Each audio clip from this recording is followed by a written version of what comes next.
in the ministry to spoon. To spoon. To spoon. You from Funjama, Maryland to spoon.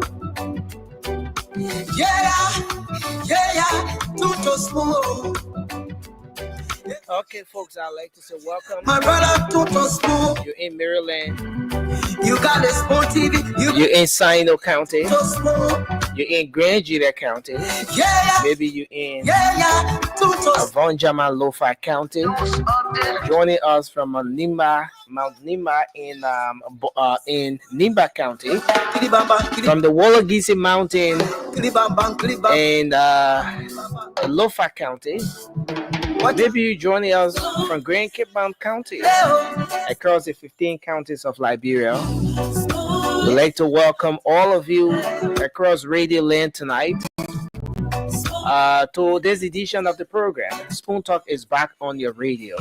Spoon Talk is where you get the news update, authentic information about the happenings across Liberia.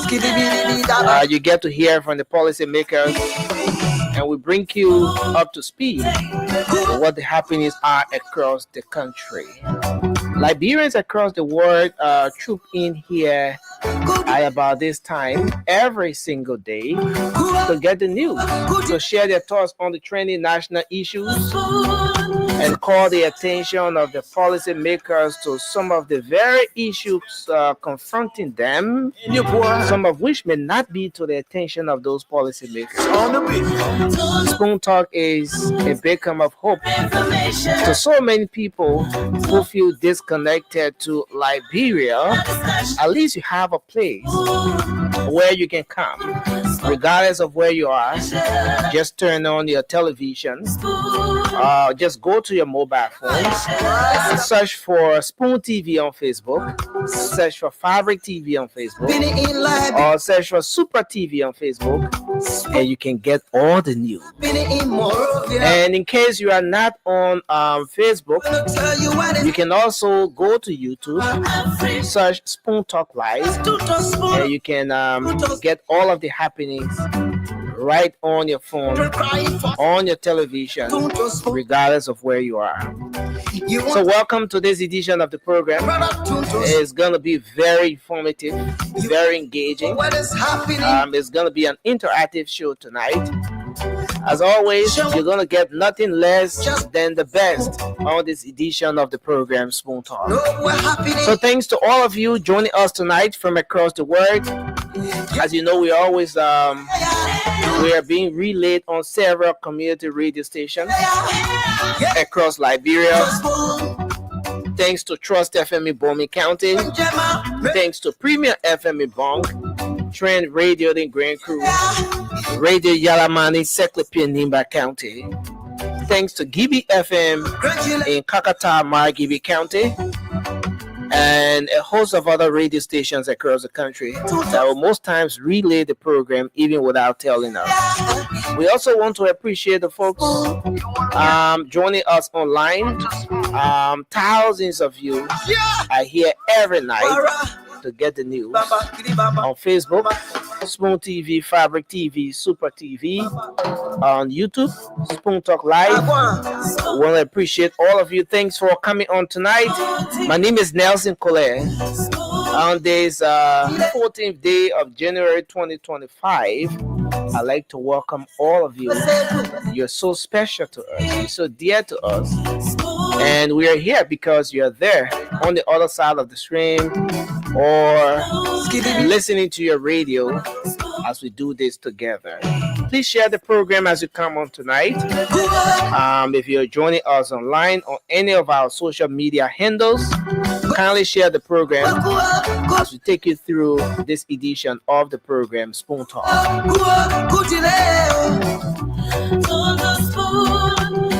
From the CEO. So, well, there's a whole lot happening across the country. We want to move in quickly and provide you the news update. What's happening across the country here tonight. Let's bring you up to speed with what the happenings are across Liberia tonight. Oh, sorry about this. Let's see if we can. Okay, so let's bring you up to speed with what's happening across Liberia. There's a whole lot going on in the country all at the same time. And here on Spoon Talk, we make sure to give you those updates. After which, I'll be opening the phone lines to hear from you, get your take, get to hear what your concerns are across the country. Yes, so there's a whole lot happening across the country today. Thousands of Liberians trooped in to witness the removal of the fallen Nimba County Senator, Senator Prince Johnson, from the Samuel Striker funeral home there in Sink Hall. And it was an atmosphere that was full of mixed emotions today as Liberians witnessed that very event. A brief service held at the striker funeral home. The body, the remains of the senator, was being taken to the legislature where a state funeral was held for him. And then thereafter, it was being taken to his church, the Christ Chapel of Faith, on the Lover Street in Pinsville, for a night of wakekeeping. And information is that he's going to be taken then to the funeral, back to the funeral home. And then tomorrow, the entire team heads for Nimba County. So yes, that was that. And but aside from that, there's a whole lot happening across the country. Yes, going back to that whole situation, we saw the coming together of national leaders, folks who have had different political views, coming together today to celebrate the legacy of Senator Prince Johnson. Opposition politicians, no position, in position, whichever position, everyone gathered today for that event. But on the flip side, the battle of Capitol Hill seem to still be ongoing. Today, lawyers representing the embattled speaker, Speaker J. Fonati Kofa, filed a petition at the lower court seeking to declare the election of Honorable Richard Nangbe Kun of the majority bloc as unconstitutional. And the petition also submitted on behalf of the representative uh, Musa Hassan Bility, Yeke Koluba, um, and other majority black members argued that their exclusion from the election process and subsequent committee assignments was a violation of their rights as elected officials, and and so those were issues. So the legal representatives submitted this petition on behalf of Representative Musa Hassan Bility, Representative Yeke Koluba, and other members of the minority bloc. And that their argument is that they were excluded from the process that saw the election of a new speaker at the House of Representatives, Representative Richard Nangbe Kun, and they are also arguing that uh, their exclusion from several committees is something that runs contrary to their rights. There's a violation of their rights, and so those were issues contained in their petition, and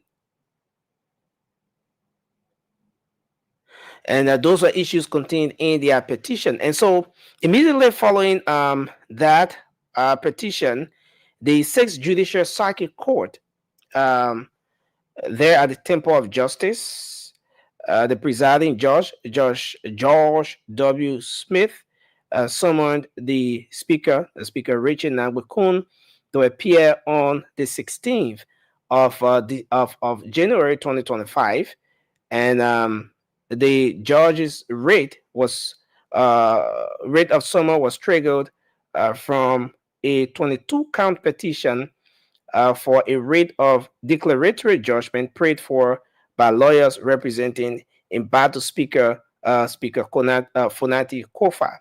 So in that petition, the lawyers on this other end praying the court to declare the election of Honorable Richard Nagbe null and uh, null, and that that it lacks legislative legitimacy, and those were issues that they are pushing for. Those are issues they're pushing for. They also added that this will be consistent with Rule 7 and 8 of the House's Standing Rule and Article 33, Article 3 and 33, void of any 49, and also Article 49 of the 1986 Constitution. So these are issues that have been raised at that level. Why so many Liberians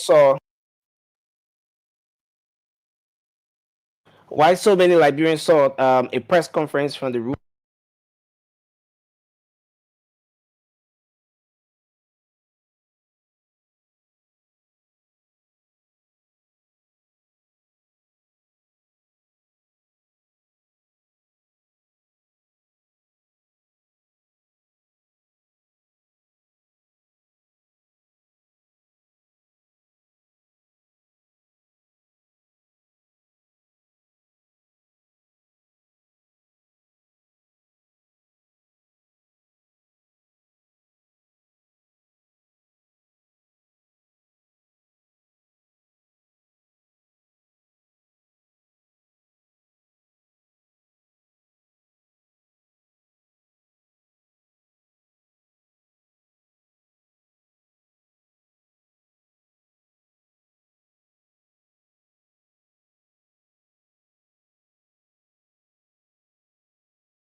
folks, our apologies for that break in. That's due to some technical issues here beyond our control. We sincerely apologize for that break in. Again, thanks for staying here with us. Thanks to all of you across the country watching Spoon TV. Thanks for joining us. Yeah, so this is exactly what is happening up Capitol Hill. Just before we went off, we provided the update with respect to the battle up Capitol Hill. We're just less than 2 weeks after the minority bloc, also known as the Rule of Law Caucus, had a press conference, decided to cross over and continue having session with the majority bloc. They've, through their legal representatives, filed a writ at the court, um, asking the they filed a petition, sorry, at the lower court seeking to declare the election of majority black speaker, Speaker Richard Nagbekun, unconstitutional. And then on the flip side, there is also a summon from the Sixth Judicial Circuit Court, that's the Civil Law Court at the Temple of Justice. The presiding judge uh, has summoned House Speaker Richie Nagbekun to appear on Thursday, the 16th of January, before the court. And the writ of summon was triggered from a 22 count petition of a writ of declaratory judgment prayed for by lawyers representing embattled Speaker J. Fonati Kofa. Well, and why this is happening? Why this is happening? The legislature, like we stated yesterday, has returned, and activities leading to oversight, lawmaking, and representation, which happens to be the actual function of the legislature, is set to take off beginning this week. Information is that most of the lawmakers will be going. In fact, all the senators and representatives, I understand, will be going to Nimba County, since in fact the activities leading to the burial of Senator Prince Johnson takes off tomorrow to Nimba County. Well, those are just a few of the many happenings. We will go to the phone lines, take your calls. Let's hear what your thoughts are. What is it you want to talk about? What is that issue that is of concern to you? We're going to take your calls now and hear what exactly that issue is that you want to talk about tonight. So the numbers to call 0-555-101075. 0-555-101075 is the number to call, and you'll be live on the program tonight. 0-555-101075 is the number to call. Let's go to the phone lines and take your calls. I'm going to put the WhatsApp up to afford you the time to call via WhatsApp on the program tonight. So the What's on Your Mind segment is dedicated to all of you, our ardent followers across the world, to say what that issue of concern is. Sometimes the issues that are confronting you doesn't get to make it on the table for discussion here, and that's why the What's on Your Mind segment is very important to afford you the time to speak out on those different issues, to get it to the attention of your national leaders, and you never know who's listening. And we're going to hand it over to you at this point to express yourselves for the next couple of minutes before we have the CEO and the rest of the team joining us tonight. So call us 0-555-101075, and then we have the WhatsApp strolling there. You can join us via the WhatsApp number as well. Let's take our first caller here. Hello, your name and where you joining us from? Yeah, hello, Paco. It's good to have you on. Thank you so much. God bless you, my veteran. Listen, I got two funny issue. Okay. One go to my president. Mr. Parker, Happy New Year. I have asking you again, and I'm appealing to you. Please don't wear the army. Please to be careful. I know they know now say Mr. Spoon, everything on Spoon. Some of the people on Spoon can be talking negative things and deal with them. But they come and not say, Mr. Parker. We shall please, Minister of State. All of officials want to do the work for the Liberian people. Let them go. Travel the data appeal. And to my second mayor, you're working for that water side, a sand truck, a phone truck. You're working, they come and not say nothing. Because people don't cry. I know there's frustration. I know what you're going through. You probably come and let me tell you, they cannot get proof that the president and the vice president and the police SG, when capital P, they come and stop everything. Thank you. They Thank you, can't Paco. They come and stop everything behind the president. They're too big. They can arrest him or they can pitch him without capital building. And to nothing. Please. My team was going to tell me, I can't hear. Paco, I think we had this discussion the other day. I gave you my number, everything. I told you to me, my son, I thank you. But Paco, right now, okay, let me give you a number to call.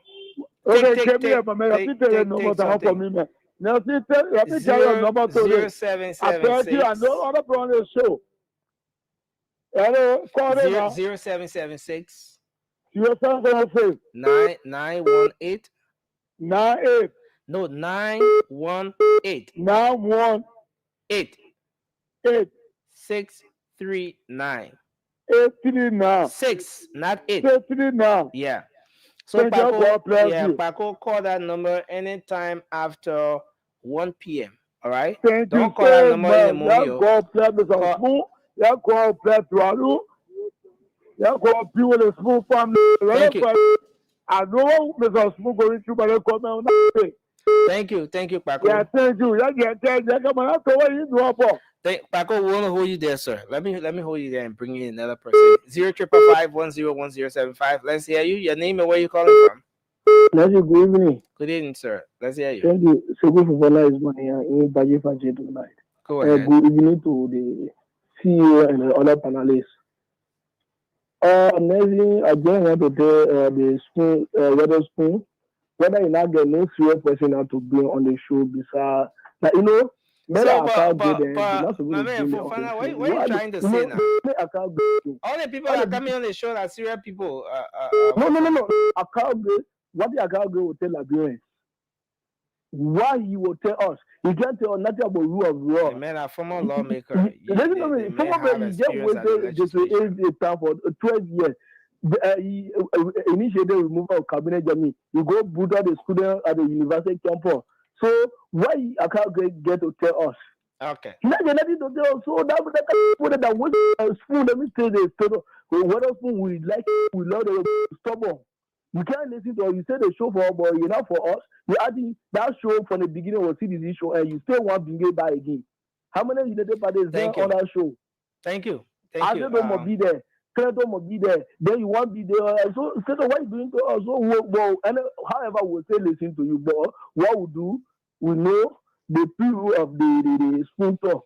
So Thank you sir. continue to do that. So the way you can, I want to tell you, secret matter when nobody will close spoon down. So trust me. So don't even be talking that one because that relevant you want over say. President Baga have no interest in that. Thanks a lot. Thanks a lot. So thank you. Thanks a lot. Hello, your name and where you calling from? Hello, my name is Beatrice. I'm calling from Minnesota. Yes, it's good to have you on. Let's hear you. Thank you. I have something to say about spoon. What they did yesterday to 40 is what I'm right.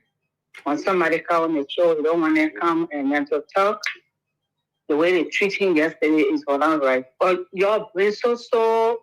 And the other guy, what he knows, big when he can follow my whole TV here. Hello. No. Please respect.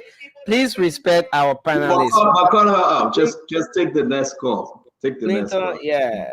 The councillor that somebody part two. Hello. Hello? Yeah, hello. Your name and where you call from? Yeah, my name is Daniel Swak for Rela. Yeah, Daniel, go ahead. Let's hear you. Okay, let me give you a parable. The hand you use to beat door, you cannot use that hand to beat snake. Mr. Waterspoon is looking for problem. Askawa Grade coming on the show now. If that was CDC time, Askawa Grade they will bomb any other citizen that on the show. They will even close the station at Balista. That today now Spoon Askawa Grade now. Hello? Yeah, thank you. Can you hear me? Can I talk to him? Yes, can I talk to him? Because it can happen in that. Okay, can you let me talk to him. Can you listen a bit? The CEO wants to talk to you. Can you hear him?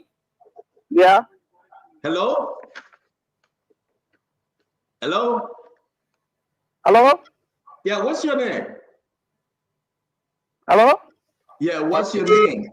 What's your name? Can you hear him now? Yeah, I'm getting you clear, but I'm not getting quite clear. Man, that's him. Put the man on. I want to talk to the man. I mean, what's your name, my friend? I'm hearing you now. All right, so what's your name? Daniel Swak. Daniel. Yeah. Okay, it's good that you call to express yourself and give your own opinion.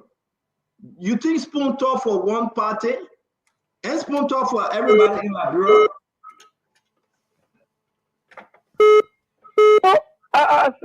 I'm sorry if it hurts. I'm sorry. No, Daniel. I like for us to talk, Daniel. citizens are people that they can forgive. But Daniel, though, today, Akawa Grade will not stand by you tomorrow. It's yeah, our but last. You'll play it tomorrow. Daniel, and spoon talk for everybody. And spoon talk for everybody. If for everybody, but you just gotta crap. You know, some people can issue quality as the power said to the hospital. Yeah, you know, honestly, I can't put up with people that love it like doing. I can't create. They're not people that love the country. They are good at but Daniel, but other panel are considered. But let's talk one at a time. You see, I gave you enough time for you and myself to talk, right? And you and myself talk one at a time, correct? And you say spoon network for everybody that the people station, right? For everybody, right? It's for everybody, yes, but so wait now. So a spoon network for everybody. Why you want me to stop a Karis Gray? No, because I don't want for you to bring a car that wanted to close down the station. They want citizen not to fasten around you. They want citizen not to fasten around spoon talk. So they now that today I can't feel like talk because now they feel that they are empty. Go to Freedom FM.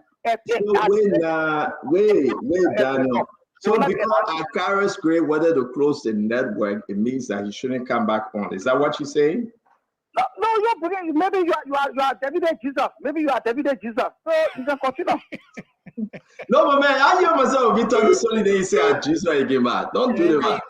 David Jesus. What do you mean, David Jesus Christ? Daniel,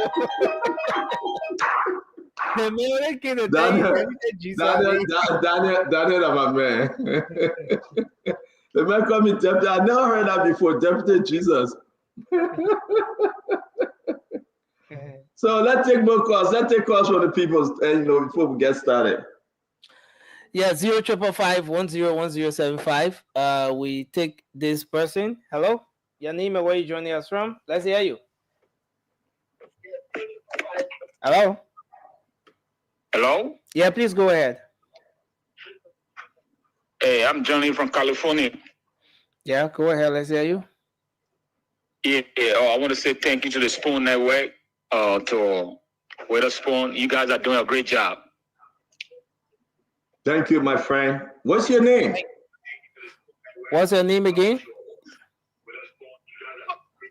T. Felix Doe. Okay, T. Felix Doe. Thank you. Yeah, man. I hope somebody can call. I want to talk. Thank you. What did he say? T. Flex Doe calling from California. Yeah. Okay, thank you, sir. Let me answer this person. Hello, your name and where you joining us from? My name is John Ware from Houston, Texas. John, what's up, man? Yeah, it's turned on. But I beg you don't call me. I beg you don't call me Deputy Jesus. I'm begging you, man. Bro, I did this show. I work 16 hours every day. I couldn't show I don't watch. Thank you. Turned on. I understand where you're coming from. The first guy I was just speaking to you online. No, he making a good point. The only mistake making that they shouldn't bring CDC people. That's not what we're talking. But sometimes the way you cut what other rascal coming from? United Party, the way you cut it, United Party off.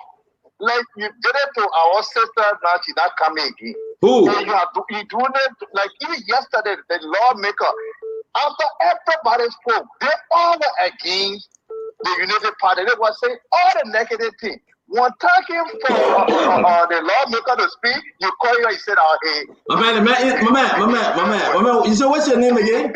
You said, what's your name? My name is John Wayne. John. That lawmaker. John, that lawmaker, they harmonize his internet. He coming on tonight. Before they coming on tonight. They harmonize the man internet. They harmonize the man internet. Yeah, that's what you did the party for the party. Now you must have seen. I supported the problem, man. But what's going on here? We listen, John. John, look who on the show. Fadiga, the man that's supposed to be in Barcelona. He came back. He on the show. Hey, Ralph. For us. That's all we want. My man, I would banner say, but we'll hold the guy responsible. We will hold every one of them responsible. I feel the way you do it. Yeah, they are all cockroaches. They're lying to the puppet. They're lying to him. I will not sit here, they lie to Joseph Boakai. I will check them. That one, let few people come and leave. We got small good in the puppet or do. That one, and that's the people. But I want to see the good the puppet doing. Nothing good for the puppet. My man Lee, I said do them bad. That they think that about I said do them. They think about the performance of Joseph Yima Boakai to take people out of poverty. 100%. Yeah. They got it right, BB card and they're lying. They get all the plenty girlfriend and they're lying. They're stealing the country money. You got Jerry Lima Pierre gets $70,000 on media intelligence. What he did with the $70,000, he running your money and said media then doing something. Ah, yeah, let me progress. Let me progress, John. Let me progress. Hold on 1 minute before we tell the next call. Who are we seeing here? Is this a ghost? Fatiga, where you coming from? I just keep to tell my folks Happy New Year and pray for you. You want to pray for me? I need to pray for you. You need deliverance. My man, I am blessed. I am blessed and highly favored. God is on my side. Everything is good. And we will make progress. Thank you, sir. Yes, sir. I appreciate it. Yeah, we'll make progress, Fatiga. But it's good to see you, man. You didn't even tell me that you was coming on. I wanted to surprise you. You know, I'm a ghost. Wow, but it's good to see you. Let's take a few more calls. I want to say we got a lot. Fatiga, it's good you came on today. Maybe you want to help, right? Seriously. LRA is coming on saying they raise more money, but they lie. LRA telling the whole country that we raised $692 million. Fatiga, double Jara lied to the puppet. And we will show the document. And these are the lies that we always talk about. You forced to lie. Gafoy cannot even reconcile what Double Jara said. Central Bank crying and telling Double Jara show the money he can. But we will tell you, Liberian people, that our country is on a bad path.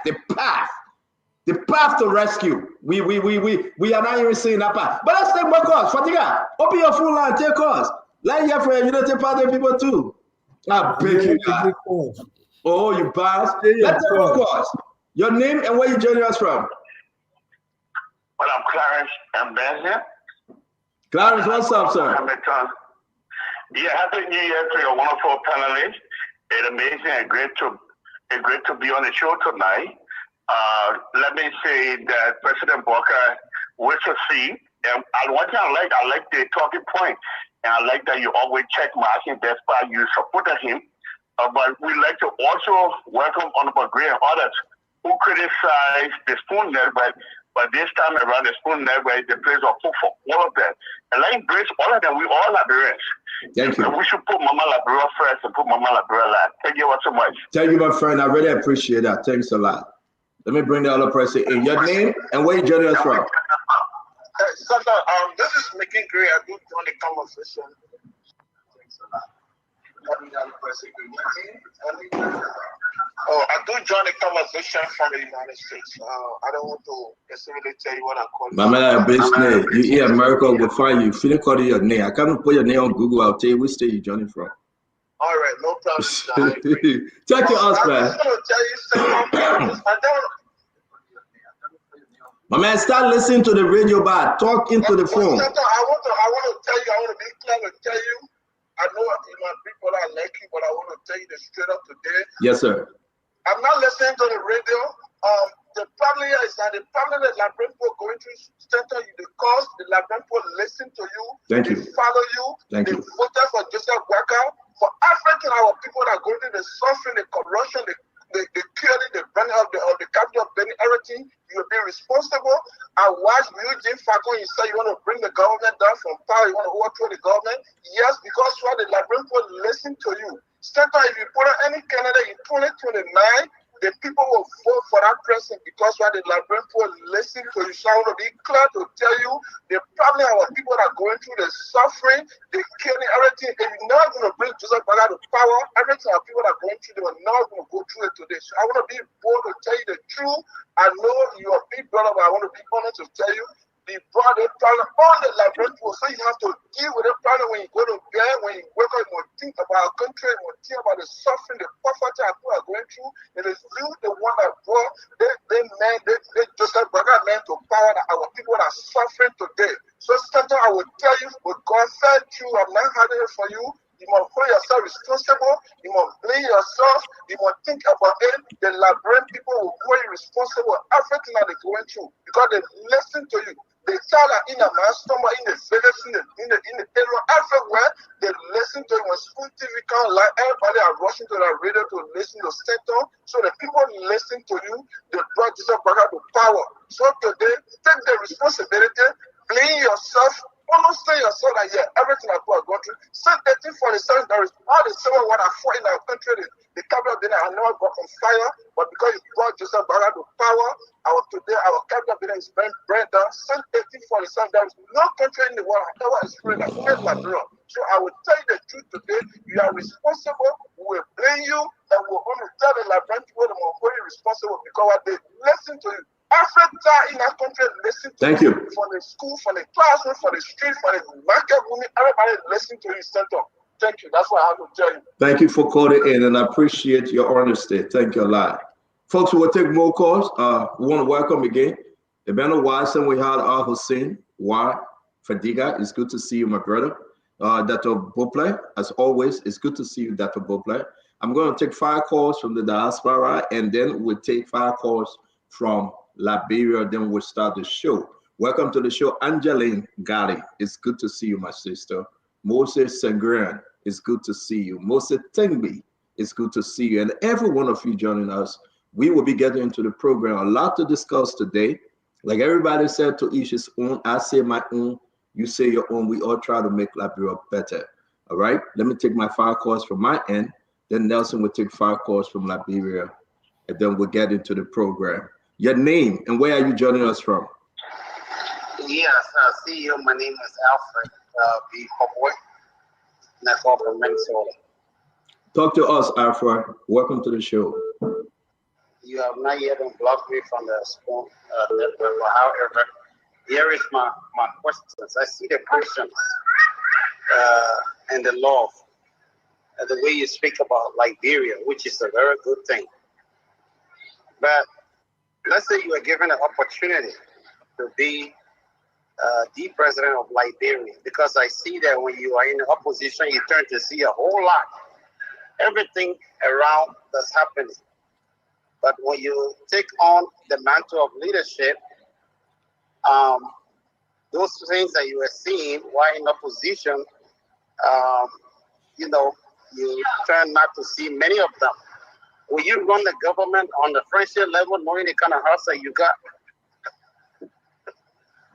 Alfred, thank you for joining us, man. Well, everything you do, you got to consult the laws, in which, of course, you do. So I'm not there. I'm not just going to speak. I don't know the situation. I am not there, but you should know who I am right now. 2 things can happen in life. You have to be honest with the people, the Liberian people. You got to serve them, and it should be about the people. Anything short of that, you have to make it about the people, Alfred. Our country needs a change leader. Our country needs a change leader. Anything short of that, family, friends, relative, we have to make sure that the Liberian people benefit from what we have.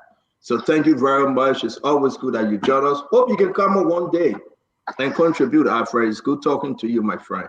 When we get to that bridge, we'll cross by the grace of God. Thank you. Yes, sir. Let me bring in. Hello, your name and where you joining us from? Yes, sir. How you doing? Yes, sir. Welcome to the show. This is Bud Dino. The same way you gave longer time to that caller that just spoke, gave me the same time to let me speak. No, same time.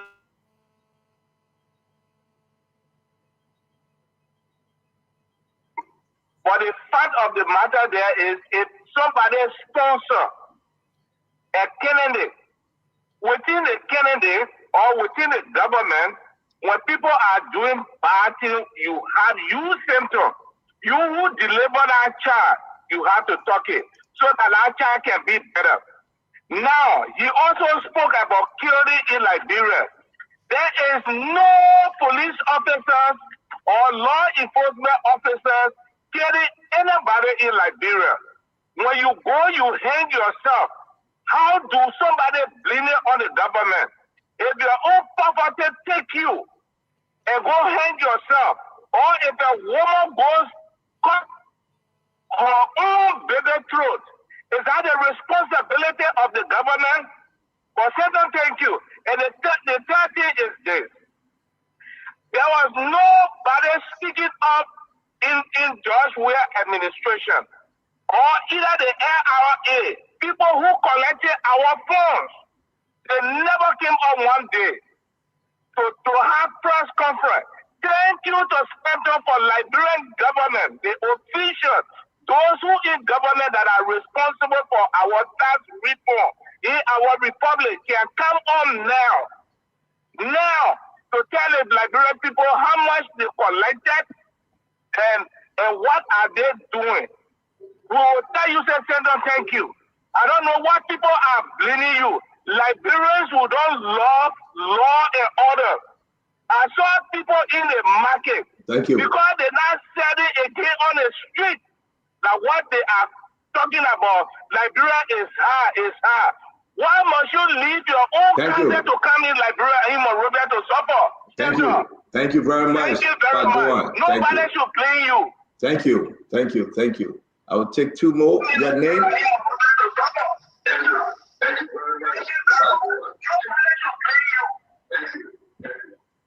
Hello? Your name and where you joining us from? Hello? Yes, hello? Yes, your name. Where you joining us from? All right. Hello? Hello, your name and where you joining us from? This is James calling from Harrisburg, Pennsylvania. Brother James, talk to us, my friend. My problem is with you, Center. The way you call my representative yesterday was not nice. He's a sitting representative. You don't do to him like that. I was very angry with you. It was not nice. Oh man, the man coming on. I didn't call the man. The man internet went off, but man, stop that thing. No, the internet. James, they harmonized the man internet, but the man coming on tonight. There's a sitting representative. You don't do that. So what's your next problem? What's your next concern? My next concern is whether you'll be talking about Speaker A, Speaker B. None of them can do anything. No change it will bring. So I don't know why the Liberian people suffering ourselves, for other people killing ourselves for nothing. None of them can bring any changes in Liberia. They only about a pocket. And on that, the second no part, I agree with you. But that's why when your speaker came on, the internet wasn't good. But the second one, I agree with you. Both of the guys that should be held responsible for what is happening in the country. And we said thank you. Let me take the last call, my brother. Thank you for calling, yeah? Oh, man. So the 40, a lot of people. What's going on with 40, my people? Your name and where you joining us from? Thank God, we're super. How you doing? Hello? Yes, my friend. Welcome to the show. Yeah, my name is Master Boy Hamadou. I'm calling from Pennsylvania. Welcome, my son. Talk to us. Yeah. I just want to extend an appreciation for the family. And I appreciate all the panelists over there, with the exception of those who were not speaking against bad governance in their past when they were in support of the leadership. Those are the people that created problems on your station. I'm going to be very frank with you. Let's be very frank, because you've been speaking against we are failure, and up to this time you voted for Joe Buckeye and Jeremiah Coon, and you continue to speak against bad governance. Those are the people we need on the station. Now people like, I just want to be very frank. Like Azedo and Azedo, Jackson, they were part of the past administration. They never one day came out to speak against this government, against the real government. They never spoke against real government. Why are they coming today to speak against bad governance when they knew that it was bad in the past? They didn't speak against it. Those are the people that are driving away some of your supporters. I will be very frank with you. Thank you. So, yes, let me very frank. Thank you. Your show, I appreciate your show. We do appreciate your show. You are one of those that advocated for the rescue mission, and today you're speaking against them. Anybody that go against you, they will be going against us who supported them. Thank you very much, my brother. And thank God that you're here. And we need that support from all of you. We said thank you very much, folks. I'm going to end this file. We got to do a show. It's very important for us to understand ourselves. This is a Spoon Talk. Everyone welcome to come on the show. See this sedition, people from Unity Party, the opposition, the imposition. You can't say your own and I say my own, we move on. That's why they're going to go, they will come, and they will thought they will get tired. But the Liberian people have to know the truth. Look at my brother, Don Fadiga. The man even take a summer yet, but the man enjoying. The youngest ambassador in town. We want to welcome you, Fadiga. The rest of the folks will be coming. I'm saying that today that my brother Paul Kennedy or wedding anniversary, but he's still coming on the show. Gibson Jerry will be on the show. Uncle Sam will be coming. Sister Glennie, you know, she'll be read, but probably she's going to show face tonight. I heard that Jackie will be on. The Clinton will be on. Isaac Doe will be on. I don't know where's Mo Ali. Maybe he's coming on. But don't Jackie forget. will be on. Jackie is coming. And don't forget, we're gonna have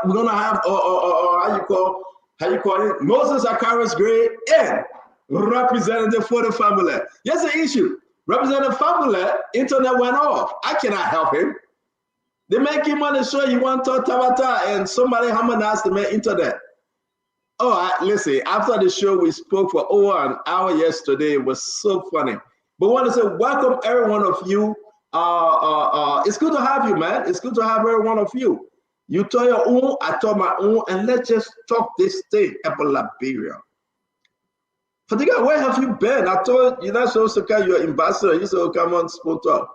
I've been around. I've been busy doing some other national engagement for which I couldn't be here, but I think I made an announcement.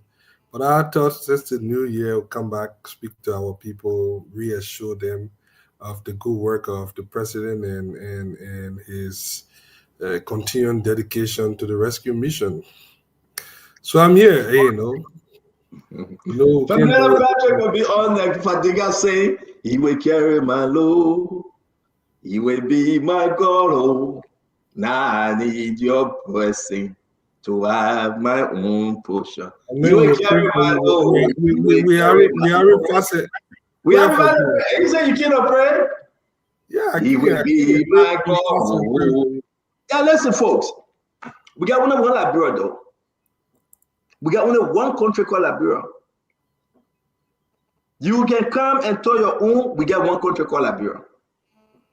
Fadiga around, go. He coming back. He come to say, yeah, we come to talk about the government. We got one country called Liberia. Nobody might get it twisted. God will give us the time. He will give us the strength. He will give us longevity in life that we can do the work of those individuals in Liberia that can. People want to talk. Get your radio. People want to talk about the issue. They cannot because they do not. Listen, Nelson. Come on, Nelson. You know what Jerry Limepia said today? You know how much Jerry Limepia getting for media intelligence? $70,000. What kind of media work Jerry Limepia they doing? What kind of media work then Jerry Limepia won't put more on the media? You think you get power to close down the media in the country? What kind of work he's doing that they giving extra $70,000 called media intelligence? We'll tell you today that you won't strangulate media activities in the country. Once there is Facebook, the people will hear the message. And we will remind you. Media is friends of the media though.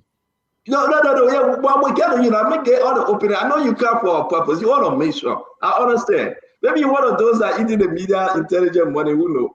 You will say, oh. Maybe one of those that eating the media money. Who know? $70,000 to get Jerry Limepia, you ate it. $10,000 to get a man for tourism. They went because they came out and made it $10,000. The man went to Liberia, he has dinosaur and shared the $30,000 they ate it. Nothing coming. Everything Matthew and Yampu say about Jerry Limepia, that's true. They got a dog, we want to go share money. That one would worry about. Jerry Limepia that back that ball. He's not informed. The man lied about Nicotech. But wait a minute, you know the man lied about Nicotech. Jerry Limepia lied about Nicotech. Then he came out and said he wasn't informed. The story about Nicotena any AO. What deal with you, Pierre? We want to talk about LRA tonight. LRA told the people of Liberia and everybody, Double Jara met the president and said, we raised $692 million, expecting to have another $10 million. That was a lie. That's a big black lie. How can Double Jara lie to the Liberian people? People try to understand this. Minister of Finance called in Double Jara and said, we cannot recognize, we cannot reconcile, we cannot prove anything you just said to the nation. Central Bank had no money that Double Jara talk about. But when we talk, the people get there. They say, how Central get all the information? I read it. Double Jara not lie again. But President Baka won't keep him because you know what? We'll get to it. We'll get to it. I want to remind you though, and my friend Fatiga taking note. What become of Harvey Holmes from the First Lady office? What become of Necotech investigation? What become of the Ministry of Finance, Bill Maggie Jones? You know what happening? Go to Enfield. We got so many documents. Enfield sold all the cars. They took the money by themselves.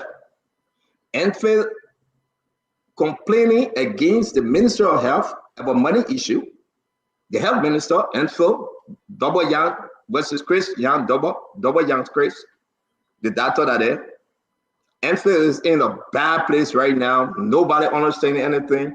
They're firing everybody. They're suspending anybody. Everybody will talk about Enfield. It's all about the money. Go to the national housing. Let me say this to my fellow Liberians. We came to rescue the poor people. We came here to make fun. We didn't make all these sacrifices because we wanted to lie. We came to rescue. And that's why we rescue continuously. Mountain Cordia will end with this one, and then we'll get started.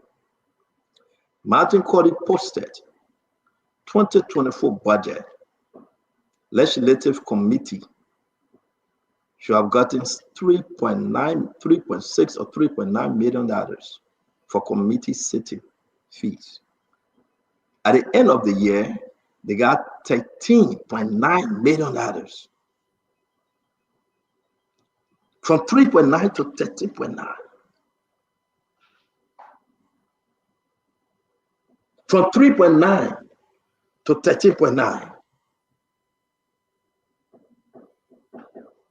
These are the wickedness we need to talk about. From 3.9. The people doing their own work, though, the work they're supposed to do. They say, for me to do my work, you got to pay me.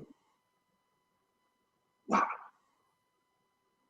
The man you making your senator, for him to do his work, you got to pay him extra money.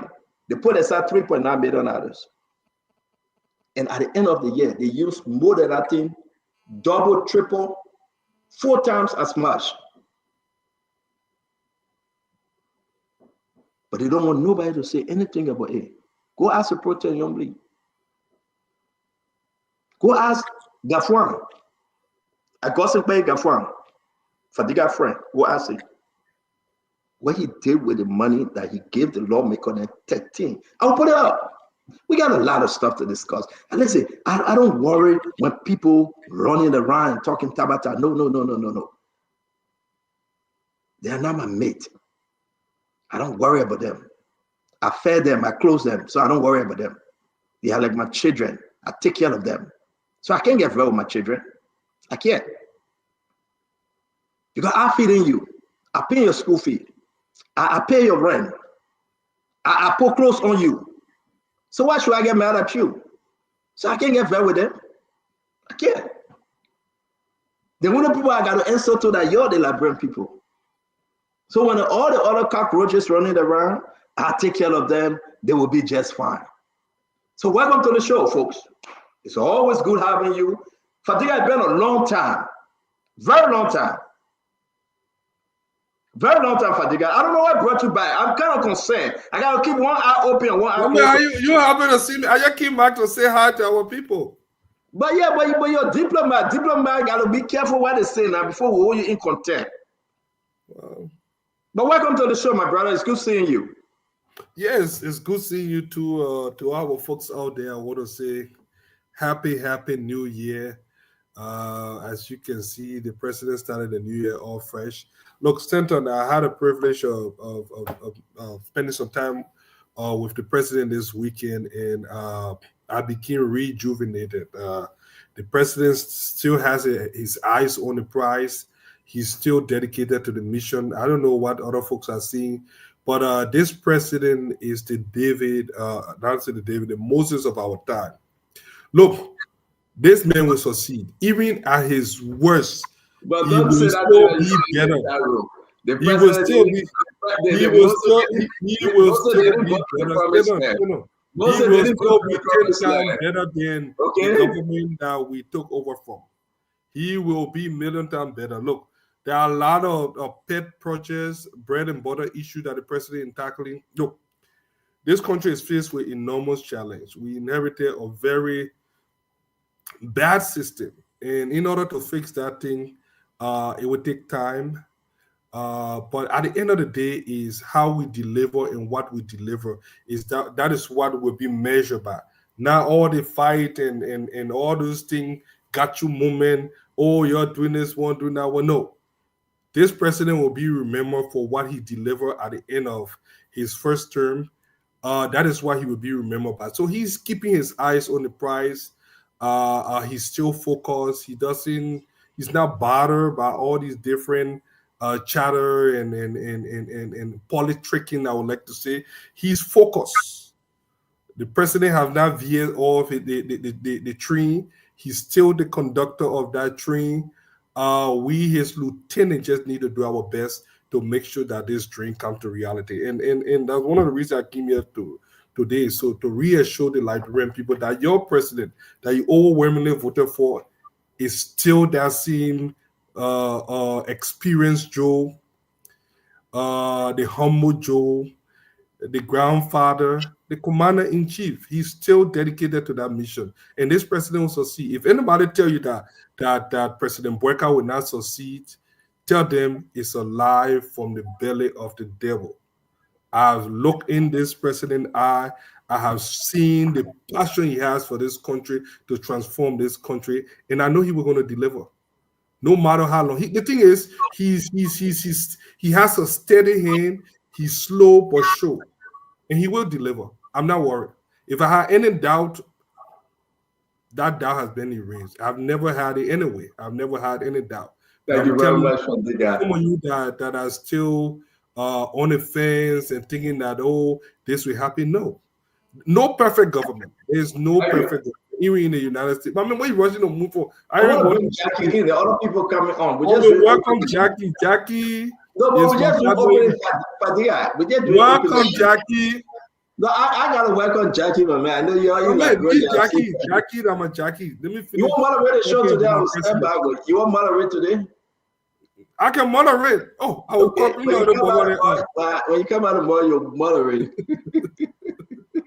Oh, I can't. Oh, come on that. Oh, how they call it? When you moderate, you pull on that up. Oh, they're going up. I will tell you that. So you come with that intention. When you moderate, when you throw the wrong thing, you laugh when you up. Our people will see. No, just 2025 is our year. All right. Well, it's good to have you. It's good to have everyone of you. Share the show, folks. You need to share the show, though. Seriously. You need to go on your Facebook, on your Instagram, on Twitter, on YouTube, and just to share. If everyone of you share right now, we'll be hitting 10,000. Just live. Share the show. You find it on Facebook, on YouTube, Spoon FM, Super FM, Fabric FM. Just share the show. Bumming King, as always, you know you my man, Bumming. It's good to see you. Alfred Flomo. They don't try. They can't make it. They went by the bag. Fadiga. They said, Fadiga, you got to go over there. Because we messing up. Nobody there to get sent on how time you got to go. Then they will beg Fadiga to come back again. Jackie, what's going on, Jackie? It's good to hear you. It's good to see you also. Well, happy Tuesday to everyone. It's good to be here. Hello to Liberians abroad and in Liberia. Today, January 14th, the middle of the month already. Stanton is the first month of the year is almost over. Can you imagine that? It's almost over. Yeah. So it's good to be here though. What's cooking for you, Stanton? Again, Simo. To God be the glory. All is well. We are good. How's the potato greens? How's the potato greens today? No, yesterday I ate water grain. Water grain. Yeah, I called Fadiga. He said he was eating water grain, and I asked my wife, "Can you please do water grain?" And she went to bed. She dreamed that she cooked water grain, and we were eating it. So woke up. We had the water grain yesterday. Some stayed downstairs. But I'm not eating. I drank only coffee with a bottle of water. So this is who I am. I'm trying to be like Fadiga. I'm trying to get big like Fadiga. I can't. And I'm still asking what Fadiga eating, and I want to eat what he's eating. When I am Fadiga and his brother, I look like a Michi. I look like a Tani Winnie. And I really want to get organic food.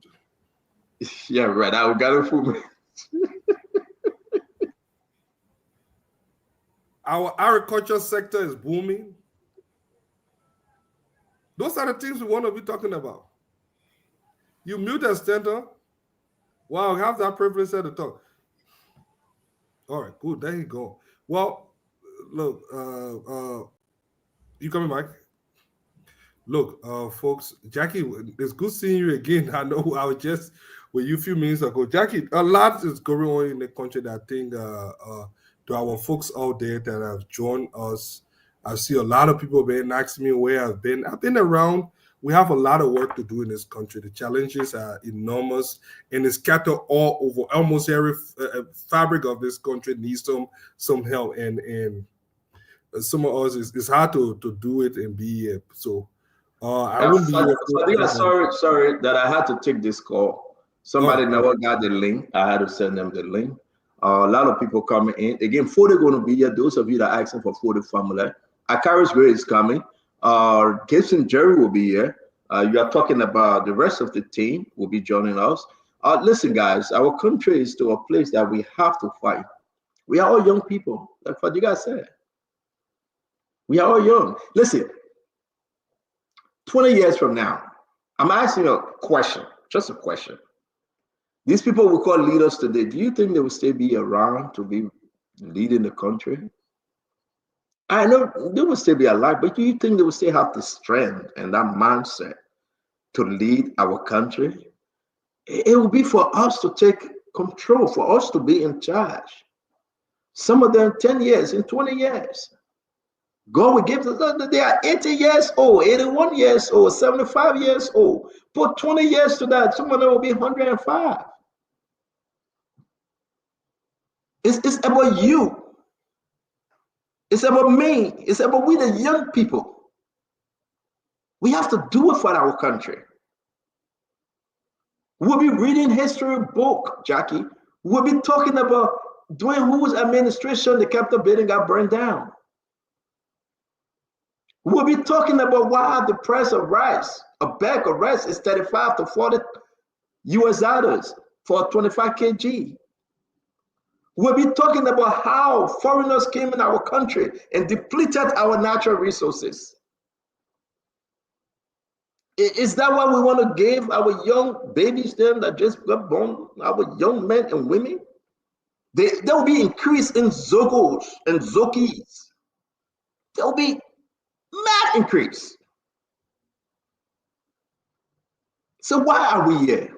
Why we sacrifice and why we come every day to talk this phone talk, to say our own? And people that were our friends before, they will insult us.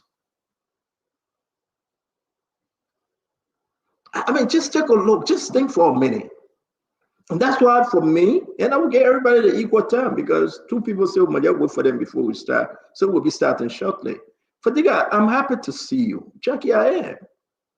But let's talk some real talk about we the youth in Liberia. What is our plan? For the other youth that have no opportunity to speak truth to power, that have no opportunity, that they are not in school, that they can't make it. Therefore, they got to hustle. Some of them involved in criminality and stealing and lying and hustling. The people in the marketplaces, they turn to beggars. Not because God bless some of us. Let's think about them. Let's think about them. What better high school we have in the country?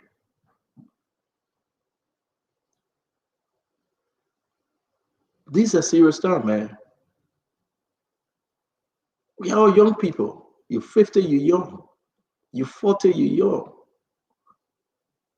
Have you seen some of your crowd of boy and crowd of girl? Seriously? That would tell you say at 45, at 50, they look like they are 80 already. In Liberia, Fadiga, you in Liberia, you know what's up.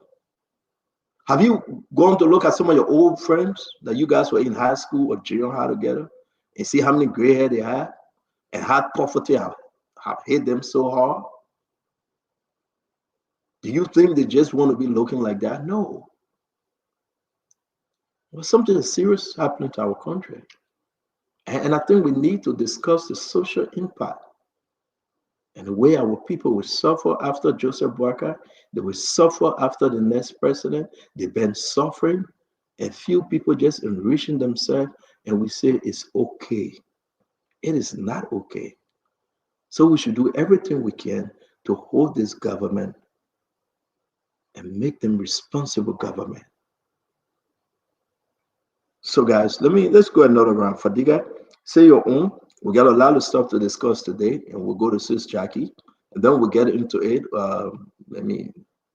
It's been a while. Fadiga, say your own. Well, Stanley made a lot of salient points. I go around Liberia. One of the things that I've done in the last years I've been here. I'm going to a year in Liberia, actually.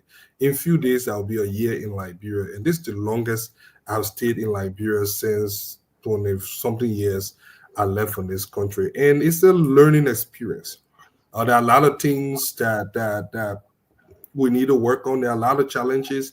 I do have friends that some of the things you explained, and I think that is why this president was elected. Look, when you sit with the president, he will tell you clear cut that this country is now where he envisioned it to be 177 years later.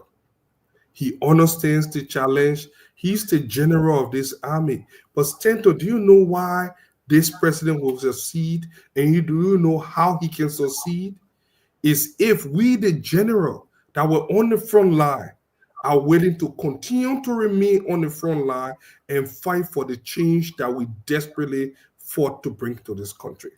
It's not by criticizing it. Yeah, there will be. I haven't seen a perfect government in my life, even in the great United States, that democracy would tend to emulate. It's not perfect.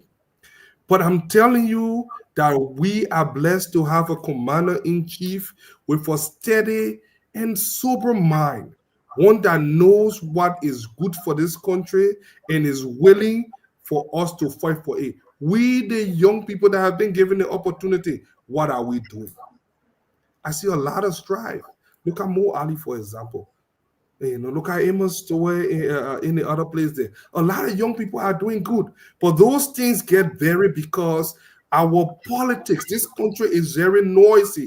People have found players that believe that they want a chance and an opportunity to do what we are doing. So that we exploit the situation, lie, carry on politics. And this president is not bothered by that.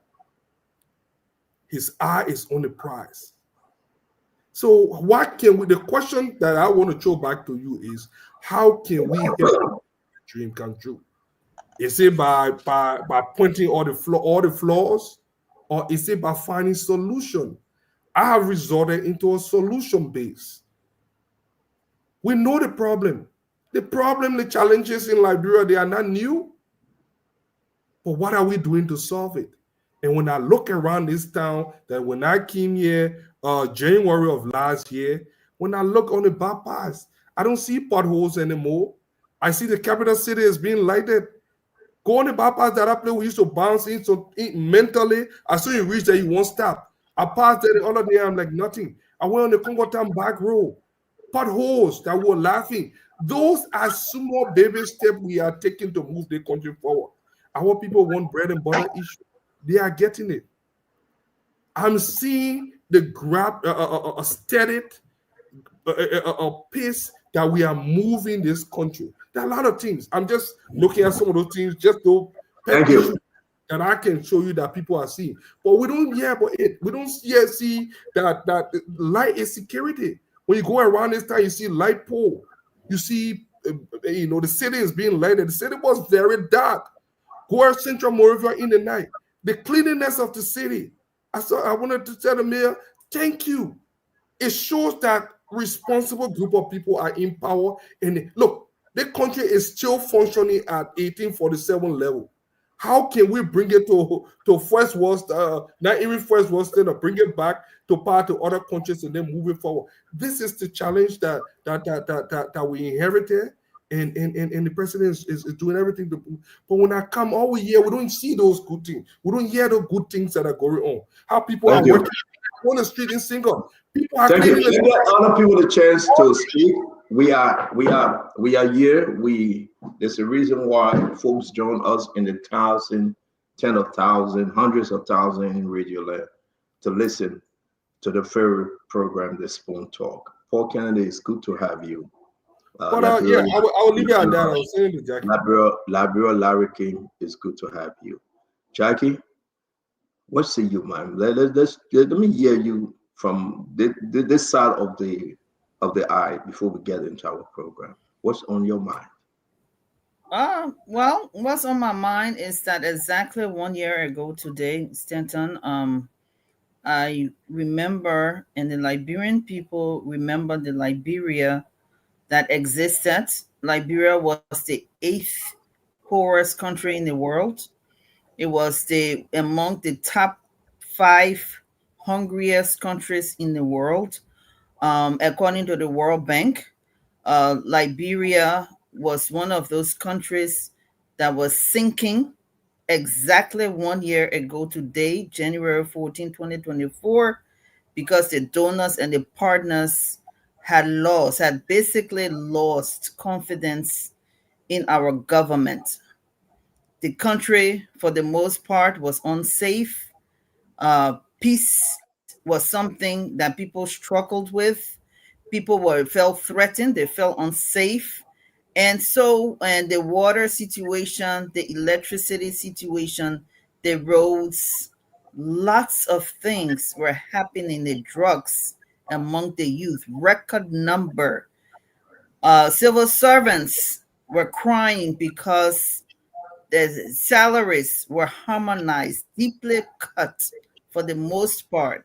They fell through the field harmonization program by the WIA-led government.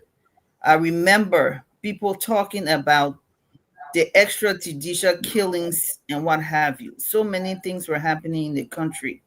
So on January 22nd, the president was inaugurated. This brings us to almost a year since he's been inaugurated.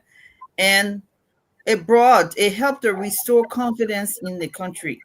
Will things happen overnight? Oh no, because we're basically under the water. The 6 years erased a lot of the gains from the Unity Party 12 years, and that's a fact. No, the Unity Party 12 years were not perfect, but the gains that were made were erased, basically erased. A lot of it was erased. We are just under 6 years under we are. So will people still be feeling some pinch right now? Will some people still be saying, oh, they're still struggling right now? Definitely. Because what we did was to come from under the water and right to the surface of the water.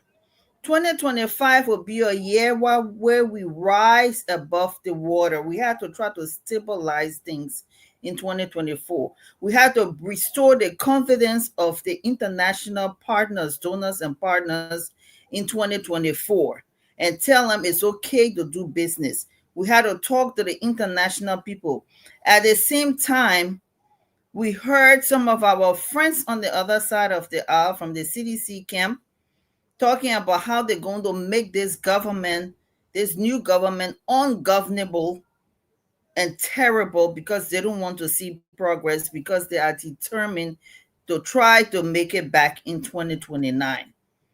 And are they still trying? Yes. We see a lot of messages. But it's time for us to focus more on peace and reconciliation, regardless of where we are, who we are, where we're from, what political party and we are affiliated with, and join this government in building and developing the country for the Liberian people, because the Liberian people deserve better. And the president of the Republic of Liberia is very sincere about transforming this country, but he cannot do it alone. He needs his cabinet people to do their job. He needs the Liberian people to do their job. The legislature needs to do its job, and the judiciary branch, all three branches of government. We have to now start focusing on the Liberian people now more than ever, so that we deliver for them, and the president will deliver his arrest agenda. Thank you very much, Jackie. Paul Kennedy, again, congratulations. Happy anniversary to you and your beautiful wife and the entire family. It's good to have you on the show, my brother. Welcome to Spoon. Yeah, thank you, Stanton. The anniversary is actually tomorrow. I'm just loading the countdown. So about 9 years ago today, tomorrow, I found this beautiful diamond in the rough that became everything in my life. Happy pre-anniversary to you, Melody. We'll talk later when you get home. But what's on my mind is more of how will Liberia get to where we want it to be? You know, there are some progress made so far by this new government. There are a lot more, and I emphasize on the lot, because Liberia is still among the poorest country in the world. In fact, I was just looking at the 2023 African Development Bank report. Our GDP per capita is $2,000, which put us around the 7th or 8th place as the poorest, or one of the poorest countries in the world. So I don't like when people try to really give us false hope. You know, when we do that, then we become lazy and don't want to accomplish what some of the work we have to do. Monterey is still dirty, very dirty. And there are a lot more to be done to bring it up to the kind of level of cleanliness that we want to, really consider to be bragging about. Are we there yet? No. It's just 1 year gone. I don't expect this government to transform anything much. In fact, what I had expected of this government as an individual was to take the first term of this year looking at policies, doing debt review, laying out some real strategic key actions that they should be implementing in this year. This is the year I thought was going to be the major implementation year for the Unity Party government. Last year was the quick low-hanging fruit and bread and butter issues, making sure they stabilize the exchange rate. Somebody's telling me that today is 200 to 1, trying to reduce the inflation. Those are the kind of things that, the government could have done in the last year. But as far as the heavy, low lifting, like road constructions, because sometimes to even just put the contract, to sign a road construction contract, you're taking anywhere between 2 to 3 months. You do it hurriedly, there will be a lot of things that will be in the contractual agreement that you will not look at. So I was not expecting this government to start day one building road. They've done very well on that area. They need to do more. I will give kudos to a certain extent, but holistically, this government has a lot ahead of it to do. And I keep repeating that a lot because I don't want to sit here and give the government false hope to say, oh, you are doing too well. And then they become, really complacent and lazy. Comparing Liberia to our neighbors, we are nowhere to be bragging about. Thank you, Stanton. That's what's on my mind tonight. Thank you very much. I'm just laughing because of everything. I can give you 10 more seconds if you want to add anything else, Paul Kennedy. No, give my seconds. I want to give 10 seconds before I talk because I got to take this call. All right, but you know, listen, it's one of the things that you know is really quite pounding us on what we are doing is this fracas we have in the legislature at the moment. You know, we still got two divided houses, and the other day, I think last week, I heard that you know the majority group and the minority group are going to sit together to begin to you know discuss kumbaya. I don't know how far that's gone. It really has not gone much to what I'm thinking, and that is going to hinder development in the country. So in this first quarter of the year, I'm hoping that whatever disagreement the legislature has at the representative level, they'll be able to sit down to amend their differences in the interest of moving the development that are needed to be going through our country. Because, you know, with a splintered House of Rep, not much you're going to do, you're going to see done. They're going to be focused on the whole argument of who's in going to be the speaker and who's not going to be the speaker. And a lot of things going to slip under their eyes, and we might not be able to gain a lot to continue. So my appeal to them, and my brother Fadiga was talking about solution. We should start a solution. We're trying to, you know, find a way to end this confusion that is among the representatives. Thank you very much. Again, guys, you know, I like how we come here and do the roundtable conversation. Nobody, you know, going to attack anyone. This is who we are. We are all Liberians, and Fadiga is an American, by the way. He have turned in his Liberian citizenship, but that's okay. We got dual citizenship now, so it's no problem for my brother Fadiga. Even Fundela Padre is an American. Sometimes he found himself in Europe because he also have carried a British passport. You know, so when you guys that come on the show, it's only fitting for us to have time to talk the Liberian way, talk the Liberian talk, and appreciate each other. But no, man. But let me finish. I'll bring you in, VP. I'll bring you in, VP. Maybe I'll bring you in. Let me finish. I disagree with some of the things my brother Fadiga said, and that of Jackie. We all wish President Bouakai well. Jackie, Al Hussein, Paul Kennedy, Vendetta Patrick. So every day, in my blood, in my vein, I still champion the cause of Joseph Yuma Bouakai. But I will not hesitate to call it as it is. And from January to January, 13 months or so, I think there's a lot more mistakes and failure than achievement. A lot more. A lot more mistake. Failures than achievement. Now, who are you going to put it on? It's up to you. People say you got to go jade behind the horse and talk to the people that are your men. Maybe they will change. They will not change. We have tried that before. If you go behind the horse with them, they will put something in your hand. Then they will say, be quiet. So we can't go behind the horse with them. We get our own trouble. We don't want no trouble in Liberia. So we cannot compromise our position. That's why every day we come on the Spoon Talk and we remind hundreds of thousands of Liberians. They got a message. They do. They got the message. Don't get it twisted. They know that they are suffering. Did you hear Jerome Pierre today saying that some radio station that will go to Douala Manke and call a certain group of people and say you can't talk the talk? What kind of madness is that? What kind of stupidity is it? When we were telling CDC during the election, let Fadiga, we set the people up on the street. The people said we don't want Jowiya. Jowiya go. Jowiya go. Jowiya go. We tire. Jowiya go. Jowiya people were saying no, that's not how the people thought, that different thought. At the end of the day, the people proved themselves that they were rejecting Jowiya, not to be president anymore. For the information minister to say today, and we'll play that clip. Nelson, did you put it up? Nelson. Nelson? Okay.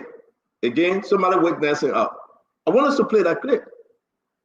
How can the information minister say that Spoon Network and other network that went on the street took Glennie and Fadika and everybody and put it in one quarter and said, we ask you 1 year of Joseph Barker and 1 year of John Manuel, which one was better? Is Jeremy Pierre or Bada Bo? Is Jeremy Pierre mad or something? Even if you want to lie, is that how to lie?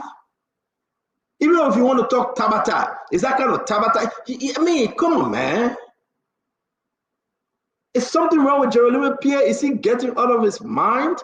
That he would say somebody put people on the street? We went to Red Light, we went to Douala, they're going to Radita Market, to Waterside.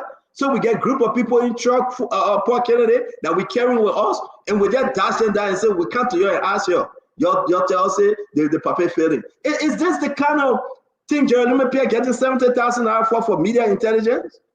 $70,000 he receiving every year? Or a little bit more than in this budget for media intelligence. Is this the kind of thing Jeremy Pierre is selling to the Liberian people? These are the guys that would make Joseph Boakai government to go down, and it's going down very fast. Because they are refusing reality.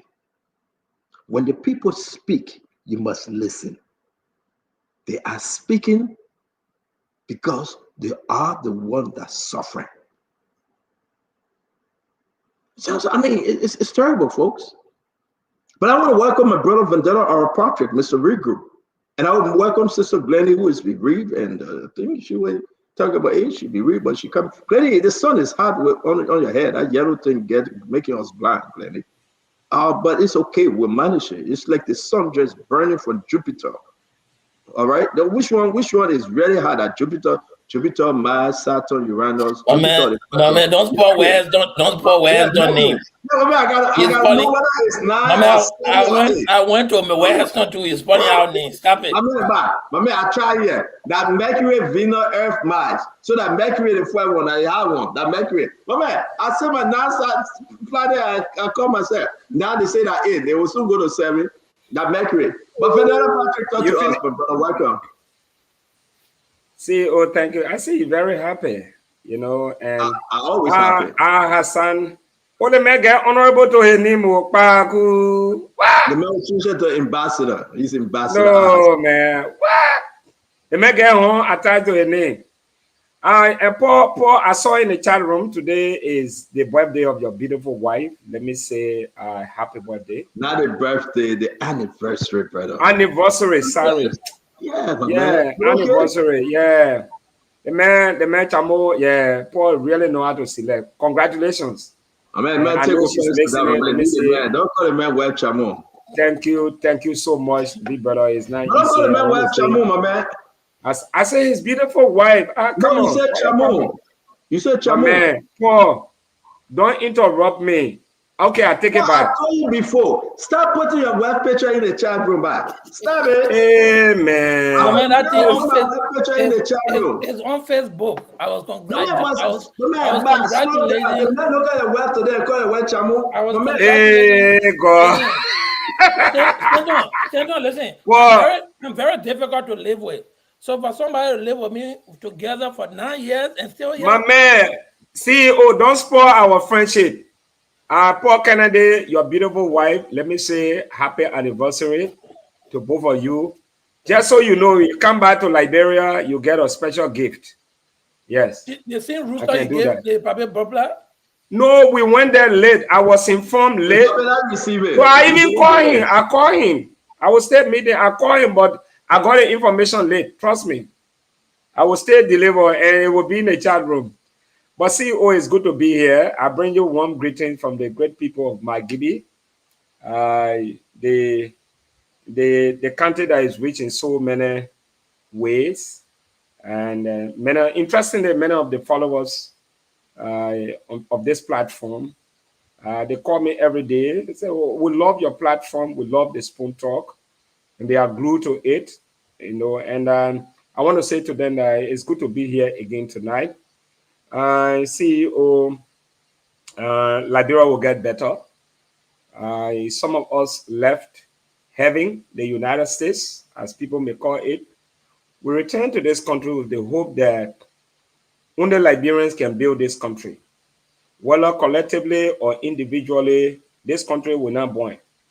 And so sometimes when we come here to talk to our leaders, it does not mean that we hate them. We just want the best. The other day I was in Senegal, I was so jealous. Yesterday, Freetown Bobo, Sierra Leone is leaping into national development. I think gradually we will get there.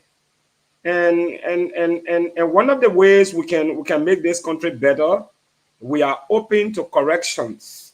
They say mistakes are not allowed to be made, but when they are made, they should be accepted and corrected. Sometimes on this platform, people, Mama, what are you doing in the country?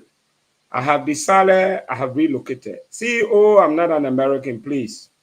I got serious political ambition in this country before somebody say, oh, the man CEO, CEO talking the man Americans said that on the media. You think we not know CEO himself okay. So let me make this clear. I am not an American or British. I am a Liberian. In fact, I don't have any other relationship with any other country. The only thing America provided me was to go to their school, work there, and pack my satokas and came back when I felt it was necessary to do so. So don't come here and tell the people, the man, that I'm American citizen. I reject that classification and I rebuke it. And I know CEO, you are saying no. You just want many people to put more on me. If you say Mr. Regroup, I agree. So this is 2025. It is imperative that this government regroup. You know, when we use the word at the time, it's time to regroup. We are going to regroup. People felt that, you know, the man was joking, but technically, if you look at it, it's about time that this government regroup. The opposition is already regrouping. But let me say something tonight, CEO. You champion the cause of JMB. Everywhere I go, the people still believe in you. They trust in you. They say, this man is our own. CEO, you are proximity with the government. You tell us on this platform, you talk to JMB, some of us before we go see the man at war, but you can take cell phone, you call. I want you to recalibrate. That's also your that you brought JMB to power. If the Kaffir lives under the ocean and say crocodile is a rapist, we have all reason to believe because they all live under the water. We want this government to succeed. In as much as we don't condone any act of criminality, and what I'm always disappointed about is the refusal by the president to punish certain people. When I say here, I said the president was not in charge, he was, oh, you lie, Patrick, slow down. I slowed down, listen to you. I kept quiet. I said the president will be in charge. So I'm also using this medium at this time to go back to your catacomb and reassess, regroup, and come back. The government is already down by 1-0. And that's why all the players are speaking in frustration. This country will only succeed if leaders begin to listen. And I like the way you are checkmating them. People thought that, oh, this will be your platform to sing hallelujah praises. No. But again, CEO, the same way you talked to me the other time when I was like, the president is not in charge. Everybody rebuked me here. I say, okay, let's see whether the president will be in charge until the lender will 1-0. So you are the government. You made this government. I brought my Kennedy and the people say they don't want him. I brought your one government. They say, no. That's not your time. We want rescue mission. So maybe somebody temple with a rescue agenda. So me, I don't know. You can go back and look inside. Thank you. And reassess. But as we're proceeding, we will be here to prosecute. You bring anything here, we'll deal with. Every society has a problem. You see the CDC, who told you nothing good going, something good going in CDC. They got some good things going there. They got some bad things going there. Even my dear own big brother and a general, as I call him, there are certain things it's forbidden for him to say on this platform. He would rather choose to say inside than to come out. So I'm encouraging you in one rescue mission to succeed. I'm speaking from my heart, not from my lips. But anything that come here, we are prepared to prosecute. Thank you so much. Phoebe, thank you very much. It's good to have you on. Glenny, it's good to have you. Let's welcome the former District Number 8 representative, the Honorable Karis Mosi Gray. Glenny, can you talk to us? Welcome to the show. Thank you. It's good to be here today. I know we usually do our closing, but I think I want to say something before. We lost a young Liberian man on Sunday who was found dead in his car. He was a friend, he was a brother of many years, knew his family, his wife, his children. Very sad, found dead in his car with gunshot wounds. Emmanuel Budi, who went to school together. His wife and 4 kids are mourning their dad today. We pray that they find justice, and whoever did that will be caught. In North Carolina, a Liberian man was shot and found dead in his car. So it's tough, but we pray that God will comfort his family. His wife she washes spoon all the time, and it's there's no words of comfort that anybody can give to someone when they lose a loved one. So I pray that God comforts them. But it's good to be here today. I really haven't followed a lot of stuff, but we'll jump in a discussion. Liberia first. That's why we're here. So, Glenny, thank you. And again, we've been following that story. Our sympathy to the family. I saw they were to celebrate the anniversary of 30 years. Again, man, is a big thing. And I saw what Fadiga wrote that he know the guy that passed. It's just sad, you know. Very sad. Very, You know, very sad. I hope that God can grace and give peace unto 2 boys, 2 girls, and, his beautiful wife. And we wish them Godspeed, man. We wish them Godspeed. Yeah. Somebody looking for their hustle for the family, and, and the rest is history today. We wish them Godspeed. Honorable Great, welcome to the show. Yeah, thank you very much. Let me say good evening to all on the show. And I also want to extend my sympathy and condolences to the family. He was a gentleman that I've had a lot of respect for. And I know him from the Ministry of Public Works. So today, it's sad. And to his wife, the rest of the family, his kids, I want to say their solace. And God knows why. Sometimes we cannot question. But I hope the perpetrators of the act will be brought to justice. Just want to say thank you and do our best today as usual. Thank you. We're gonna be having a great show. So what's on your mind since Glennie say she went down with this death news? What's on your mind, Honorable Great? Let's get into it. I took out nothings. One has to do with the troubling news coming from the police custody of Tom, where Tom now is being pressurized to denounce the recording that came up last night so that he could serve as state witness and subsequently get released. And one of his brothers fled the country. From what I'm hearing, he's in the Ivory Coast of Ghana because of what happened yesterday. And the second point that is on my mind has to do with the release coming from the LRA. That does not represent the truism or the true aspiration or reflection of the budget and its implementation in terms of the recast and the supplementary budget presented by the president. But we'll deep into the exigencies of that subsequently. So those are 2 things on my mind. Tom being tortured consistently. In fact, his entire home was being vandalized. They looked at and took everything away from his house. As I speak to you, there was no protection provided since he was picked up. So I'm impressed with Tom, and it's my hope that he will get out of this. by His grace. Okay, so thank you very much, guys. Let's get into the show. Again, guys, our show is at 4 p.m. 3:30 for calls for 30 minutes, and 4 p.m. which should be 9 p.m. Liberian time. But people are busy, and there's a rough, cold winter season. So please consider us. That's why we'll ride the boat for 4 hours and do this show. We appreciate every one of you. Please share the program. It's going to be heated, but you know what? You say your own, I say my own, and we help to move Liberia forward. Let me kind of honorable Hussein Fadiga. Fadiga, let's get into the issue.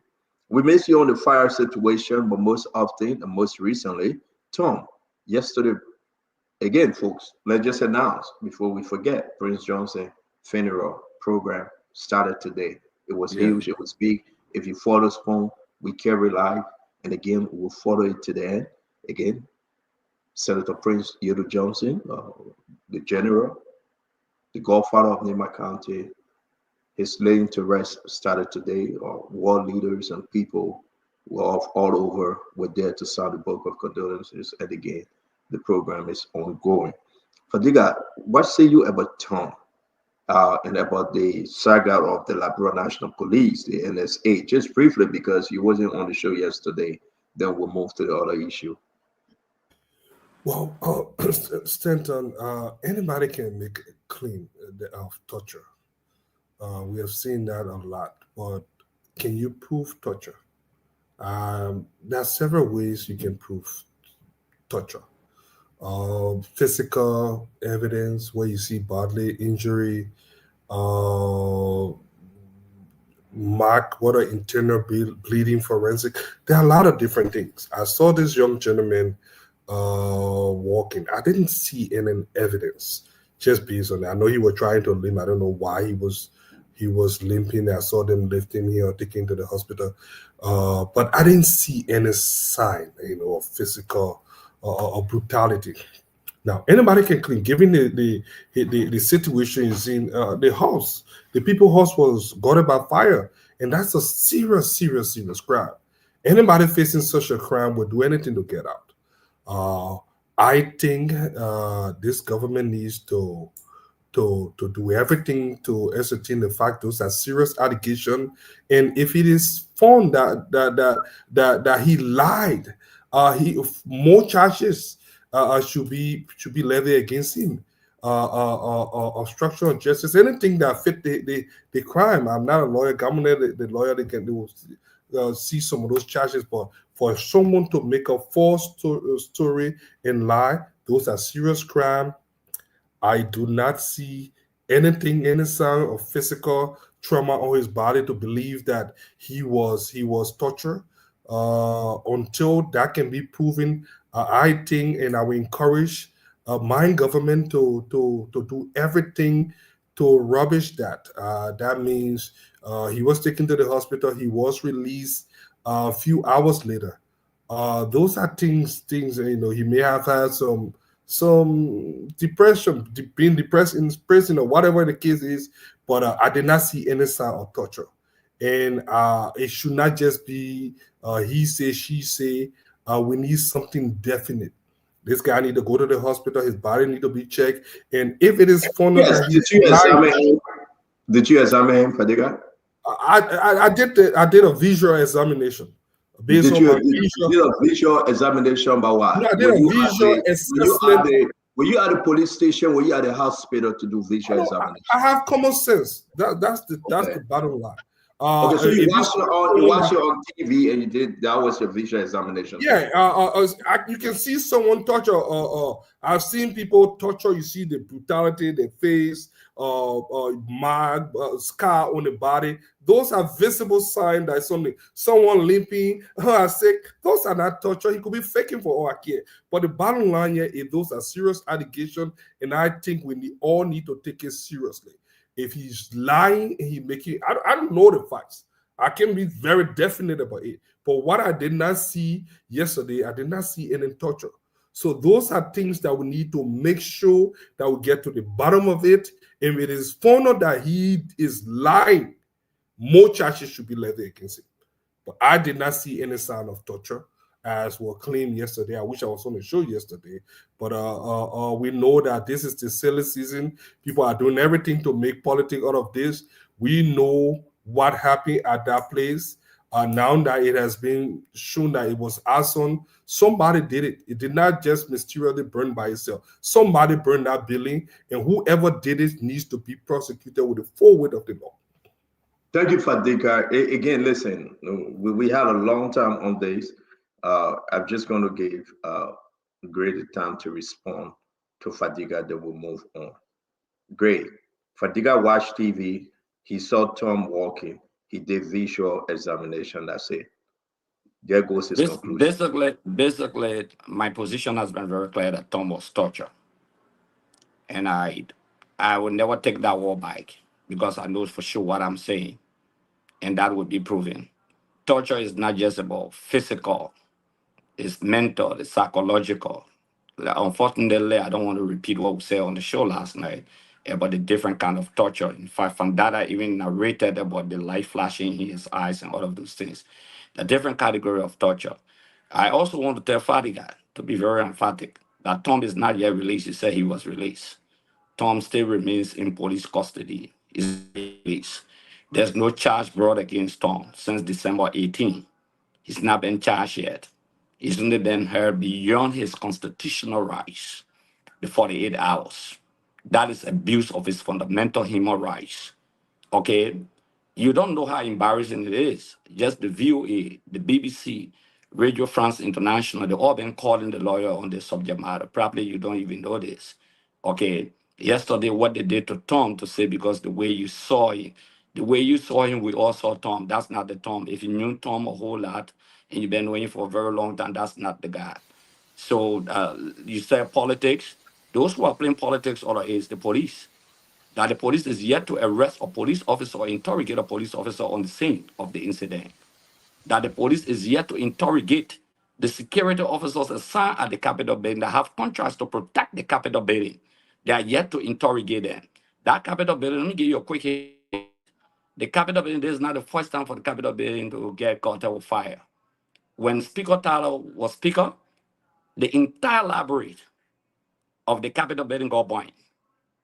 It got because of electrical fault. Again, prior to this point, prior to this quote unquote action by the police, there was electrical fault again. Similar thing happened to the executive Thank you, mansion. Honorable These Gray. buildings are very old. So to be definite and say it was an arson attack, with us saying it was alleged, is unfortunate. Great, Okay, thank you that could very be much. electrical fault also. Thank you. I see that you want to say something for that, Patrick. I'll give you the chance. Yes, so Fadika, by your profession, you are not a medical practitioner to just see somebody walking and determine that they are okay. Forget about physical torture. 2016, 2013, physically and psychologically torture in this country. And you know why it does? Let me say this to you and those that are listening. It makes you to carry a scar of depression. And when people are depressed at a certain point, I remember I almost took my life. Maybe you don't know the people that hurt you, especially when you are exonerated, when you see them, you just want to neutralize them completely. Not just that, but their families. When I went in the US and I was given an opportunity to do some therapy, which we don't have here in this country, it took me some time to do away with the bad memories of the past. Somebody take light, bright light to put in your eyes so that the cells in your eyes can be dead. When they leave you, you look normal. You can see. But after a year, you turn blind, you will never see again. This is how it happened. Besides, we have to be very careful. And let me just use this platform to commend the police. After another raid came, they rejected that. They had to take him to the hospital for some treatment. I think there's a plus on the part of the police at that level. They right. never So let honor the hold you wage. right there. Yeah, let hold you right there. Can I ask Patrick one question? He mentioned my name. That's why I want to give you the chance, and that's why I'm holding him. But we got to go because we spend a lot of time on the show. So, Fadiga, let me give you the chance. We are like 10 other folks in the back. Let's make some progress here. Fadiga. I do empathize with you with whatever you went through. But even during your ordeal, there were a lot of unfounded allegations. I remember you were the same person that said the government at the time injected you with poison. You remember that? And you are still alive. No, I said, no, Fadika. I said unknown substance. Wait, Fadela, he finished. I beg you, I'll give you the chance to respond. It's not back and forth here. So make this your last statement, Fadiga, on this. We got. I'll just say there were a lot of unfounded claims said they injected him with unknown substance. I'm not hearing you talking about that. I don't know what kind of psychological evaluation you went through. I hope to know more about that. But the bottom line here is Fadela Patrick. We all know that this was another scheme for you to get asylum in the States. A lot of the things that you said, I'm not saying that. Attacking Fadela Patrick now. Is that you? No, we all know what happened. And Lena, you asylum. You got what you wanted. But the bottom line here is you are not Tom and Tom. I have not seen any sign. Right, so you've been too personal into the man's own immigration status. No, CEO, let you go ahead. No, Fadika, let me just say this for the record. CEO, I come in. I can find it, I'll put it in the chat room. No, Fadiko, let me. The article of his seeking asylum here? No, of the injecting me with poison. You got anything that Fadela asylum here in America? For so many years later, he's still living. No, CEO, let me give you this joke. When I was humiliated while I was still undergoing treatment through my international partners, protect defenders and frontline defenders, Fadika had the audacity to create a Facebook page, go for me in my name without having my application. I sing. I call him. Yeah, I call him. I blasted him. I said, take it down. I have not reached the point of seeking public support. I'm telling you, Fadika. Wait. Guys, hold on 1 minute. Let's pause. Let everybody take some air. I had no clue you guys were about to do this. Wait. You are going on pain. You are going on suffering. And Fadika was stealing on your name, creating GoFundMe and eating the money without your own approval. Is that what you are saying? CEO, I'm telling you, somebody did a screenshot of the page. I'm being honest, Fadika, in fact, that was the first time I told him, I said, brother, this thing you're doing is not fair. I know you love me, but I don't like what you are doing. That was when I realized that Fadika, he was not concerned about my pain. I don't lie to people. You go to Ghana, there's a medical hospital in Ghana, they call it Nyau Medical Center, not Yahoo, but Nyau. Go there. I can give you the approval, they tell you the diagnostic. The person who diagnosed me here, Jim Lewis, from the SOS Medical Center. He said they do not have the medical equipment, but from the way he see, he suspect that I should be flown out. The government refused at the time. The only reason I left this country was there was no CT scan and there was no MRI.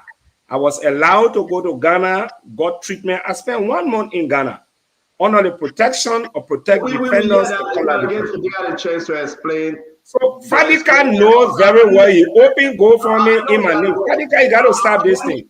Yeah, go ahead. That's a lie. I've never. Fadiga, wait. We're giving you equal chance. Fadiga, wait. Fadela Patrick. I mean, you cannot let this thing land on Fadiga.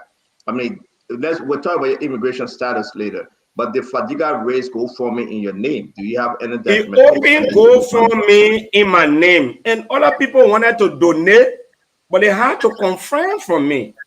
So when they sent the screenshot, I was so outraged. I was very disappointed.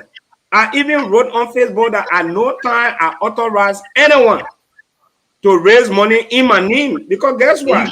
Can you give us that Facebook post that you did? If you say I will check, but that was 2016. Wow. So yeah, I don't know. Yeah, that was 2016. Way back. Yeah. That was 2016. Did you raise money in the name of Vandela Patrick as GoFundMe and you eat the money? No, Stanton, I can remember. No, he did not raise. He only opened the page to raise money. He only opened the page. I did not say raise money. That's what I meant. Without your approval. Stanton, I ran at that time. I had one of the biggest social media following. I raised money for Marcia, the late Bonobon Allen. I raised money for other things. I don't even remember raising money for this young man. I don't. So you are in the business of raising money? No, I don't raise money for people. Only when people come to me. I've never raised money. The last time I raised money was when we raised money with Costa for June 7 protest. That was the biggest fund we raised. We raised money to protest in New York. That was I think Vadala was there for that money in New York to protest. I think those are the only few times. I don't like to mess around money with. Fadika, I will not sit on the platform and lie on you. At least you didn't say I steal your money anyway. No. You only raise. I'm saying you open. While I was going through PIN, you open GoFundMe in my name. But that was criminal. You didn't seek my approbation. You opened the thing in my name. That was criminal. And in fact, you are putting me into problem. But Patrick, when my donors have already move on to today's. Guys, wait. Hold on. Come to you. So Fadika should not come here. Fadika should not come here. You just look at somebody walking. You say the person was number. Then you can't talk about what. Gibson Gary knows me very well. My life is an open book. I've been around for a while. But that one you were not open book. I was so mad. Fadika, if I want to see you physically, I want to slap you. That was the people. Guys, let's move on. VP. Fadika has been appointed to go and represent Liberia as ambassador assistant. That's why he carry honorable name. You cannot put this on Fadika like he illegally raised money in your name. You have to tell him to take down the GoFundMe. And so if you be that feeling, you tell your own now, you got to give other people the chance. And everybody, tens of thousands, people in the radio then I get respect for Fadiga. Now they're saying that Fadiga illegally put up GoFundMe to raise money in your name. This is terrible. This is not the man that go international to represent Liberia. But I'm going to ask us for us to move on. But did you say they gave you poison when going through your situation and therefore you came to America to seek political asylum? Vandela Patrick, as Fadiga is saying. So that Fadiga will come and join today. See, let's proceed, man. I don't. In fact, as we're talking a lot of information, say even come in. I will leave that all alone. I will send it to him. Let's just. Okay. I don't let for people to think so everybody. Let all just forget about this. I have no reason. I got a asylum application. The no one did not. That they are not part of it. Who asylum application you got? I get Bangla part of the asylum application. He was denied? Yes, I get it. Oh. He was denied that he didn't mention that they injected you with substance. Let him put it on record now. Let him say now so we can expose the I don't lie. Everybody that know me, I don't lie. Wait, Fadila. So we don't want to get into Vandela Patrick immigration situation here in America.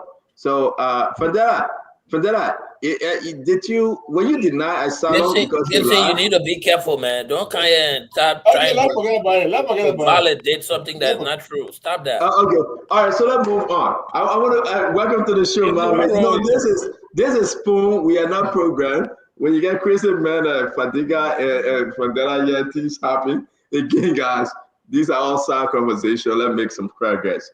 I want to say let's get to Jeremy Pierre. On the Go ahead, Mo. Yeah. You skip us. Oh man, you just come in late. I'm gonna ask you for intro again.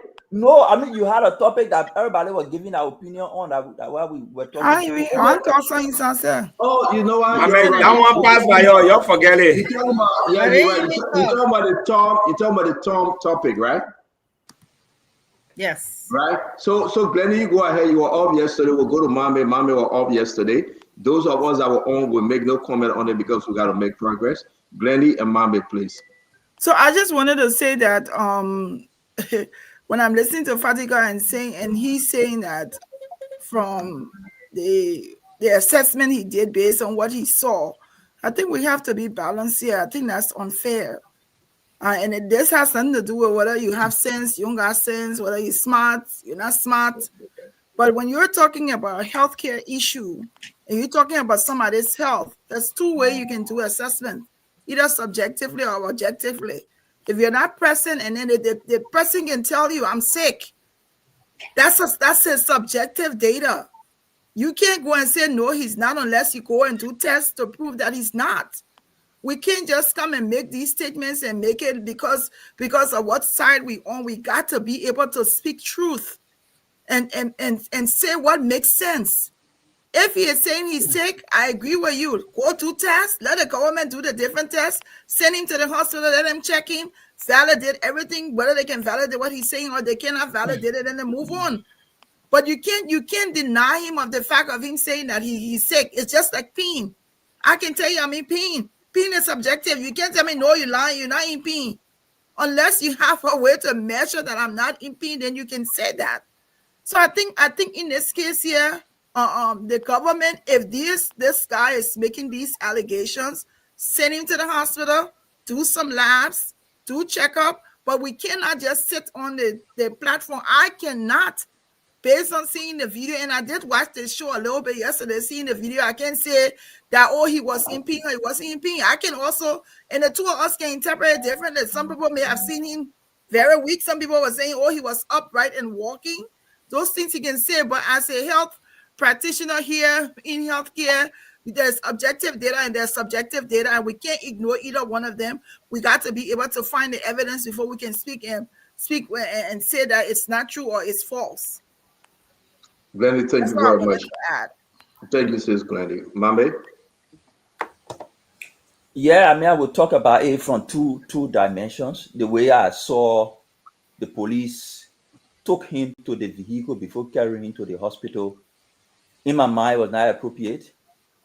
They would have found other means by which they could easily get him to the vehicle, even if he was faking that. I mean, he's not well. Even if he was faking and lying on the ground and behaving like that, they would have found other means to take him to the vehicle. Like Tiawon Gonglo always advised us, say, even if you want to kill a cow, give it water to drink.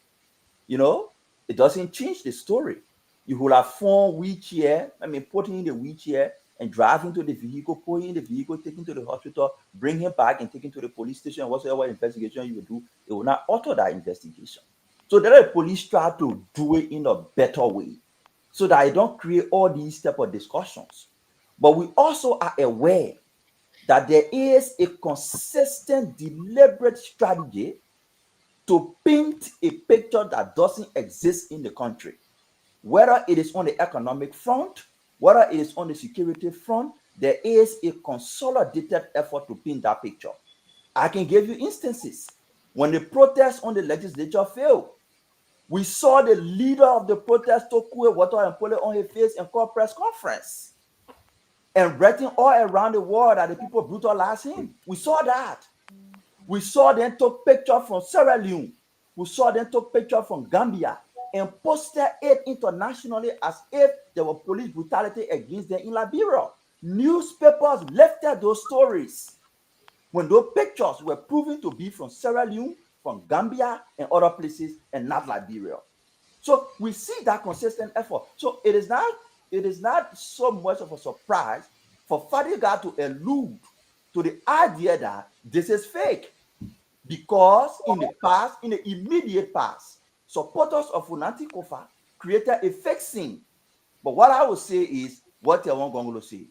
Even if you want to kill a cow, give it water to drink. They would have found easier way to take him to the hospital, bring him back, and investigate him. But yes, there is a consistent, consolidated effort to create fake pictures, to create fake scene in the country. We saw that with the cool water. We saw that with the fake picture. We're seeing that with fake economic data being thrown around, and we are here to provide the facts. Thank you. Guys, can we mute, please? Thank you very much, all. Let's keep ourselves muted. And at least we are 10 on the show. Anyone come that will be in the back and we can rotate. We want to welcome all of you, our fellow Liberians, home and abroad. And if you are not even a Liberian and you following us, we say thank you. I'm here with Sister Jackie, Fadiga, Glenny, Paul, Federa Patrick, Honorable Karis Moshe Gray, Clinton, Gibson, and Abula Mame. I'm seeing my brother Remy Gray in the back, and I ask you to join in likewise. Let's make progress, guys. We have about 2 more minutes, 2 more hours left, maybe hour 20 minutes left for this program. So let's give it our best shot. Today, Nelson, please upload the LRA information. We really want to discuss the LRA document. We have them, we can read them, we have shared them. Double Jara is posting, he met the president. And he said we raised $692 million. And we expected to bring in another $10 million. We have gone above and beyond our expected revenue. Was Double Jara saying the truth? Or was he just playing politics and lying to the president and lying to the Liberian people? We were there today. We covered the program. We got clips that we'll be sharing with you. Nelson, please upload them. And also, our information and sources from the central bank, finance ministry, they say Double Jara is in error.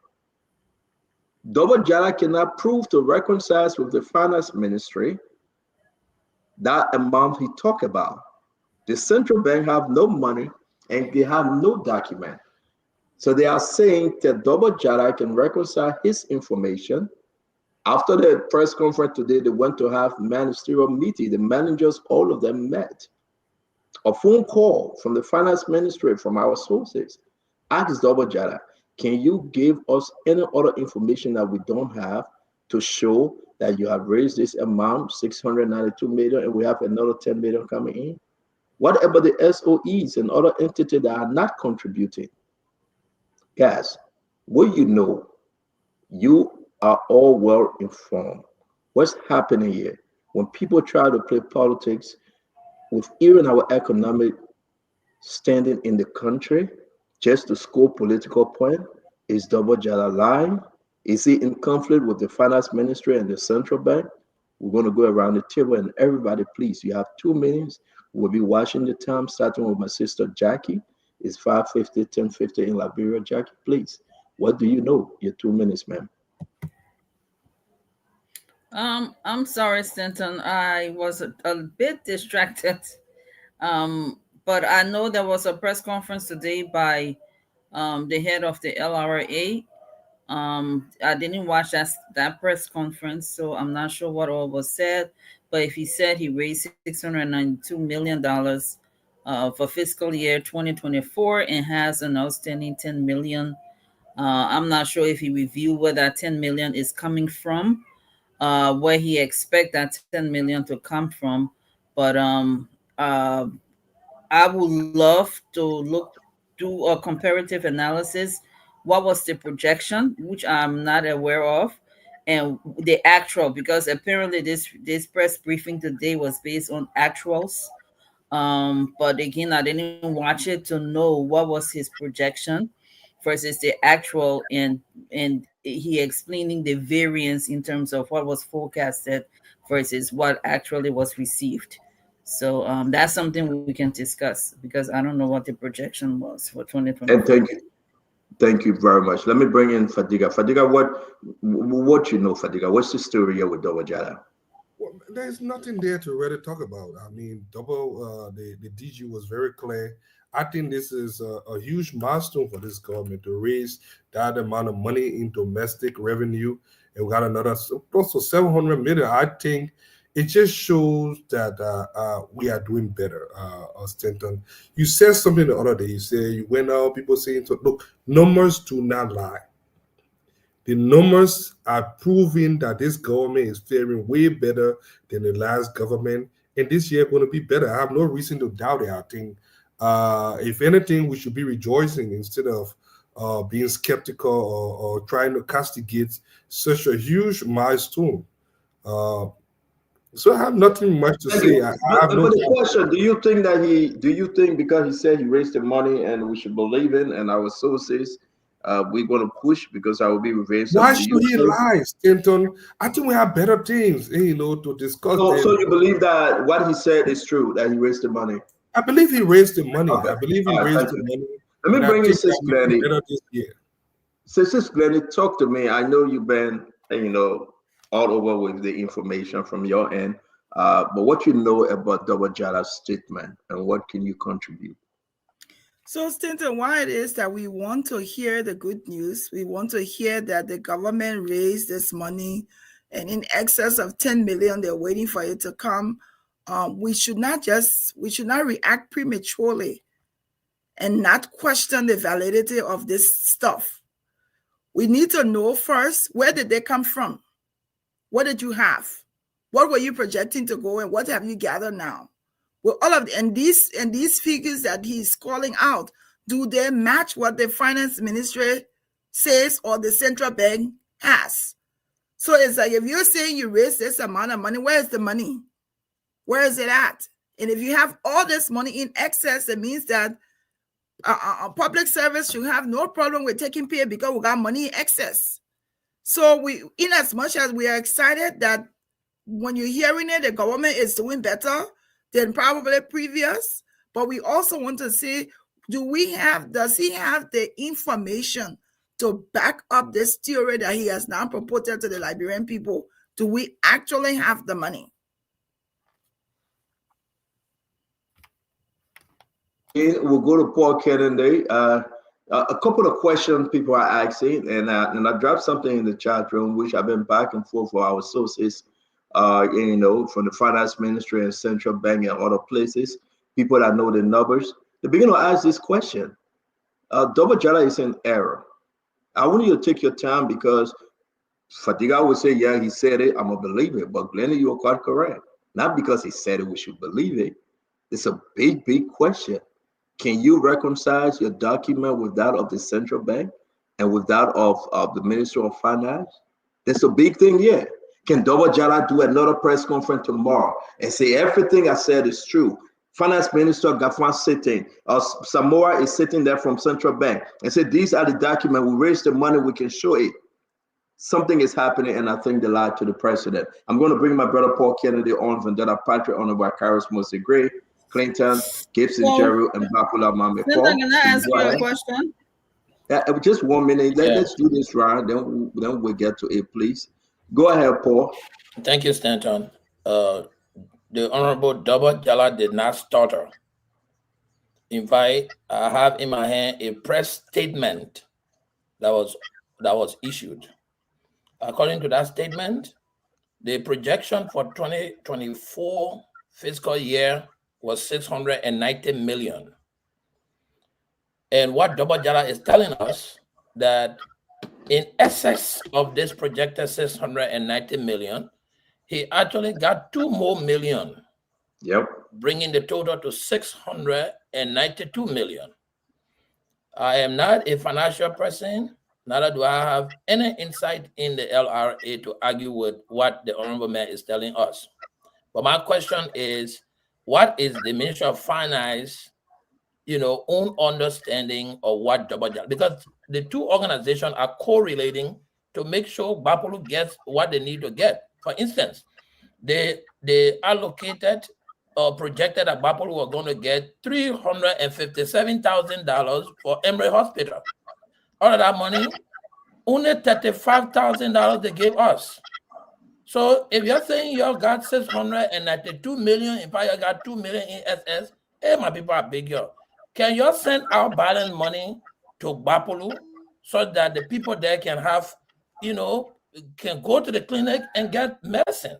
Because the hospital is struggling, So I would not say his statement is true or false. What I would be asking is that the Ministry of Finance collaborate with him so that they can actually find the money he's getting, where he's putting it.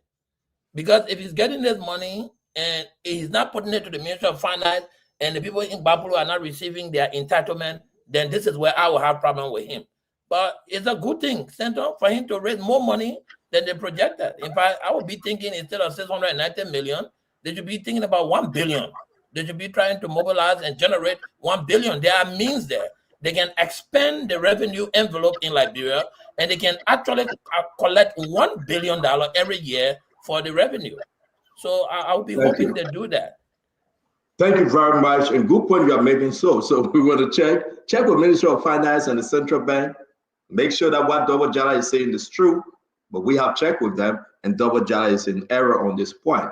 We have called our sources again and want to say to the government, I like what Jackie said. I mean, not Jackie Glenny. If you want to celebrate, show all the proof, show all the document, and let's put this to rights. Vendetta Patrick talk to me, and we'll go to Honorable Akaris Gray. Yeah, so CEO, I had a time to listen to the press statement today. I follow it. I saw the entire leadership of the LRA seated. I'm not a financial expert. I'm a public sector administrator, but few things I would have expected to see today. Sometimes, let me take you back. When issue of national security is concerned, if it falls under the jurisdiction of the police, but because it borders on national security, you see all security sectors seated to make a powerful statement so that nothing is contradicting. Giving a comprehensive status of how much was collected, I would have expected today, and I want to believe that's my own statement. You know, I think there was a missed opportunity. I expected the Ministry of Finance, the LRA, or perhaps representative from the Central Bank of Liberia to be seated to validate everything that was coming up. But as I listened to the press statement, very short, I was concerned about the statistics on various sources of revenues, where this money came from: small businesses, medium-sized, multilateral corporation, government entities. I was concerned about that. Maybe they still have it in their database, but I'm curious to know which one of those sectors contributed the highest, because that is a projection. So we know where the revenue that is coming that's amounted to the 600 million, you know, which sector really contributed. Which one of the revenue sector contributed the least and why? You know, and I was also concerned about whether do we still have uncollectible revenues. Maybe some people were supposed to pay $200,000, but they did not pay in this year. They were left with maybe $150,000 or maybe $50,000. So we needed to have these statistics. Secondly, whether everything that was projected in 2024, looking at the revenue sources, that this person will pay $200,000, is going to pay $1 million, is going to pay $25,000, whether the LRA was able to meet its target to collect everything that was projected for entities, multilateral corporations, business entities, whether everybody comply. Because we are shut down of $31 million, you know, yep, as we are talking about. So it suggests to me that perhaps the LRA was not able to collect. Were there businesses or multilateral corporations that defaulted in the payment of their revenues that led to our budget shortfalls? For me, I wanted to have a clear understanding of these land factors. But overall, I can say that I think with this amount that is reported and given our budget, I think we are on the right path. But I think this has to be explained. Whether it's understated or it's overstated, we want to have clarity on these things so that we can have a balanced, you know, argument on the issue. Thank you. Thank you very much, VP. Let me bring in Honorable Great talk to us. Yeah, the release today is a PRO of loopholes. Let me repeat, a PRO of loopholes from a legislative standpoint. What do I mean by that? The IRA has said that $690 million was the target for 2024 budget year, which presupposed it went above the $690 million by the press conference by extra $2 million, 692, and they are now reconciling another $10 million. Bravo. The very LRA admitted in the public press statement that institutions were defaulting in their payments, and those institutions did not meet up with the payment. So how did they get the $692 million and extra $10 million United States dollars when these major institutions defaulted, including the NPA, NAFA, and other institutions? It raises serious legislative oversight concern on that. The second point here is that the budget, there was a quest for a recast budget. And what was the essence of the recast budget from a legislative standpoint? The government had admitted, both the Ministry of Finance and the LRA, they all had admitted that there is a budget shortfall. And there was pending budget shortfall, and there is a budget shortfall. It means that they had to reappropriate. That's the essence of the recast. So, for example, the president declared the fight against drugs as a national emergency. And from the initial 2024 budget, not a recast, they had a huge amount of money, millions of dollars there to fight drugs. When they presented the recast, they reduced that money less than $1 million. And the reason why they reduced the money, because the government has come to the realization that there was a budget shortfall, so they could not keep up with the initial budget. That's the essence of recast from a legislative standpoint. So if a budget is recast on the basis of a decline in revenue collection, and the LRA boss is boasting that revenue collection exceeded, what was the essence of the Ministry of Finance presenting a budget to recast with a decline in the area of agriculture, in the area of the health sector, fighting drugs? 3 and more cardinal areas where there were reduction. There's the logical thing I'm saying. I'm not guessing on the basis of just numbers being pulled out there. So the concerns here from the legislative standpoint is that then the legislature was deceived. Another thing, when revenue perform and there's an extra amount being collected, there is something we call a supplementary budget. That means the government perform, and in our fiscal year, we present a supplementary budget. That means the money was moved. They anticipate move. So what happened to the extra amount of money in 2024? Mind you, by law, the budget year expired the 31st of December of every year. There's a new budget year we are in. So somebody is not discussing 2024 budget. Is we're still reconciling $10 million. We have extra $2 million, okay, from 2024. So what happened with that money? These are concerns that we should be struck a very important point. Instead, Babalu was giving the clinic at the hospital in Babalu was giving $35 million, $35,000, I mean, or $300 and some more $1,000. So how dare you come and sit in front of an informed legislator, okay, who has demonstrated oversight and telling me that the budget performed, but Ministry of Finance could not give $300,000 to the hospital in Babalu. The Ministry of Finance could not provide millions of dollars to fight drugs when they reduced it, I think, to $400,000, if I'm right. I could be corrected on that. Okay? That they reduced the amount for agriculture. These are scientific issues that we are discussing, not just putting a graph up. And that's why the Ministry of Finance has exonerated herself from that. The Ministry of Finance government would never come in the public glare and defend what the LRA is saying. So there will be two things. Either if the LRA is saying the truth, then this means that the money was misapplied, misapplication of funds, stealing a government resource.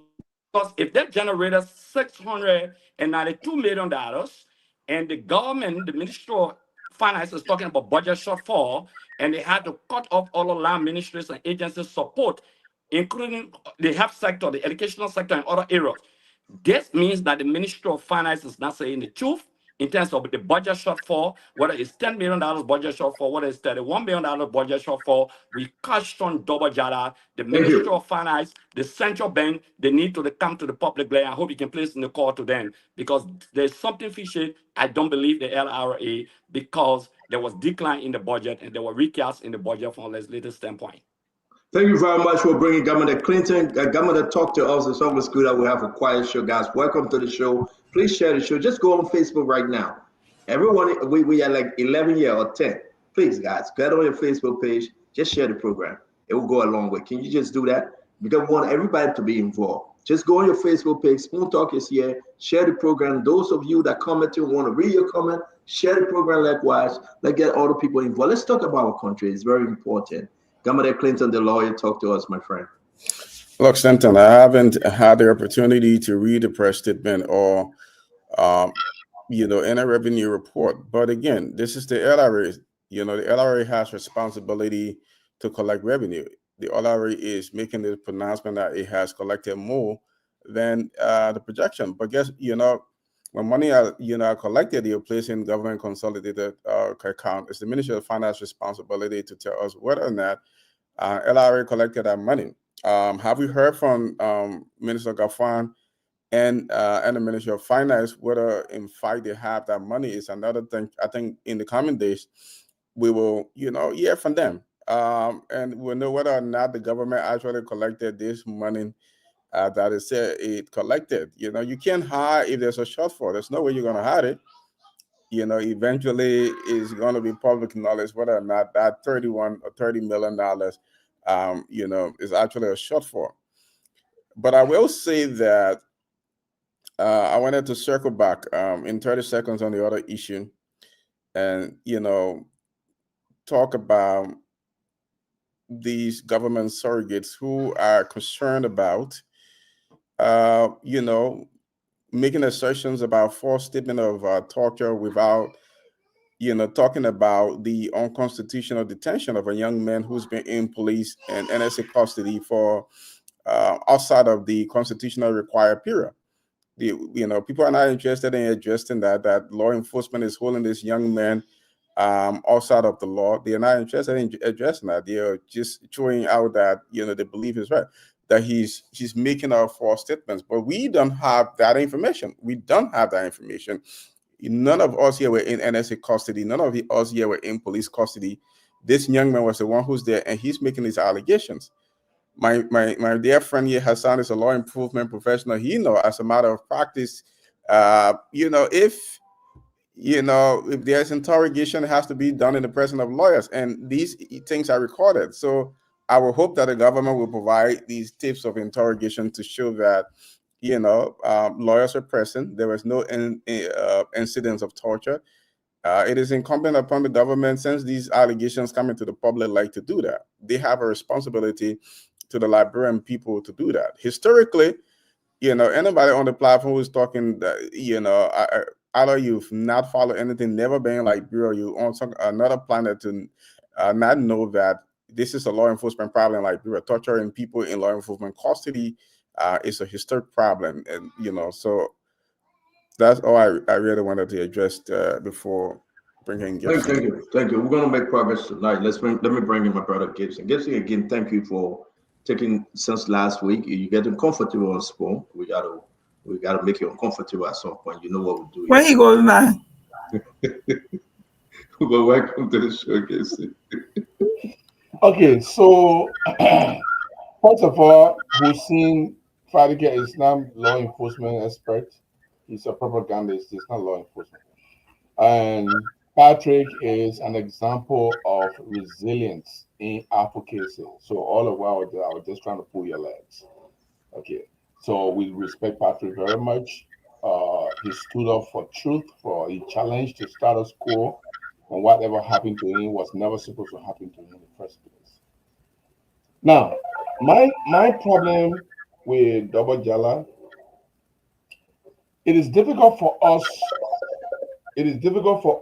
to even argue what Double Jala put here, because we do not have empirical evidence as to how this money is being raised, whether this money was raised, and all of that.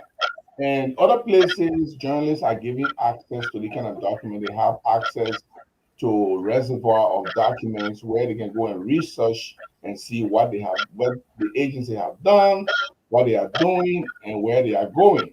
Unfortunately, we only get information as it comes from the heads of this organization. If Dr. Jala had not put out the press release today and say we were supposed to bring 690 million, but we brought 692 million. If you had not said that today, we will still not know what they were doing. So there is a conspicuous denial, if I may say, refusal of government officials to expose what they do to the public. So it's very difficult for us to. The only thing we can do, I can say here, is to pose a couple of questions.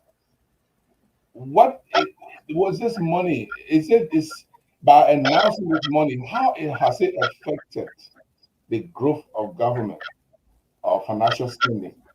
The government currently has an 881 million budget, national budget. LRA said they alone have raised 692 million. So if LRA alone raised 692 million, I would think the government on a budget is national income. Because if LRA can raise, I just want to do the math here very quickly for those who are listening. Don't do the math, Gibson. Don't do the math. Just talk. Just leave it. Okay. If LRA alone can raise 692 million, and the government is only looking for 881 million projection, then it means the government underestimated its own ability to raise money. Because we're not talking about the National Port Authority yet. We're not talking about maritime yet. Only LRA is telling us that they have 692 million right now. That is almost more than 75% of the budget the government is looking for this entire year. So we want to know how is it affecting or impacting the lives of people? How is it impacting the government budget system? How is it impacting the government income envelope? So it is difficult for us we can't come here and say he lied because we don't have any empirical evidence to do that. I can't say that. I will never do that.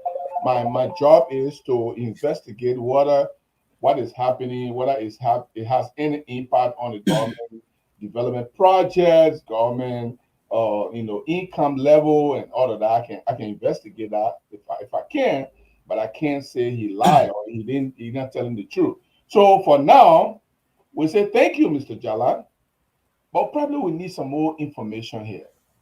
If the government is only looking for 881 million for the whole year, and we have one entity of government already raised more than 75% of that amount, I think the government need to project more. It means the government can make more. Maybe they can make $1 billion. Maybe they need 1.5 billion. They can project that because LRA will bring 75 million or 75% of that. So that's the way I look at it. I think there's something wrong here. There's a missing link here. I can't lay my finger on it, but we hope that this is true. But I don't think it is a good news, but it's a news with a one leg standing. Thank you very much. I don't know where the other leg may be. Maybe you can tell us if we found the other leg. But listen, before Mama come in, there will be a recast in the next 3 to 6 months. There will be a full recast of this 2025. It's anyway. Let me go for my time. Mama, talk to us, please. Yeah, we're not talking 2025 yet. We're still in 2024. I got opinion, but a lot of things were said that unfortunately I need to correct. The first thing is Gibson, the entire government, the whole government, that LRA can collect the money for it and keep it. And that LRA has the authority to announce it. Everybody, what a maritime, what a water and seawall, all revenue generation in the country. You get your flat receipt, goes to maritime, it goes to LRA. So LRA is the institution responsible to collect all government money and announce it. So the amount they announce is what the government collected through all the different agencies. That's the first one. The second one is for somebody to argue that the recast budget, so therefore the number LRA is calling today is inaccurate. Where you coming from? The budget was over 700 million. Somewhere in August, the whole government side and said, let's adjust this projection based on different things we're seeing. So they adjusted it to 690 million. So the government budget for 2024 is 690 million. It is not more than that. It is 690 million. Doba is reporting that based on all his collections, 192 million, thereby exceeding the target. Under the Public Financial Management Law of Liberia, and your opinion, and that text message, it says at the end of the budget year, the LRA has the authority to collect additional revenue within 90 days. It is that 90 days that Double is saying based on all the different receipts. Back to your question, you said, whether have they collected all the money? It is possible that some entities that are supposed to have delivered certain tax revenue or certain income revenue have not delivered those revenue. LRA has the authority under the law to collect that in 90 days. So Double has projected and said within 90 days, these are the additional collection we make. That's what the law says. They're not text message, they're not people's opinion. It's written black and white in the law. This is a good news for our country. This is something we should celebrate. Not only LRA, if you see Double statement, Double first celebration, he said we celebrated taxpayers who trusted us to pay their tax. So I want to follow Double's footsteps. Those market women, those people who do petty trading, the full of people in the store, those pen rider who go to Ministry of Transport and pay for their license. This is your achievement. This is what you did for your country. Those selling pepper, who selling gas on the street, pen rider, taxi drivers who listening. When you go register your car, Double is saying you did well, you performed. Let's celebrate this. Somebody ask question, oh, because PRC don't pay all the tax, or because NAFA don't pay all the tax, so it's not possible for LRA to go above their statement. That wouldn't merit understanding of tax collection. There are agencies that exceeded their budget. Custom, for example, revenue, exceeded its budget in revenue collection. There are other agencies that exceeded, for example, Ministry of Labor. The budget for Ministry of Labor in terms of revenue were exceeded. So while agencies were exceeding their budget, other agencies were not meeting their target. But because it is one government, you put all the revenue together and announce it. Pen riders, taxi drivers, market women. This is your achievement. You contributed to your government's budget. The budget exceeded. This is a celebration. What we should now begin to think about is, how did we spend this money? What impact it has made? But to question LRA's number on the basis of text message is not fair to LRA. The Abdullah Mame, thank you very much. You see, our brother Mame come on the show, and I appreciate like everybody. Can I say my own? I beg you. Can I get my own 2 minutes? Yeah, 2 minutes. No, but before you say something, mention my name. Let me just say something. No, nobody is trying to discredit. I didn't mention your name though. Nobody is trying to. Yeah, but nobody is trying to discredit. When we come around, then you can do your correction. Point of information. I have information. I beg you guys. You need the information. Let me say my own. Let me say my own first now. You'll get about 2 minutes. And I think all the things. Watch it time for Stanton. Watch it time. So I'm ready to talk. Ready to watch my time. Okay, I'm not watching no time. So how many minutes I got, mommy? 2 minutes. 2 minutes. Right now it's 6:21. Maybe because rebel overnight. Maybe because rebel overnight. By 6:24, I should be finished. I think Mama is in error. I think Mama will come back on the show and he will apologize to the Liberian people for the mess Double Jada is causing. Listen, you know I love Mama. I call him every day.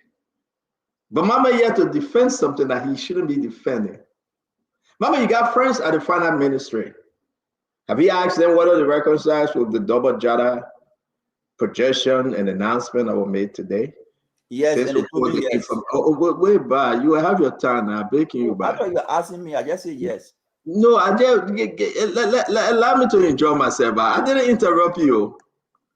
You know, it's one of those things that we become passionate to ill-advise the Liberian people. This is not right. But Mama have to say his own, and I say my own, and the people decide. So I would not hold him responsible for saying what he just said. Go to Central Bank. Ask them for the document. Go to Ministry of Finance. Ask them. What was said today about Double Jada, he's regretting because he made a mistake. He met the president yesterday and sold this thing garbage to the president. This is a garbage. This budget is under 31 billion. It's $31 billion under. Mama talking about people contributing. Mama, how much Freeport contributed? How much LPRC contributed? Let's go down the line. Why are they not contributing? We have access to them, Mama. You know we do. But let's be serious now. Where the rest of the money going? That deal cover who we own? Double Jada can talk because you know where the rest of the money going. Double Jada formulated a number to please the public, to come and sell this to the nation. But we always said, and that's your favorite line, the pregnancy will not come from the back. It must come from the front. If that pregnancy comes from the back, that means that person in the interior and that witchcraft baby. So the pregnancy will have to come from the front. So in the next 3 months, 6 months, the whole thing will be put outside. But if you know Central Bank, can you reach out to them? If you know Gafan and the Minister of Finance, can you reach out to them? Can they have another press conference again and tell everybody in the entire nation that these are the documents? Let's call folks in Central Bank. Let's call folks at the Ministry of Finance. They are trouble. Double Jada was on his own on this one. I will leave with this to the Liberian people. Can you call your people at the Ministry of Finance? Call them at the Central Bank and compare their document with the document of Double Jada and see who's wrong. I need a break. If we don't, you know, Gibson, you are suspect. There's a reason why they will come to the press, right, Gibson, and they will flash and give them no documents. Why Finance Ministry representative wasn't there supporting their argument? Why Central Bank were absent? Because Double Jada formulated this information to please Mr. President and to lie to the Liberian people. And I will say to you, we have to discuss it because it's only important that for us to transform the LRA, Double Jada is between a rock and a hard place. Freeport is not contributing. An entity that collected over $25 million.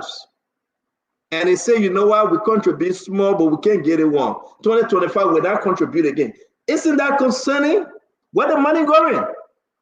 Let's talk about Freeport. Mommy, I will start with you first on the round. Let's talk about Freeport. They are collecting over $25 million. And they are saying for 2025, they will not contribute. What the 25 million over money going? Who eating it?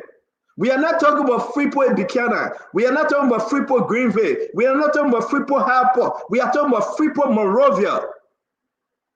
Liberian people are stupid.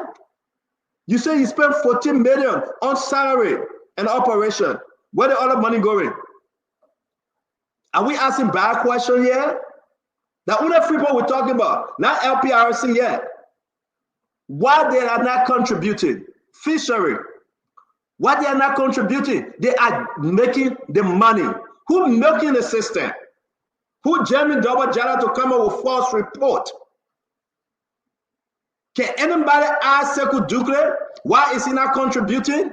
Where the people money for 2024 went? Can anybody ask Sekou Dukle? That's my friend. But have you realized on George Manawia, when you have Bill Tuare, one of the reasons why he was put on sanction? Have you realized on George Manawia, when you had ice cream, how they were misusing the money? People going there with bags to support president children and president. You want us to talk? Where's the money going? So you don't do this to the country. Our country is bleeding. Let's hold these folks responsible because we have life and we have our people to protect and arrest. We're going to do another 1 minute each on this one. You can call anybody name you want to answer your question. Just 1 minute, and then we'll go to our final conversation for tonight. I will start with my sister Let me Jackie. go first. No, let me start with my sister Jackie. That's why we started the show. Please, I beg you, let me go first. I beg you. Please. Jackie, that woman, let her observe my craziness, then she bring the idea. Mommy, you just lied. Are you serious? Mommy, you just lied. Are you serious? What? That Jackie should wait for you? Yeah, because I want her to get more idea. Then No, that's why he said Glenny. That's why he said, let him talk his stupidness so Jackie can correct it because she's the woman. Go ahead, Gibson. Jackie, I agree. Go ahead. Mommy, you just lied to the Liberian people. Stanton, let me send you the budget recast for 2024. Mommy said, please try to be audible, man. Please, Mr. Gibson. I'm not audible? What? I can't. Let me see. Let me make sure. But while I'm talking, I'll hear you. Go ahead, talk. Yeah, you are okay. Okay, hear you. Mommy, you said that the government of President Boakai cast the budget at 700 million and they reduced it to 690 million. That's not true, Mommy. The recast budget, copy that I just sent to the portion I just sent to Stanton. The government recast it at 700, let me make sure, 738 million. And projected 2026 for 690 and not 2024, even year 2025. 2025 was projected at 649 million. 2024 recast was 738 million. Man, where he came from with that figure? Who told you that figure? Stanton, I mean, you don't be doing the thing, man. Stanton, can you pull all LRA statement up? I said budget. You said the national budget. No, I come in. No, listen. Wait, you want to run away? Okay. I'll wait for you. You want to run away, Mommy? Mommy, you said the LRA, the announcement of figure, it was the holistic collection from all the collectors. And the government of Liberia projected 700 million. But because the government could not reach it, so they reduced it to 690. That's what you said. And when you're saying it, I was writing. It's not true. The government did not reduce any budget. And Stanton will put on the screen. Government did not reduce any budget.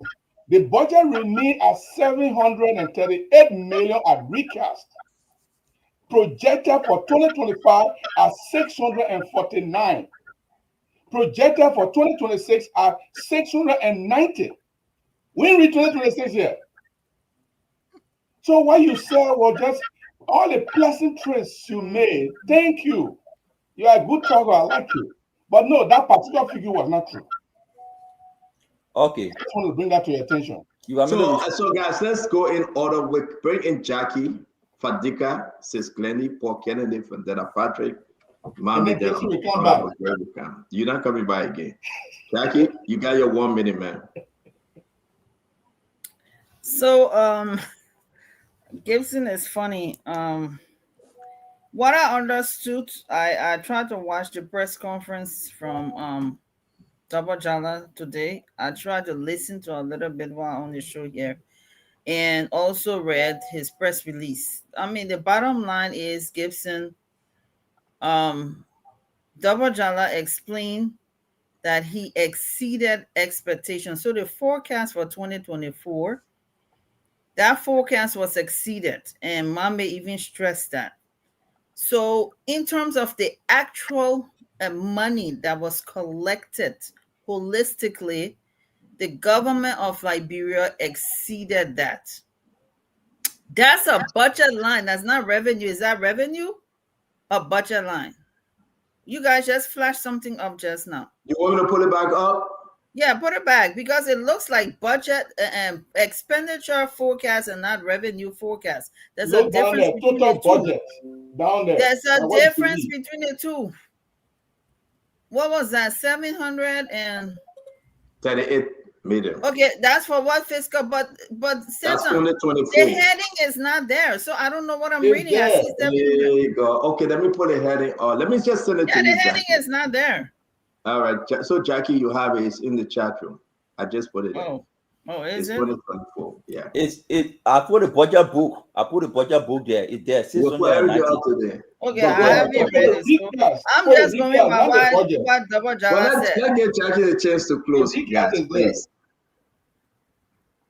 Okay. Jackie, all right, let's bring in Fadiga. Jackie, are you done? Fadiga, come in, sir. Hold on. Yeah, okay, I see what Gibson was talking about. The budget for 2024 was 738. 2025 projection was 649 million. Jackie, okay, so that was the expected budget. No, wait, wait, guys. I beg you, Jackie, your time. No, you're correct when we come to you, mommy. I beg you. Guys, Jackie, your time finishing, or we can't wait. We on time here. All right, you know what? I didn't read.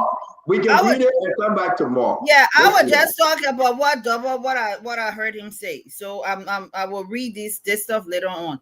But basically, the bottom line is he spoke today and he said that he exceeded expectations. He raised 692 million. He expecting another 10 million to come in, and that will put the country at over $700 million that it would have raised in total for fiscal year 2024. He was only referring to the 2024 actuals versus what was projected. So what was projected, he is saying that he raised more than what the country raised, more than what was projected for the 2024 fiscal year. And I think that's the message here. Of course, there are a lot of things that were said during the press conference. We have the ability, and 90% of what the country raised, our budget is supported by domestic revenue. So external revenue is about $70 million. And there's a huge difference today as compared to over 10 years ago. Let me just clarify this. Over 10 years ago, we used to complain and talk about why is it that our budget is mostly supported by external revenue. Today, our budget is mostly supported by domestic revenue, which is a huge shift in terms of how we raise money for the country. But can we do more? Can we reach $1 billion+ in raising? We'll come back and make that argument. Glendy is not even talking. She's not looking at town. Honorable Hassan, talk to us, please. Welcome to the show. Yeah, Fadala. Look, the commissioner was very emphatic and clear. I think we are backing on the wrong. We are beating on the wrong thing. I think we should be celebrating the milestone, like I said earlier.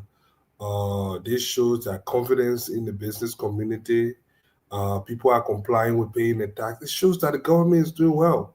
The fact that taxpayer, nobody running after them, it shows that confidence in the governance process. It shows that our people are understanding, and it shows the remarkable work that Commissioner Jala and his team are doing at the LRA. I don't think we should be beating on this. I think we should be celebrating it. I think we should be celebrating this. There is nothing that I've seen so far for me to doubt it. What are the onus is on the finance ministry and the central bank to provide, if any discrepancy they say, but I haven't seen anything yet. I don't know why we are making a big deal out of this thing instead of celebrating it. I want to take some time for us to celebrate this, and I can only pray and hope that this year will be better. Because we need those. Thank you, Fadiga. Thank you. Well said. Let me bring in Sis Glenn. Sis Glenn, man, your 30 seconds. Stanton, I didn't really. I think I just read the stuff. Was there a press conference where he took questions? I didn't see the question part. I don't think he took questions. He took questions. Were there questions and answers? Yeah, he did take questions from the journalists. Okay. But we get a clip. So let's give ourselves time. Those of you that didn't follow, but I put a video in the chat room. Likewise, listen to it. Okay. The first statement is in the chat room. Other document we're getting from finance and that of central bank, we share it, and maybe tomorrow we can make some informed decision as to where we are. But the argument remains: is Double Jada been truthful, saying that he will be raising over $702 million? That's a big argument. He didn't. A lot of people are concerned where he got the numbers from. But again, till Mama can come up with some documents that I don't have, or the folks don't have, to convince us. I say my own, he say your own, and then let people decide. Paul Kennedy. Mr. Larry King, we're not hearing you, sir. Larry Thank King. you. Well, I don't know why the man calling me. Larry King had glasses. Larry King.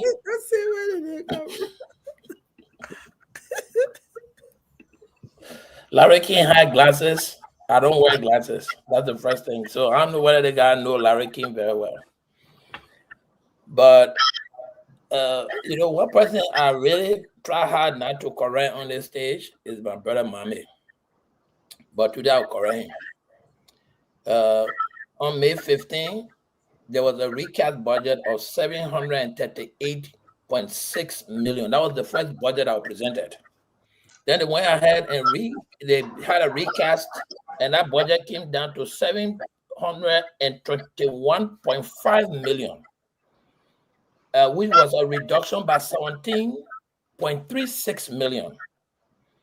At the $17.36 million, when you subtract the $690 million that the revenue was projecting, you will have a $31.5 million deficit. So what Double Jala was telling government was, we can only raise $690 million at this fiscal year. But then when the finance minister and the group of people sat down and they did the budget projection, first that projection was at $738 million. But then when Double Jala came and said, listen, we're not going to be able to raise that money. This is what we can raise. We can raise $690 million. So they said, okay, but then let's shortfall the budget and recast it. So at that recast, because if you're projecting 690 and you're not able to accomplish it or attain it, then you got to go back in your house to see what is the closest to that 690 that will be able to meet the goods and services of the country. That is when they came out with that $721.6 million in the recast budget, which was submitted to them on May 15. Now, out of that money, even though they're saying they raised that money, the 690 million, this 721 million that's spread around, they still has arrear for some of the ministry and agencies that are supposed to be giving the money to. So if Double Jala is saying that he raised this 690 million, then finance ministry will got to be asking them, where is this money that came to the consolidated account? Because although you projected 721 million, in there. Very smart argument, in there. Although you projected 721 million on goods and services, you still have not been able to meet even the 690 million aspect of it. So where's the money we are taking? Where are we putting it? And who's getting the impact of it? That's the kind of question. But just like Gibson said, I will not be saying Double Jala lying or he's saying the truth. But what I'll be asking is why have they not given the Bapulu Emery Hospital the 350,000? Because this projection, remember, is from 2024. So if you owe me, Mame, if you owe me from 2024, and now you say, oh, Paul Kennedy, I just won the lottery, I got 2 million, then give me my money. Because we'll stay in 2024.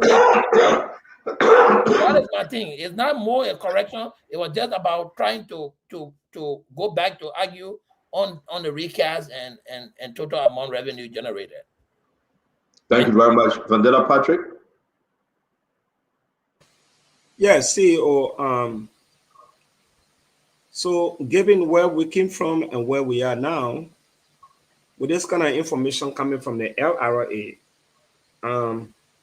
whether it's something to believe or not, for me personally, the government is telling us they are capable. From the projection of the Commissioner General, the government is telling us there are a lot of sources of fundings, of revenues that it can collect to improve our lives. Tomorrow, when they come here and they default on what is reported, when we begin to criticize, I hope the rescue missionaries should not say that we want this government to fail. But few fundamental questions. I still believe with this particular figure that is given, I'm still asking myself, I think it's important that we bring maybe the spokesperson of the LRA here to answer some of the questions. Are there still uncollectible revenues? For me, I'm interested because when the Commissioner General spoke today, he said this amount has been verified. But they did not tell us whether it's not possible for everybody to comply in the payment of revenue to the government of Liberia. So I am still concerned about that.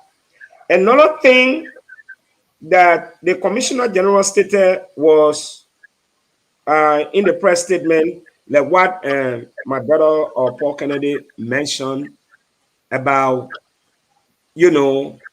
the projection aspect. Maybe there is, quote unquote, good sources of funding now. And somebody mentioned here that maybe we can raise up to 1 billion. But the Ministry of Finance projected something, and LRA is reporting in this amount, and I'm concerned about the $10 million. The $10 million that is left is that which, if I may say, is that the uncollectible revenue? Why was it not collected within this time frame? And what happened if it is not collected? What is the guarantee that this $10 million that is left will be collected? I cannot answer this question, but I think the LRA, there are a lot of questions. I saw what you posted in the chat room. People are saying that the LRA, is not giving the right figure. So it is important. I don't know whether it makes sense for all of us to bring the LRA here, because there are a lot of questions. Somebody said they took some questions. I'm not sure whether they gave them. I mean, they took a lot of questions with respect to what is being reported. But before I leave this question to all of you. The LRA said that they have verified this amount of some $600 million. The Ministry of Finance and the Central Bank of Liberia are saying different things. All of us. Which central bank? Which central bank? No, the information that I posted in the chat room from the CEO. But central bank and speak to issue. Can the people remember when Mame? We coming to you, Mame. But you don't see release from central bank. No, man, my brother. People share information in the chat room. I'm looking at what is posted in the chat room. Mame, hold on. We coming to you after. If my thing is, one agency or government is saying this is what we collected.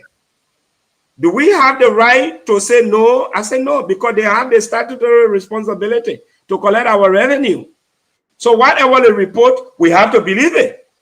That's what I'm saying. But they cannot do it in isolation with the Ministry of Finance. They could be overstating or understating. How do we verify this information? Can we say what the LRA said is true? Yes. Did they overstate the figure or understate the figure? That's why I'm asking, what are these questions, some of these fundamental questions that people are asking. What are the sources of income, the revenue? Which sector really contributed towards the revenue sector that contributed the highest amount of revenue? Which sector that they collected our money that underperformed, or they did not get enough money to pay to the government covers? So if we get to know that, then how does the government improve? Because the DG was commending the marketeers, the multinational corporations. So are we say everybody contributed 100%, nobody defaulted? If people defaulted, then it means there was an understatement. If everybody paid, then it means this money should have gone more than what we see. You get a bachelor degree in talking. We really appreciate it. And you get a bachelor degree in talking and your master in mass communication. We appreciate you. No. But see, you say you posted something in the chat room. So we are saying, are they overstating or understating? It's possible that but we understand you now. You don't have to repeat yourself. We understand you. Governor, can you unmute yourself? Oh, the man gone. All right, Governor, we'll come back to you. We'll come back to you. What you say? Well, I mean, I don't have a lot to say on this issue. I mean, I have the documents you posted. I have some other things. I think we'll circle back tomorrow, and then we have enough to say. Yeah. So, Mama, let's hear you now. Let's give you your 4 1 minute, Mama. 1 minute. Your 4 1 minute. I'm washing the clock. The same way you're washing mine. Guessing you're washing too, right? Guessing you're washing too. Magbapulu, brother. It was my time to speak. It was my time to speak. Guessing now your time, man. Stop that thing. Stanton, can you pull up the budget number I sent you just now with the arrow on it in the chat room so the people can see it? But while you're trying to put it on, let me explain it to them. There are 2 kinds of revenue: external revenue and internal. It is LRA responsibility to collect domestic revenue. The recast budget, as you regularly said, the number you call is correct. Gibson, Paul, the number you call is correct. The recast budget is 738,860, correct? That 738 million, the government projected that 48 million will come from external sources.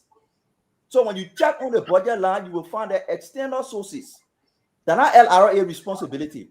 When you go down, you will see LRA domestic revenue is 690, 860. If you add 690 and 48, it will give you the 738. LRA is reporting on the revenue she collected domestically, not international revenue. International revenue comes from the one the World Bank gave, the one CEDA gave, the one European Union gave.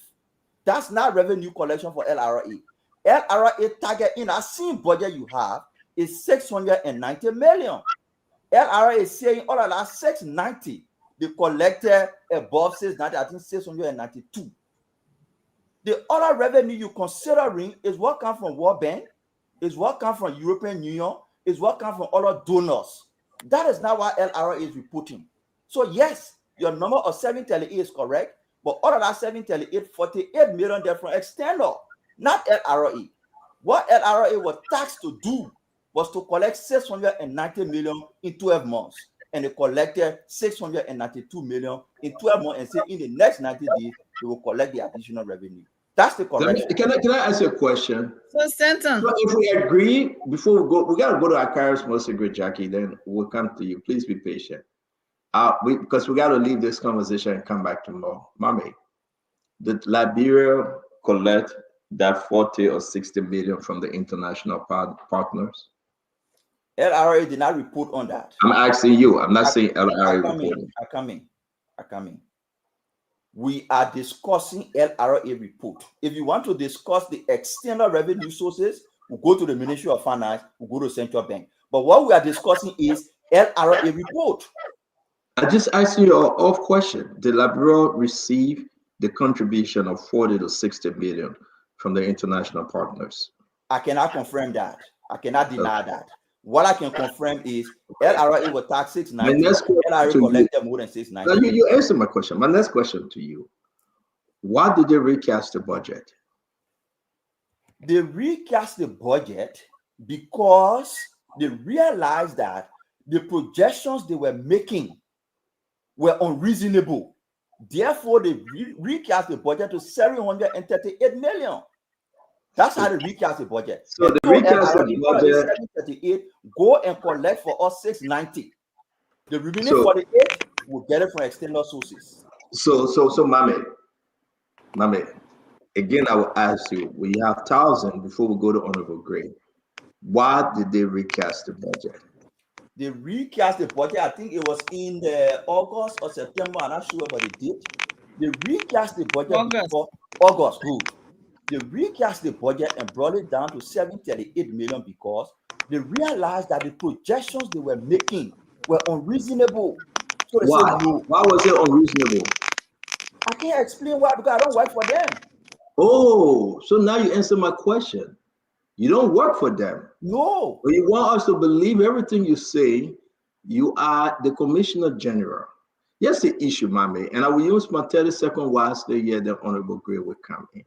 Can you give me 10 seconds? No. Okay, you will have it. Jay, can you just wait small? Honorable Gray, just come in now because the guy can make man. Yeah, give me the 10 seconds, please. No, I beg you, that Honorable Gray come in. Honorable Gray, come in, my friend. Talk to us, Honorable Gray. Mr. Gibson, you're talking on your own. We're going to Honorable Gray. We'll come to you after Honorable Gray. Honorable Gray? But Honorable Gray in diagnosis. By the internet. Great guy want to show like you can see, the man is not in darkness. The man is not in darkness. The guy want to show like in darkness. Yeah, the man is not in darkness. Just leave that. The man is monitoring. So you believe the man in darkness? You're more addicted on the show, more addicted in darkness. Then what you saying the man just won't show darkness. Okay. My man, leave the man. Like everything you see, talk. You can go beyond closed door. We'll leave the conversation here.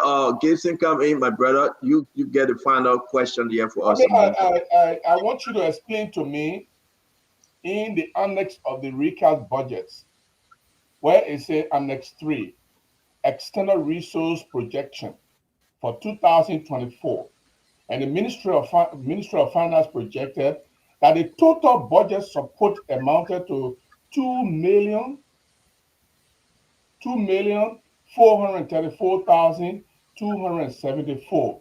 Where you get that 48 from, Mame? Which 48? You said the external contribution was 48 million. Where you got it from? No. So what I said was, the number you call, the 738 is correct. The projection was, listen now, the projection was government will collect 738 million. All of that 738, government say they will get 48 million from external sources. That was government projection. No, but the projection, according to the recast budget, say that 2 million they will get. They didn't say. You say that get the budget putting the thing there. Show what you showing. Stand on people the document over and let the thing back. Stand up. I'm sending what I got to you. So I beg you guys, we'll continue on this tomorrow. It's a big conversation. We got a few more minutes. It's online. We got a few more minutes to go. But I beg you guys, let's make progress. Let's continue it tomorrow. It's only important for us to sell some, and then we'll bring the rest tomorrow. Let me try Honorable Gray again. Can you hear us, Honorable Gray? You want to close up? What you got to me, please. Honorable Gray, you want to close us on this one? Can you unmute Honorable Gray? I just wanted to close up on it quick. Like I said from my opening statement, that it's just a dangerous loophole of PR. The first thing here is that World Bank $40 million United States dollars are given. LRA had a default. You can establish that fact that the money was given, the external revenue from the World Bank. It's not an argument. It's the LRA that had the default. And now when I see the guys making a comparative analysis, it's dangerous.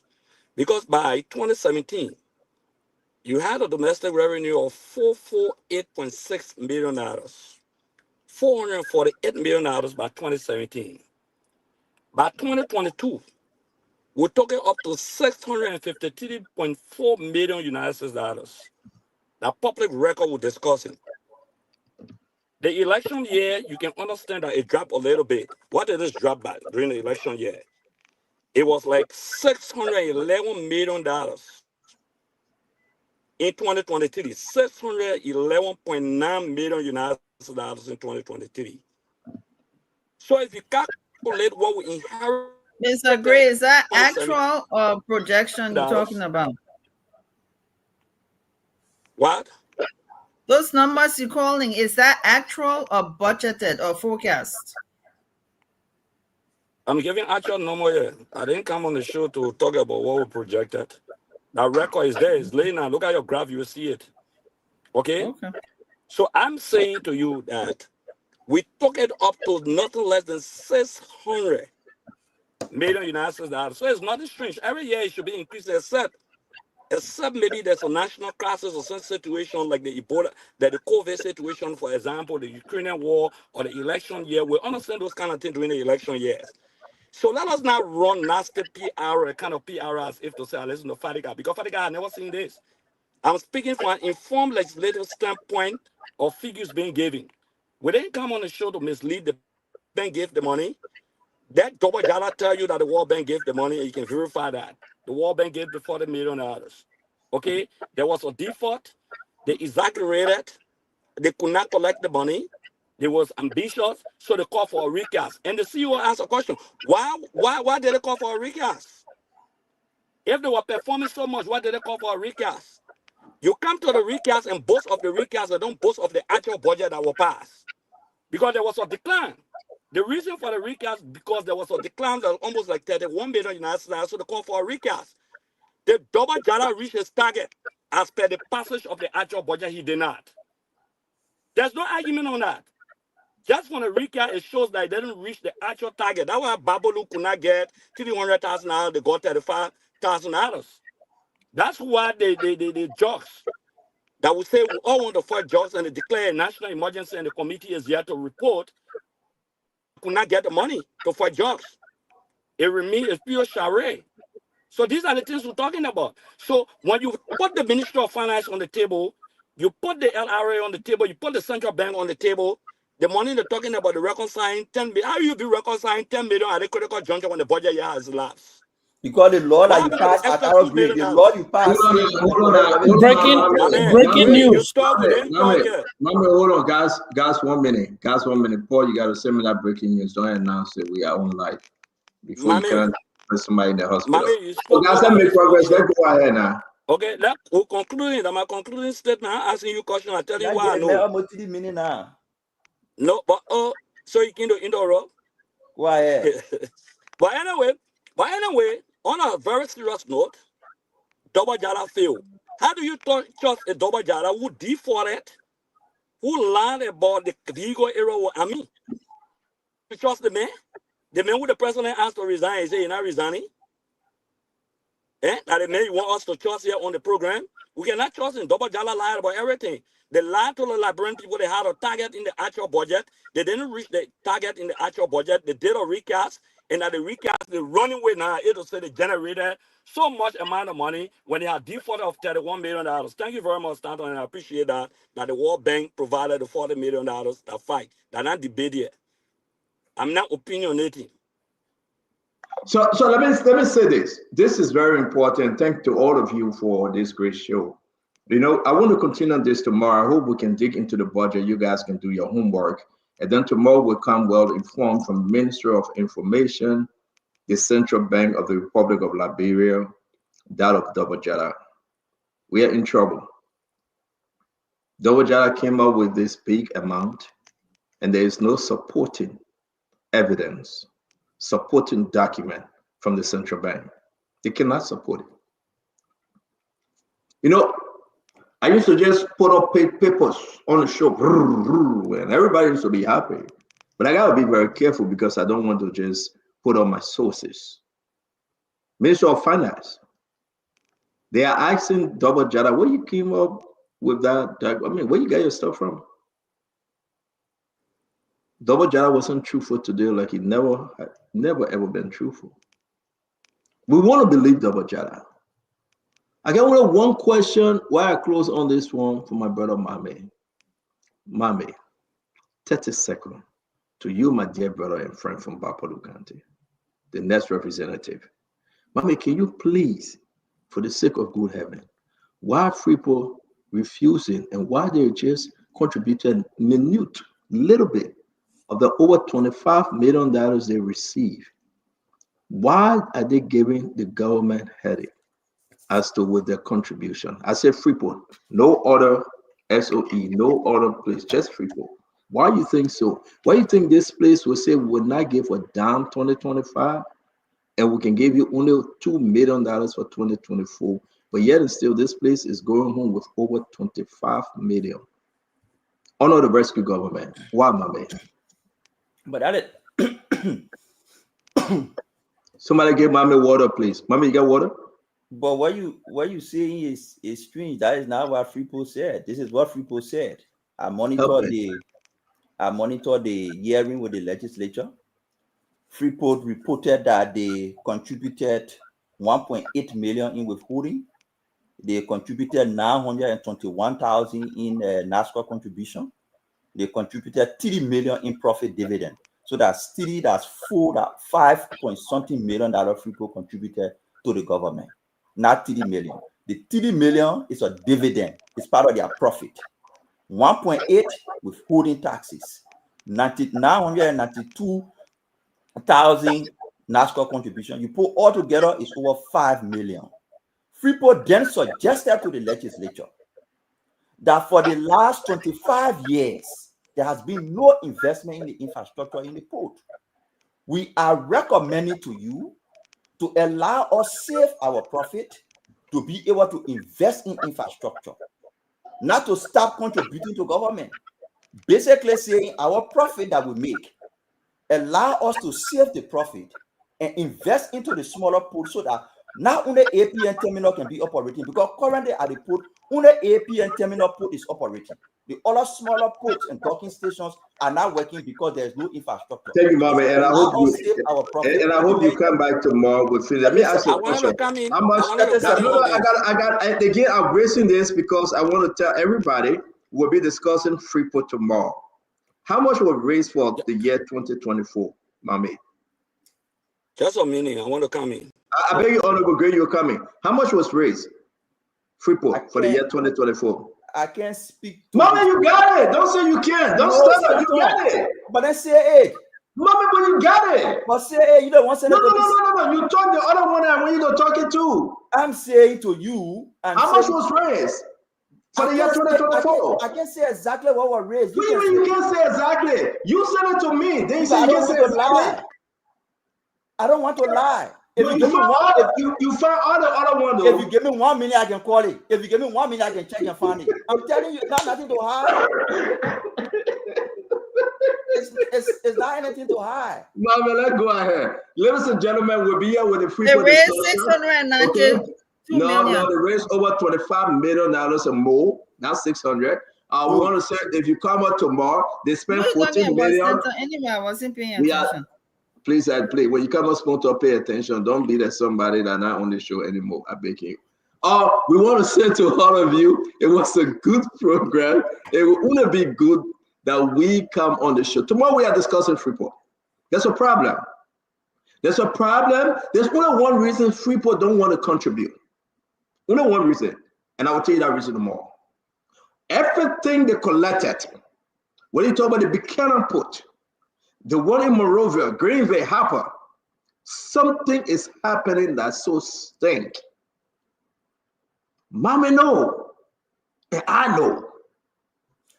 And that's why I will hold my mom. Hey, listen, tomorrow Mama will not be here. Mama will take off tomorrow. No, I'm traveling tomorrow. No, shut up. I travel tomorrow, but I will try my best to be on. Trust me. You see, I know my brother on the show. I know everybody. I know why they can come and why they can come. But I want to say it was a good show. Let me end on this one real quick. And while you do your closing, please think about this. This is important though. And we'll discuss it later. Guys, look at this chat. I've been back and forth with this chat beginning to legislative committee hearing. Glendy, are we serious to rescue Glendy? Budget 2024, $3.6 million. Glendy, they put only supposed to spend 3.6 for the job that they're supposed to do. They say we must pay them to do hearings, right? So they say, okay, we're putting the budget $3.6 million for the entire year 2024 just to do hearing. Glendy, when the year end, go ask Gafwan. He gave the people $13.9 million. Wow. I mean, if you know when we say this thing and people say, Stanton, why are you so angry? But Stanton, is that overspending? So 3.6. So if it is overspending, why are they trying to remove Fonati? Wait, I beg you, we'll take our time. I want us to close on this. Somebody grabbing too much. I don't know who's that, but let's go. I think that Honorable Gray. Okay, we do that. So let's close on this figure, right? Glenny, I want to start with you. Glenny, look at the red arrow, right?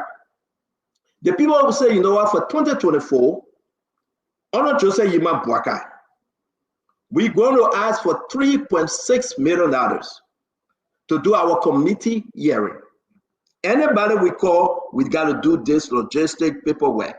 Their own job that they're making $300,000 for a year, they say you must pay them. They agree and say we'll take that money. At the end of the year, ladies and gentlemen, all Liberians, this is where you are living in poverty. Almost $10 million different, plenty. $10 million. Where the money gone? Honor Augustine Pay Gafwan. And then they want to believe, and they want us to believe they are yet to rescue.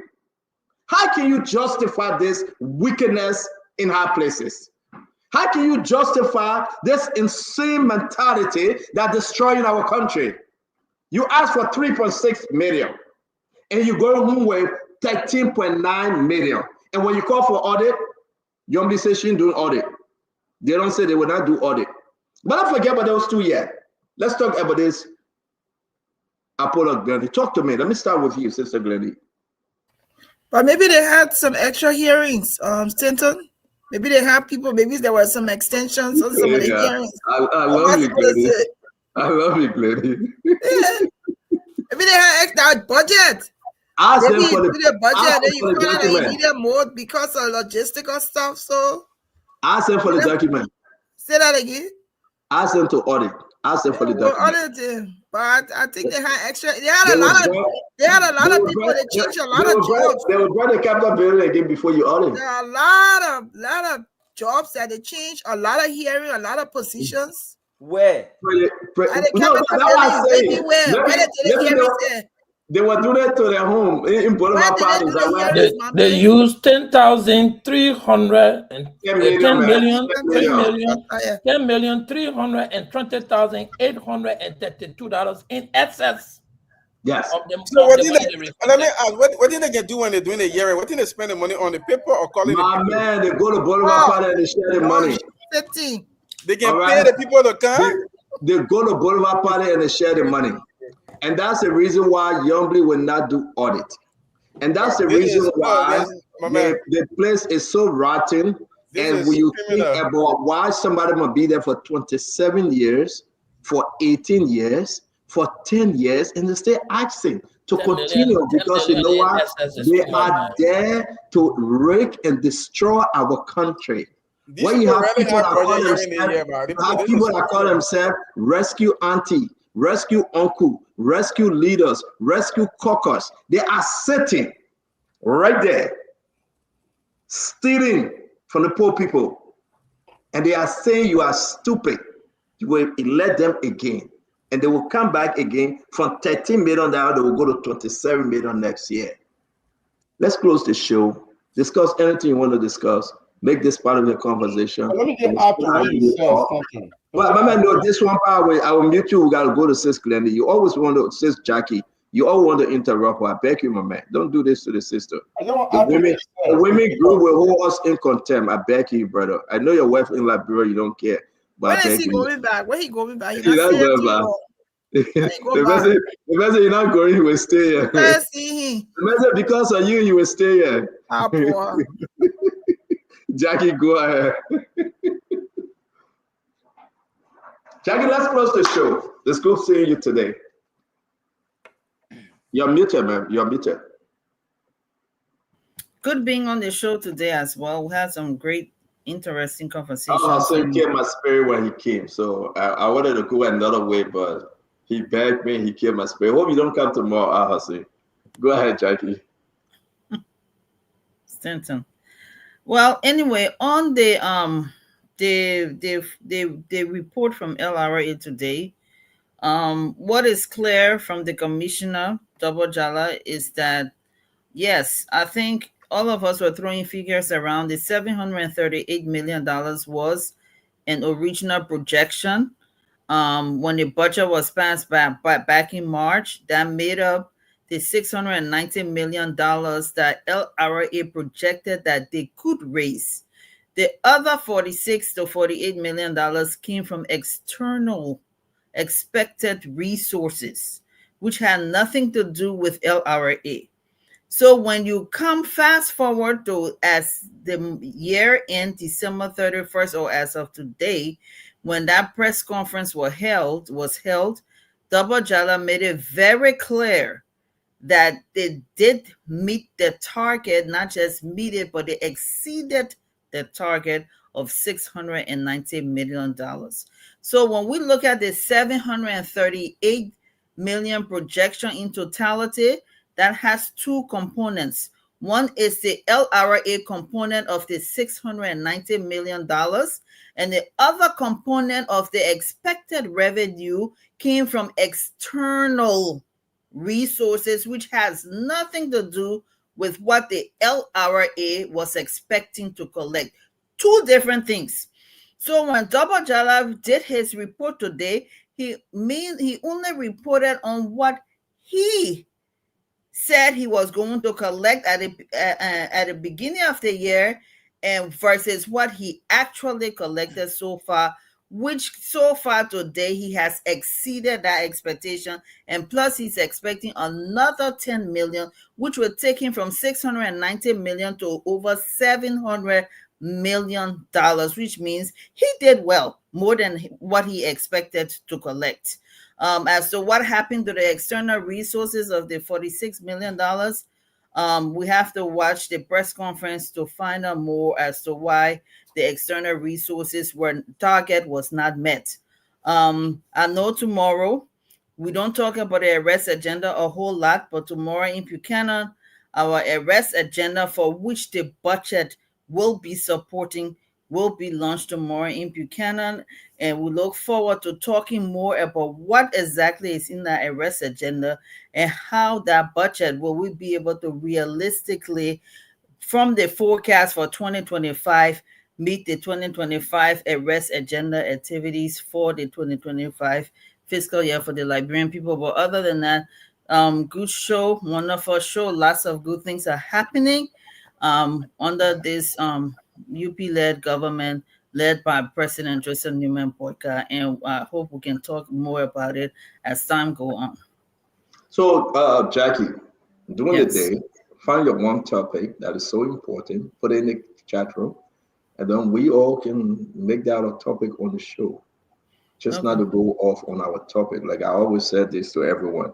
You got your topic on the street, you want to discuss something, put it in the chat room, and we'll make it a topic for that day.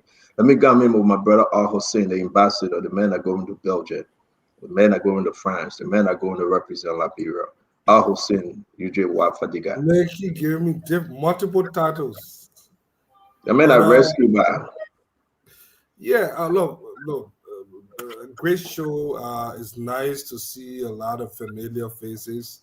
I see Akaris Gray has turned to Bade Bob. Try hard to make this government unpopular, but They try, but they can't make it. They had 6 years of confidence that they abused, and now they are trying everything to make this government unpopular. But it was a great show. We will be here He just came to. off the back and attacked Akara's great. And he backed that ball. I No, told that Jerry Lee Pierre to back that ball. no, Akara's great. He comes with some fake facts and statistics, and he tell convincing lies. But Yeah, oh, mommy laughing. that what it is. We know the intention. The intention is to look for those got you movement, try to make this government unpopular. In their mind, they believe that is the way to get back to power. But the Liberian people are not stupid. But what really you're trying to do when you open the GoFundMe account for Fadela Patrick? What really you're trying to do? I have never opened GoFundMe for Fadela. I've never. When it comes to GoFundMe, people back in the days when I used to run those platforms, people reach out to me. I remember the late sister. Somebody opened it under your name because Vendetta sent me something about to put up. Did you open it and he said no, don't do it, and you close it, or you? I don't even remember opening something in. So you just said you never opened it and you say you don't remember. So which is which? I don't think I opened any GoFundMe in. Never. Okay. Never. Now let me share this. All right. Yeah, share in the chat room. All right. Never. Anytime you're talking about, I don't even know when GoFundMe came, but those are the only. Did he speak to you on it though? Did he talk to you? No, never. The first time I ever spoke to Vadala, I met him at the UN General Assembly, and he looked at me. Oh, brother, you here? And you saw me. You're afraid I want to squeeze enough because we had some disagreement with the date of setting. But that was it. And he saw me. He was a little frightened. And why you be in front of you? Why do you think the man will be in front of you? Because he said some disparaging thing before we met, and when we met, I'm twice his size. I guess he thought threatened. Yeah. Okay. But that was the only thing, and we just laughed, and we had two separate. Do you think he's still afraid of me though? No, we are cool. I would like to consider him my friend. And, okay. So he just can't lie. So that lie that he lied. He has a terrible relationship with the truth. He lied. He even said the government injected him with poison and all kinds of things. But I mean, that was also it got him out of the country. He was able to acquire some medication. I won't fault the better. But we cannot make something that is not. You cannot just look at someone and say they were tortured. There are a lot of things. What is psychological? I'm a therapist. I counsel people. I've done a lot of psychological evaluation. That's what I did in America. I did a lot of treatment planning for people that go through those trauma. So what is psychological? What is physical? What is something? It takes a lot to actually prove that. And based on what I saw, I didn't see that. So for people to come and say, "Oh yeah, I was tortured," and we all know what happened, it's sad. I want the perpetrator of the burning of that Capitol building to be punished. Thank you very much. Thank you. Again, we look forward to seeing you tomorrow. As always, they're bringing Paul Kennedy. Paul. And before we bring in Paul Kennedy, we want to say congrats to you and your beautiful wife. Thank God for Della Patrick is not here calling your wife Chamu. Paul sent it to me. I didn't front picture. He sent it to me. The picture is online. My wife's picture is online, so it's not. It's not but you sent this picture to me, right, Paul? Yeah, this is June 15 of 2016. I'm putting a ring on my wife's hand. Okay. Again, congrats to you. Happy wedding anniversary. You know, I really like the shoe, by the way. What kind of shoe is that? That's Farah. That's a Farah. That's a Farah. $2,516. The point I say people to pay, they can see now. See the type of money maintain. Mommy, what am I gonna do? Is she from Babalu? Oh, no, my wife is actually from Sanoye, Bon County. Oh, okay. Congrats to you. Man. For that, this is the second wife, right? Or no? Congrats to you for that. So he's calling me that Fadela is talking to you, not talking to me. That's good. Thank God. Thank God, you're not talking to me. When you go back to the tape, that Fadela knew you were here. Gibson, you're not going to hear him asking me that question. And that's not a I question I'm going to intentionally respond asked for data because it's not on the show. Go ahead, do your to. closing, Anyway, bro. but it was a good show. The revenue performance of 692 million is a good thing, because when our country is able to raise a lot of revenue, means that they are able to pay for the goods and services that the budget proposed. That is just the common logic. It's like you in your house. If the man make $500, or if the woman presents if a $500 budget for shopping for the house, and the man make $400, $100 going to shop for. So the best thing is the man got to try now to make sure that budget is met. So that $400 they got to try to raise it up to $500. So I'm hoping that our revenue performs or continue to perform, such that our government is able to meet its obligation to its people. The government right now, they're not doing too well as far as revenue and budget allocation is concerned. They are raising the revenue they are targeting, but the budget, most of the time they cast the budget, they got to go back to recast it because they are not able to meet the terms of the budget based on the revenue flow. That is just simple. I will hope that we live to meet a time where our budget will go to 2 billion, but also our revenue is able to come to, maybe 3 billion, right? So that budget is clear, and then there's excess in performance and whatsoever. That way, you have universal health coverage, which we are really, arguing for. In a poor country like Liberia, people, sometimes you got somebody going to the hospital for 4,000 Liberian dollars. They are not able to go to the hospital in Gibson. That person will go and tell you, I don't get money to go to the hospital. So I say that because they put charging 4,000 Liberian dollars, which is nothing. 4,000 Liberian dollars is nothing. But there are a lot of the people cannot afford that. So because of that, they don't even venture to go to the hospital. So, I hope that this revenue performance now is reflected into our budget reality. That way, goods and services that are projected by government for the upkeep of our people will be met, not only on the papers, but also they are able to feel it in their life. So, I thought it was a very good show. It's always good to share, the platform with great people. I see my friend and brother, Akaros Gray, but let me close on by saying happy anniversary to you, Melody. Knowing you over the 10 years and being married to you for 9 of it, I would do it again 70 times if I had to live over 70 years. Congratulations to us. It has not been a smooth ride, but I'm the most difficult problem. Mommy, I'm difficult to live with. And to find a woman who has spent and really been with me for 9 unbroken years, I would say congratulations to her. I love her very much. And indeed, we wish you guys God blessing, and thank you very much for marrying her, because you are very useless, and thank God that she took all your BS. Clinton? I want to come. Yeah. No, I was listening to something. Look, Spasena, why are you laughing blended in there for? Oh, you laughing again? Okay. No, I was coughing. Go ahead. Look, it's good that the propagandists of yesterday are now looking all over the place to find propagandists. These propagandists know what they did to bring the WIA administration. All the negative attention. We know them, and they're here on this show. They were passing all around the place and spitting a bunch of nothing but propagandas and lies against the WIA administration. So I think they're worried.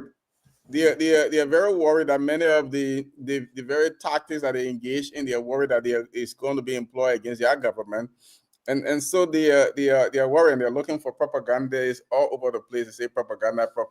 Look, but no one is after the administration. I've said, look, we are Liberians, and we are looking for the good news about our country to uplift it. Unfortunately, in the last 11, 12 months or so, this has been a government of scandals. This has been a government scandals, one scandal after another. Every few weeks, there's one scandal after another. So we don't have anything to uplift. And so when you see they are still trying to push this narrative, like my brother Mohammed said, in the last 5 years, there's been no infrastructural development. But then so $5.9 million spent on building NPA headquarters. That's not infrastructural development. That is no infrastructural development. In the last 5 years, there's been no infrastructure development, even though we spent $5.9 million building NPA headquarters. But again, that's why they're afraid, because they know what they did to the CDC government, and they are shooting themselves in the legs, and now they are worried that all these things are coming back to haunt them. But look, the issue, I'm very passionate about what's happening with the constitutional crisis in our country. I'm passionate about the arbitrary arrest of people, the unlawful detention of people that is happening under the broadcast regime. I think this is I think this should spark a lot of outrage from ordinary Liberians and prominent leaders and opposition leaders in our country. The government, a person under the custody of a government, of security forces that have historically been involved with torture of people, documented evidence of security sectors brutalization of people in detention. You're saying that when somebody leave that custody and say that I was brutalized, we are supposed to not believe the person. We are supposed to believe a government who violated the laws when they had this individual outside of the constitutional confines.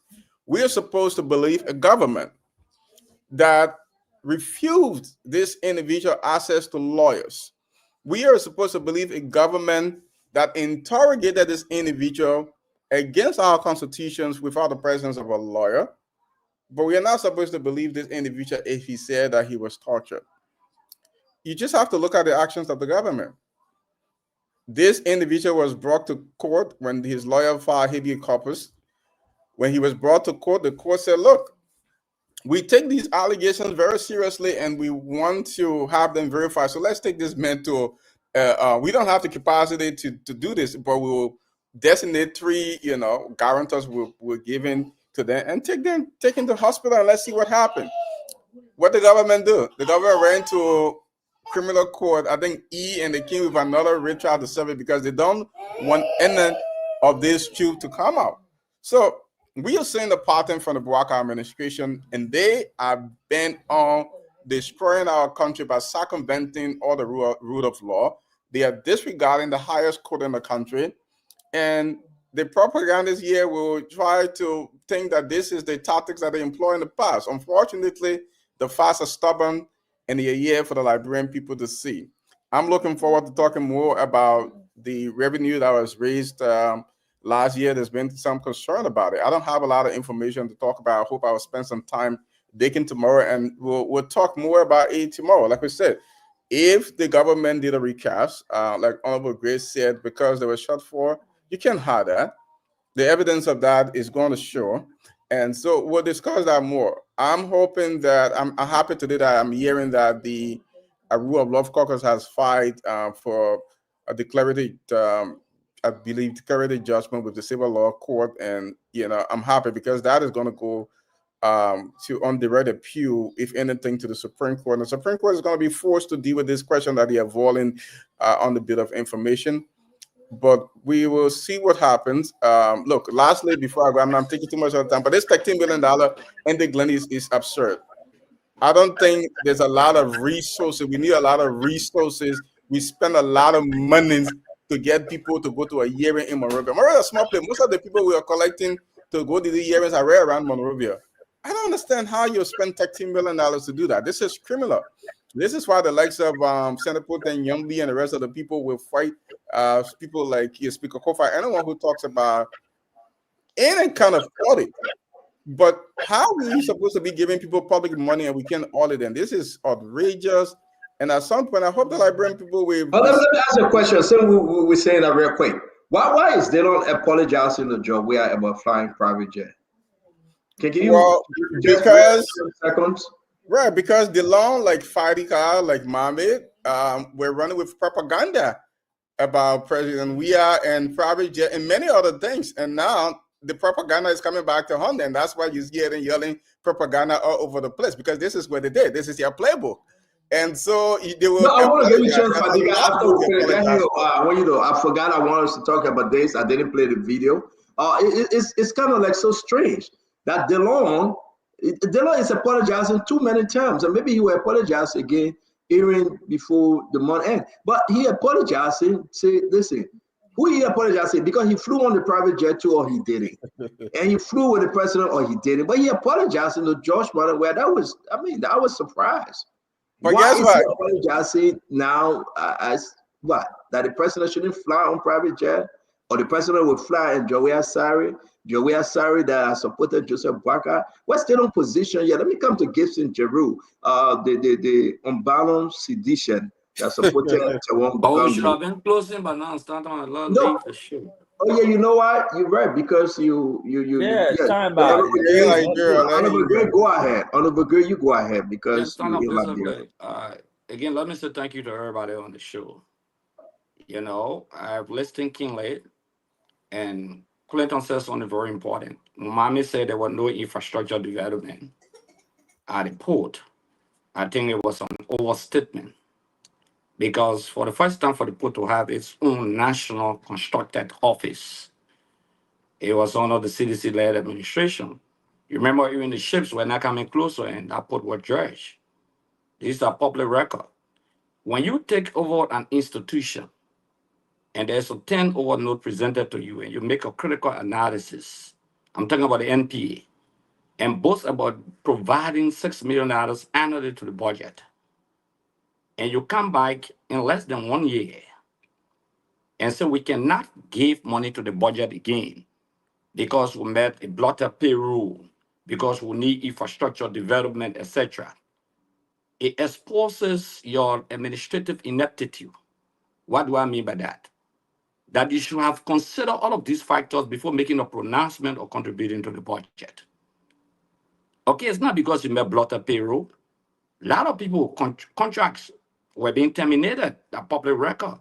New people were being employed. New consultants were being employed. You talk about 14 million. Okay? Now, another thing is that you talk about the budget, for example. Look at the national budget. You did right sizing, you did downsizing, you took out ghost names. But the wage bill in 2024 went up by almost 30 million United States dollars. Who been paid by that amount of money when you take jobs from people, when you cancel contracts, etc.? Fadiga, I just wanted to say this to you. You know, I'm a very sincere and fair person when it comes to dealing with people. One of the reasons why I've always questioned your credibility. You call somebody by that book. I thought an information minister. Because Fadiga, you remember very well when you flew to Liberia to become a press singer for the Weah-led administration. You know, one of the things you put on the table was the issue of job. I'm one of those who said we have to question your sincerity and loyalty. When you didn't get the job, you turn your weapon back on the Weah-led administration. Your colleagues in the opposition had problem with you. You ran to propagandistic attacks on the CDC afterward. Now you have a job. I just want to ask you a simple question. Do you know that there's administrative regulation for the jobs for them to send you outside of the country in the embassies and other areas? Did you go through the Ministry of Foreign Affairs training program and were you certificated? Do you have the certificate or not? Because a lot of people that the Foreign Service is calling back that we send under the CDC-led administration, Gibson, your father, you're a journalist, you're a professional guy. The claim was that, yes, some of them went through the training, but the training was not proper and all of those things, so they recall them. So, Fadiga, for you to hold such a prestigious position, there are rules and regulations. And my concern here is that did you go through the training and were you certificated? How many months you went through the training for? Because that's the face of the country we are discussing. I hope you can answer this critical question. When I put $650 something million or in 2022, internal revenue, domestic revenue, I'm not showing all figures. No, I'm not showing all figures. Glad that you'll be coming into government to learn something, the elementary rudiment of government and understanding the governance process. Being in government is different from being on and running your mouth through the street of Monrovia. No, that's a big difference with that. Okay? So when we speak with facts. That's the fight. Go to the LRA, let Double Jada put it up. 2022, I'm specific, 600 and some $million domestic revenue. You talk about whether external revenue, Jackie was on the show, the external revenue of the $40 million the World Bank provided under this administration. I'm raising critical issue that you boasted of a budget that has a shortfall almost $31 million a year made it. That's why you call for a recast. I'm not making a story. I don't run gossip and lies or propagandistic attacks on personalities. I deal with the issues, and the issues are very clear. Somebody here is attesting that the Bapodu Clinic did not get the 300,000. They got 35 million. I keep saying this, 35,000. I keep saying that because it shows there's a shortfall. They had to reappropriate. They had to recast. You don't even know what they call recast and supplementary budget. You've never had the experience.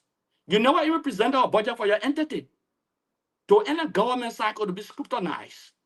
So when we come on the show, we come to provide information. The misinformation you people provided during the period of the campaign is dead in creation and doomed to failure with our presence on this program. We will correct the wrong. I will use the university terminology. We will erect the necessary intellectual checkpoints and dismantle your capacity to think. That's what we do. Okay. So answer this question. Did you do? My man, you live one and just on this show and make more. That character you talking to my picking. That one of the brightest in the history of the country here. You know nothing. But let's forget about that one. We're ready for that one. We'll kind of later on. Start on just laughing in the corridor of power. Can I proceed now? So basically, answer the question that you came to beg for job to CDC. And once you didn't get the job, you turn your weapon on the CDC. Now you are going for a training program. I'm only asking a question. Just inform the public that you did the training, you got certificate, and how many months, and who trained you. All right, so thank you. We'll give you the time to answer, but allow others to close. I beg you. Thank you, Honorable Greg Gibson. Go ahead. I have very few things to say here. Maybe I'll not even consume all of my time. Again, the budget, if Brother Jala, Double Jala can boast of making surplus, I was wondering why the Phoebe Hospital that was allocated 1.6 million was only able to get 25% of the budget, just as Gray was talking about the Bapolo Health Center. How? You make surplus, but a major hospital can only get 25% of 1.6 million. Then the legislators, they allocated $3 million for them to spend for their hearings, and they spent $13 million. The government of Liberia is okay with allocating $3 million and allowing the people to spend. That's rescue. That rescue in reverse. But TB Hospital that also has a teaching component. They teach nurses, they train people. You give them only 1.6 million, and you only dish out 25% of that amount to them. What kind of government are we looking at? I don't know. This time, I don't let it call it rescue. Because I don't know what the definition of rescue anymore if we are experiencing these kind of action from our government. Why would Gafon say to the Liberian people that he will be willing to give $13 million in expenditure to the lawmakers when they only supposed to have 3 million and they couldn't spend within the means of the 3 million? But it's a revolving door. The people stole the money. It's called. They are working together to enrich themselves. I'm sorry to interrupt you, Gibson. Oh, no, yeah, go interrupt. This is very painful. This is nothing but murder. This is nothing but witchcraft. You know how many old ladies in Yucatan, Ganasville, Noir Panton, Clareton, somewhere in the interior cannot get fitting paracetamol? You know, somewhere in Boklondre, somebody dying right now because there is no one single pill. And Gafwan would give these people $10 million extra for Prince Moyi and Yombli Kanga Lawrence then to celebrate and to save. What's going on with American? Here's the head, the chairman on the PSC. Every day they put it on committee hearing. You know how much they run with? Look at Clarence Guy. What a disgrace. And when last have you heard President Bwaka speaking about this thing? Is President Bwaka afraid to talk to Prince Moyi and to call Yombli and say, Yombli, though you're from another branch of government, but this is not rescue? Then on Christmas Day, Yombli giving people 2 corporate arrests, 3 corporate arrests, and $1,000 liberty. And they want to celebrate that they are fighting for the people of Grand Bassa. How can these people walk on the face of the earth with their face up high looking onto heaven and finding a 3-4-year-old standing between cars and selling chew gum and dollar for bread to survive? The partner hustle, the manner hustle, the serving as your slave, carrying your timber to waste your children toddy, to bathe your children in the money, to cook for your children. And at the end of the day, you are looting the country resources. May God save our state. So, to end my statement, look, but something you stole the words from my mouth, so I don't even know what else to say. But because this is I got a question to ask my friend Fadiga Dahau. And Fadiga, why didn't you reject the job when you know you are not a diplomat? Okay, so after Fadiga will come, we got to hear from Mame. Everybody calling Fadiga name. We have to give a chance. I think on Agria, he will speak. I said, do was here. I don't know where he went, but Mame, let's do our closing, brother. Yeah, I will close. I see people struggling to make correction, but let me close like this. We started with the police. The treatment, the way, what I saw with my eye of how he was moved into the vehicle, it was wrong. There's a better way to do it. There's a better way to do it. And we encourage the police to always try to adapt those better ways, regardless of the crime people commit. If somebody say they're sick, you're not doctor. You can't say they're faking. Treat them as a sick person until the doctor can tell you say they're not sick. That's the way it should be. But we also are aware, like we said before, there is a consolidated effort to paint a picture that doesn't exist. But the good news is the first major attempt to do it, they were busted, they were exposed, and people tend to realize. Fake cool water on the head, fake pictures from other places expose the motive. So everybody know now. When anybody from outside Liberia sees something coming from this group of people, they pay more attention because they know the agenda. Budget manipulation, not budget manipulation. That $33 million for budget hearing, for hearing. What are they hearing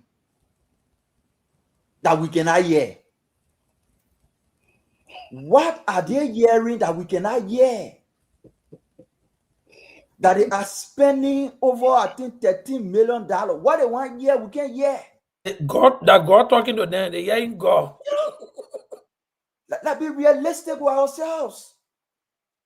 What hearing? What are you hearing? That nobody can hear only you? That you spending that amount of money onto hear? We need to be serious. It is wrong. We were here campaigning, we were here condemning. I mean, initially we supported Fonati until a whole Speaker Bene shifted from speakership to something different. We say go on your own. But We were saying, they were saying, Fonati overspent his budget. Fonati overspent his, which is true. He overspent his budget. He came on the show, he said, yeah, that's true. But you don't know how it happened. Maybe they wanted to work out and say, they don't know how it happened. But it is wrong. The margin is too huge. We need to stop this. SOEs. Yeah, 13 million. It's too huge. For budget hearing, it's huge. SOEs. There need to be a really deep conversation. The SOE story, I can always put it, it looking like a family like got chicken eggs that you can hash. Some children in the family say, let's boil the egg and eat it tomorrow Christmas. One group say, no. Let's spend small $10 and buy small basket so the egg can hash. When it hash, it will produce additional chicks. When it hash, it will produce additional chicks. When we get the additional chicks, we're able to get more egg. One family, group of family that say, no, tomorrow Sunday, let's boil the egg and eat it. That is the SOE story. One group say, let's save money and invest. Others say, no, just send it over. The more you send it over, the function of investment is saving. If you cannot save, you might not be able to invest if you don't have the potential to borrow. These agencies do not have the capacity to go out and borrow. How do they invest in infrastructure that generate returns? We're talking about investment in ports. We'll get specific example that at the free port of Monrovia, only the APN terminal port is operating, all the other ports are not operating. We'll get specific example for investment in ports that generate returns to government. Then you can talk about headquarters. How much money your headquarters generating? You spend 20 million to pay headquarters. How much are you generating? We are talking about investment input expansion that generates more revenue for government. That's what we're talking about. Those are the things government should be thinking about on how they can create a condition for SOEs to be able to invest and generate more money rather than just boiling the egg and eating it. Let the egg to hatch so you can get more chicks. Double Jala position statement that he released today. No evidence from anywhere that is not accurate. The numbers are consistent with the recast budget. Consistent with the recast budget online. It's online, and I'm saying it, and I'm a number 738 million recast budget, 48 million from external sources, 69.8 from domestic. He exceeded the 690 rather. He exceeded the 690. To the wheelbarrow boys, to the motorbike riders who pay your taxes on time, to those truck drivers who pay your taxes on time, to those women who go across and bring goods and pay your taxes on time, we want to tell you thank you. We want to say congratulations.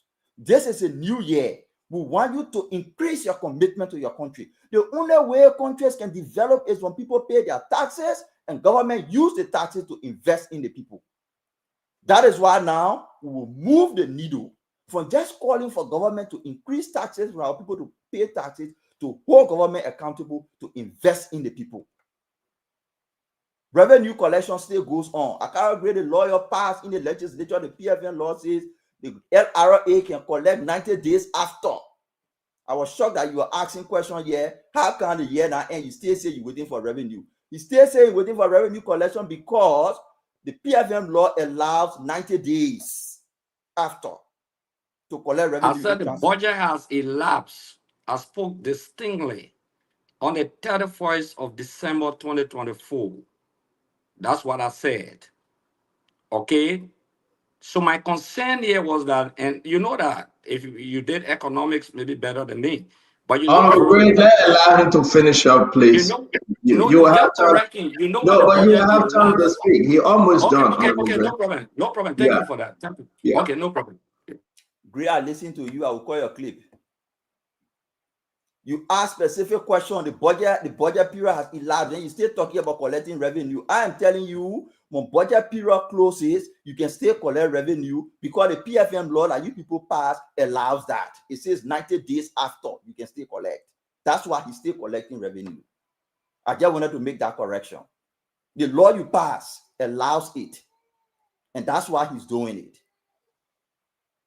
Thank you. Thank you very much. Quickly, we're going to bring in Conor Gray and ask to do Conor Gray.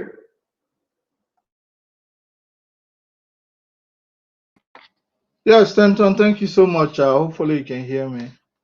Back then when we were this crowded on the show, you came up with a schedule where we appear. We'll take time. We'll make that commitment to appear because if you have a commitment day to appear, you should, because that's something you agreed to. So I hope we should look back into that, my brother. But in as much as we love to be here, um, for some of us who are not tied to any political organization, so to speak, I don't know if I come here daily to make case for one side or the other. Depending who shows up that day, I could choose any side. But I wanted to piggyback. I'm not going to go back on the marvelous discussions that have been had here, in the last 3-4 hours. I'm just going to go back to some of a few observations I came up with. One has to do with the appointment of diplomats. When I was a student of political science, either international relations or maybe domestic, which has to do with local politics, we were compelled to go to the foreign institute, which nurtures you to become diplomat because of our line of study at the university. But let's not forget that diplomacy takes, a number of forms. We have political diplomats, we have career diplomats.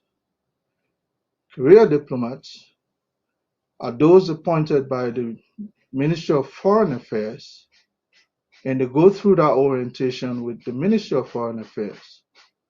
People like us who serve the military, I could be a military attaché.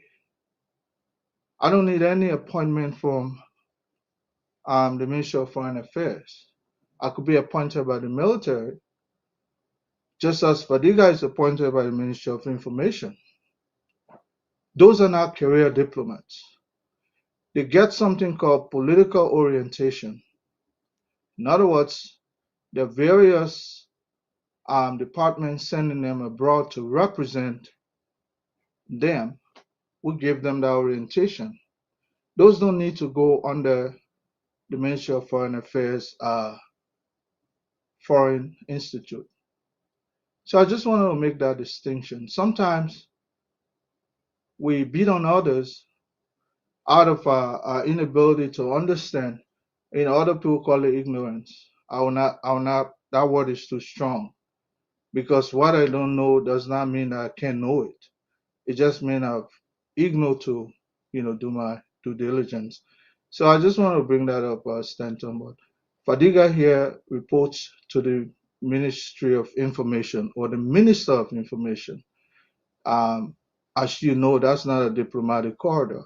And like the Ministry of Foreign Affairs that will put out career diplomats. So Mr. Fadiga is not a career diplomat, but it's a career information representative. That's what I wanted to bring up, Stanton. Thank you very much. Asador, can we hear you?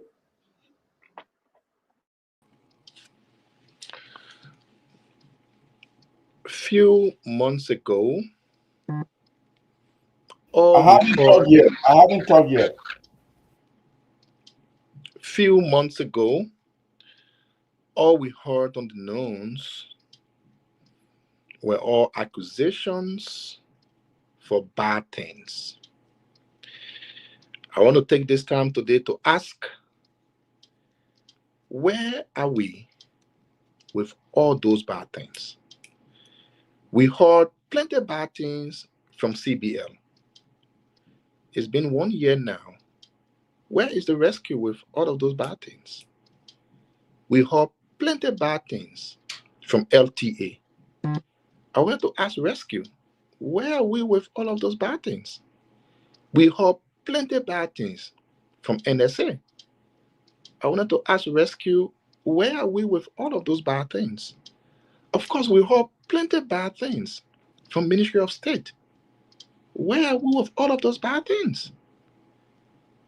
They no longer exist. They have transitioned into good. The only reason for all of those bad things was only because rescue wanted to appoint their own people in this position. Where are we with them? Do they still exist, or they have already turned to good? I wish we would get a little understanding of where we are. So, Liberia operates a balanced budget. That means the revenue, the credit side from LRA equals the expense from Ministry of Finance. Those two should also equal the holding from central bank. There should be no conflict. What NSA collects is what finance spend, is what Ministry of Central Bank keeps for the government. I listened to someone mocking the Liberian people that they collected plenty money than they should have collected. Stanton, thank you for being the voice of the people. The Traditional Council wrote you a letter asking you to beg the government to pay them for their 6 months.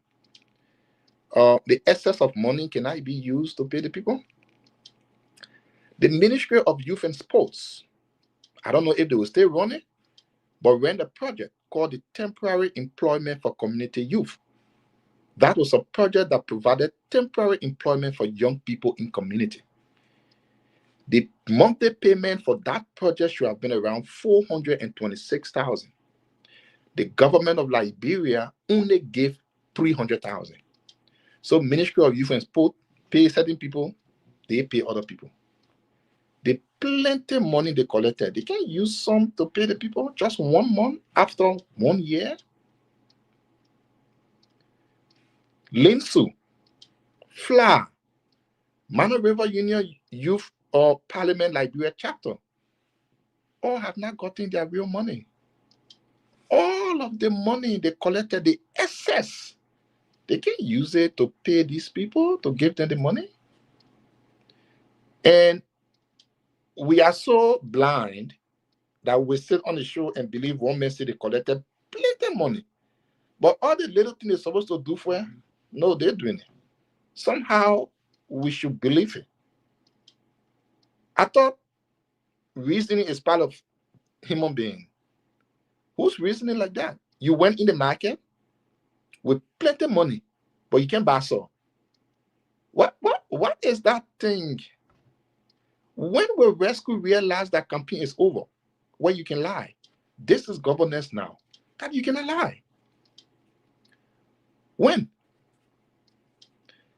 Don't forget, the last year budget, the Ministry of Finance Development Planning had $9 million term contingency, meaning contingency we're spending. $9 million. It has been spent. $9 million. Nobody knows. Just contingency. Think about it. I want us to look at that $9 million. And I know I have one thing here as well. Something was very funny today when I was doing a little peek at the budget. Let me see what I had it at. Something I'm not sure, car power. Before I end quickly, I know just the last year we talked about car power. K-Power, the electrical fiasco, something from Sierra Leone. You see the boy on the show here, diploma without training, Fadiga?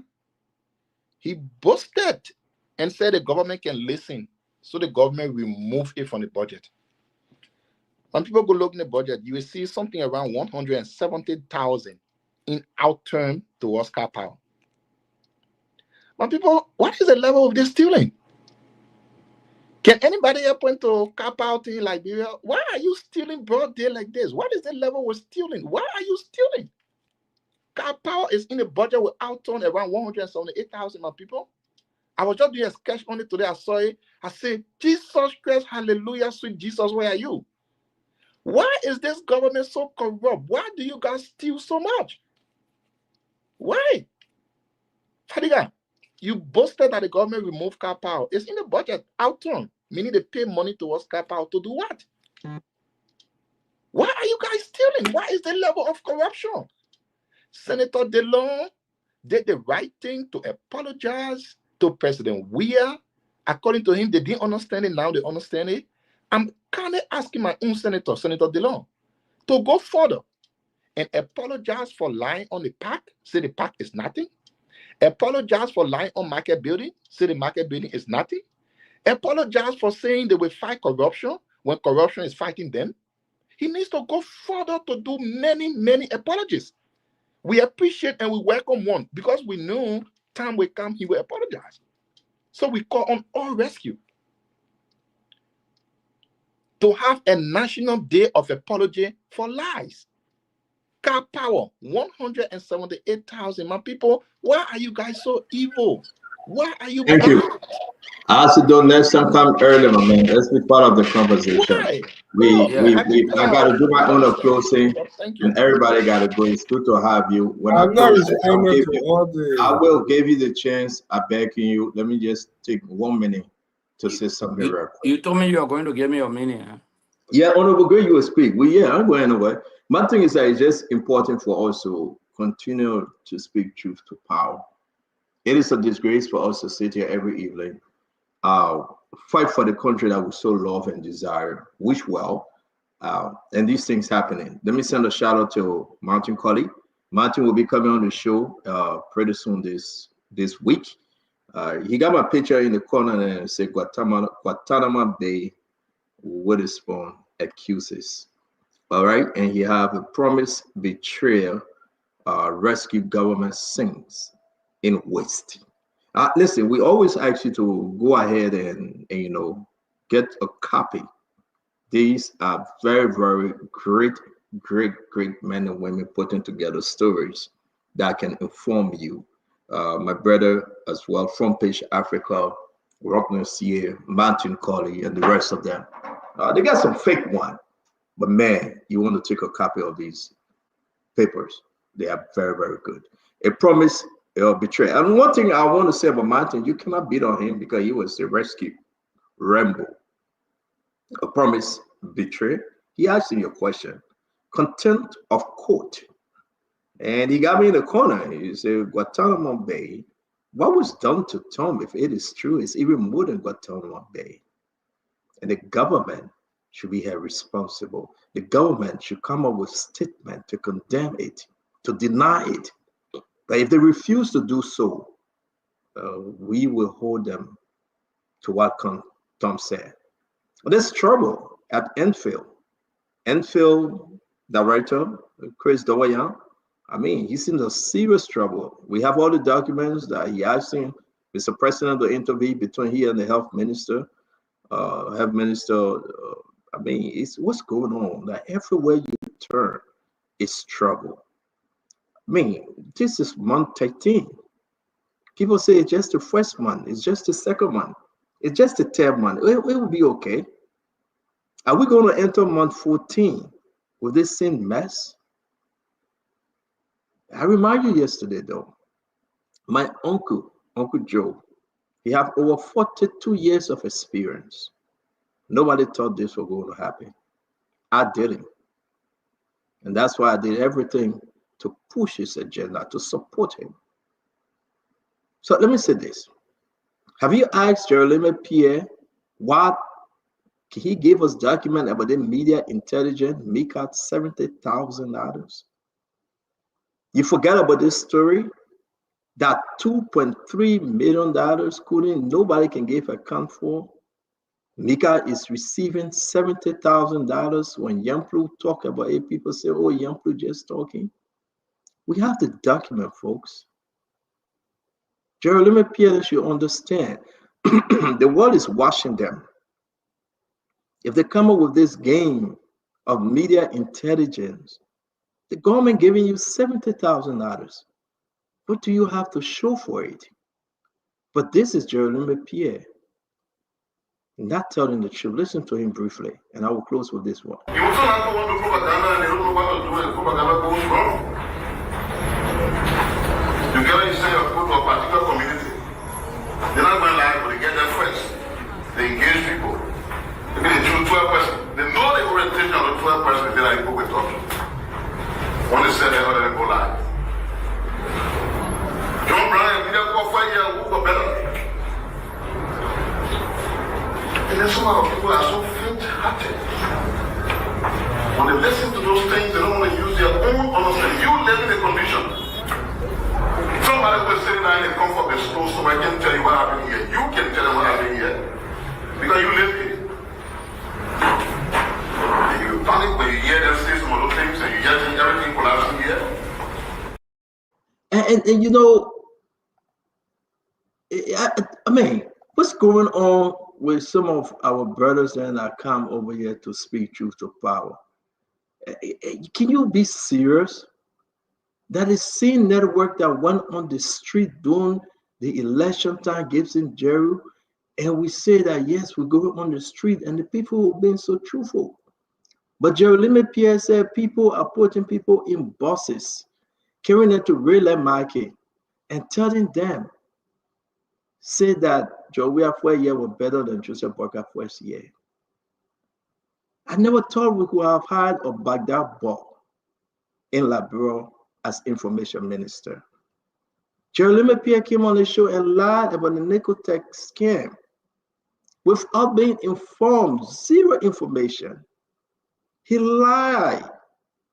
And at the end of the day, the people saw through him, and he was going around apologizing that Sarah Bessler didn't inform him. I mean, how can we have such a person as information minister? This is a disgrace for our country. Your government is losing. The young men and women, they are saying they don't like the track of the government. And you're saying people put it in buses and carry it around? Is something wrong with Jeremy Pierre? Is this the best you can offer? The government is giving you $70,000 as media intelligence. You eat the money. You're giving $10 to people hanging around, $5 to the hungry young men and women to talk your own BS.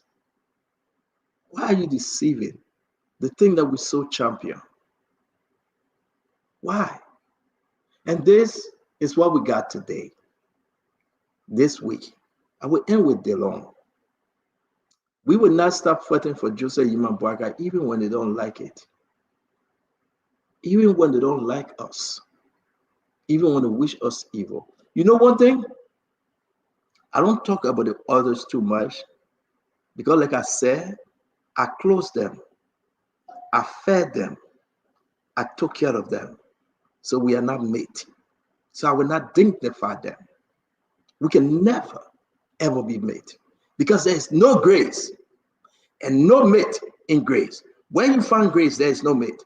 What belongs to Fadiga will be Fadiga, and what belongs to Stanton will be Stanton.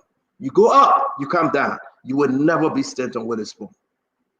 So all those that continue to be under my voice and my wings, that had to go above and beyond by the anointing grace of God to see you through. I'm not your mate. I will not dignify you. Go do your hustle. Don't straight. Go do your hustle. And when the time comes, now you are talking to Fadiga, and when the time comes, the people will decide who's who. But I will play this for my dear friend DeLong. Somebody send me this. Let's listen. Those who listen, let me address this private jet issue. My response may not go down well. As Darius Dillon, who campaigned against private jet, use of private jet against President Weah, I want to publicly apologize to President Weah. Why? Because we did not understand the constraints and the reasons and the justification for using private jet by the personal librarian. We condemn it. Now, both say, don't apologize. Lord, let me tell you, this country, they say when you wrong, play traffic and say you're not wrong. They can respect you, they can honor you for the year. Lord, let me tell you something. In good conscience, it's good to admit that you're wrong so that you can correct the wrong. We see the need for the use of private jet. But I saw that when I was in Abuja when President Waka went there. I narrated that on yes, we see the need, and I said now, the use of private jet by the personal librarian. The thing that can solve it, the private jet issue, is for us to procure a presidential jet for Liberia, for the use of the president and for official use. Again, they don't apologize. And he said, personal, where I'm sorry. Wow. Wow. You guys can share the tip. It's all always in the chat room. Somebody just sent it to me. I didn't make it. I can never miss such a tip. Gibson actually made this tip from the OKFM. He put the picture on it and he sent it to me. Not me. But anyway, guys, thank you very much for a great show. We're going to go to Jose, 30 seconds. And the last person I will speak will be Gibson Cheru. I beg him, 30 seconds. After you, Honorable Gray, after you, then Gibson will send us home. You can't give me 30 seconds with all the allegations that were levied against me. Get him in 1 minute, sir. No, but man, go ahead. Well, the first thing Akara said was that I came to Liberia seeking for a job. Kiatama bear me witness. I remember it was late at night, almost 1 a.m. in the morning when Kiatama was sent by McGill to reach out to us that they wanted us on the team.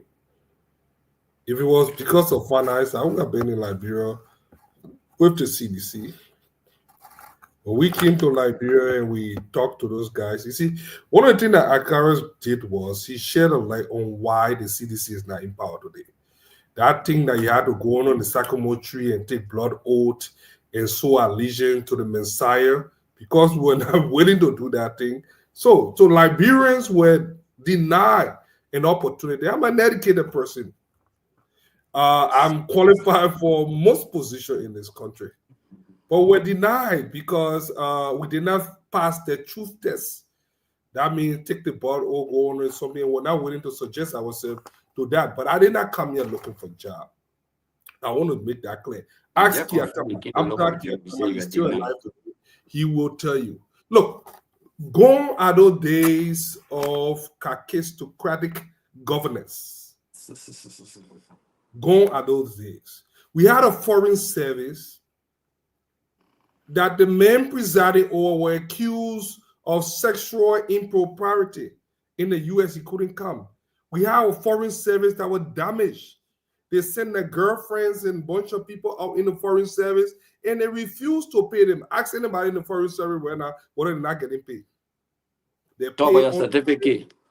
Hold on. I don't owe my job, my explanation of my job or qualification. I am very qualified. I have 2 masters.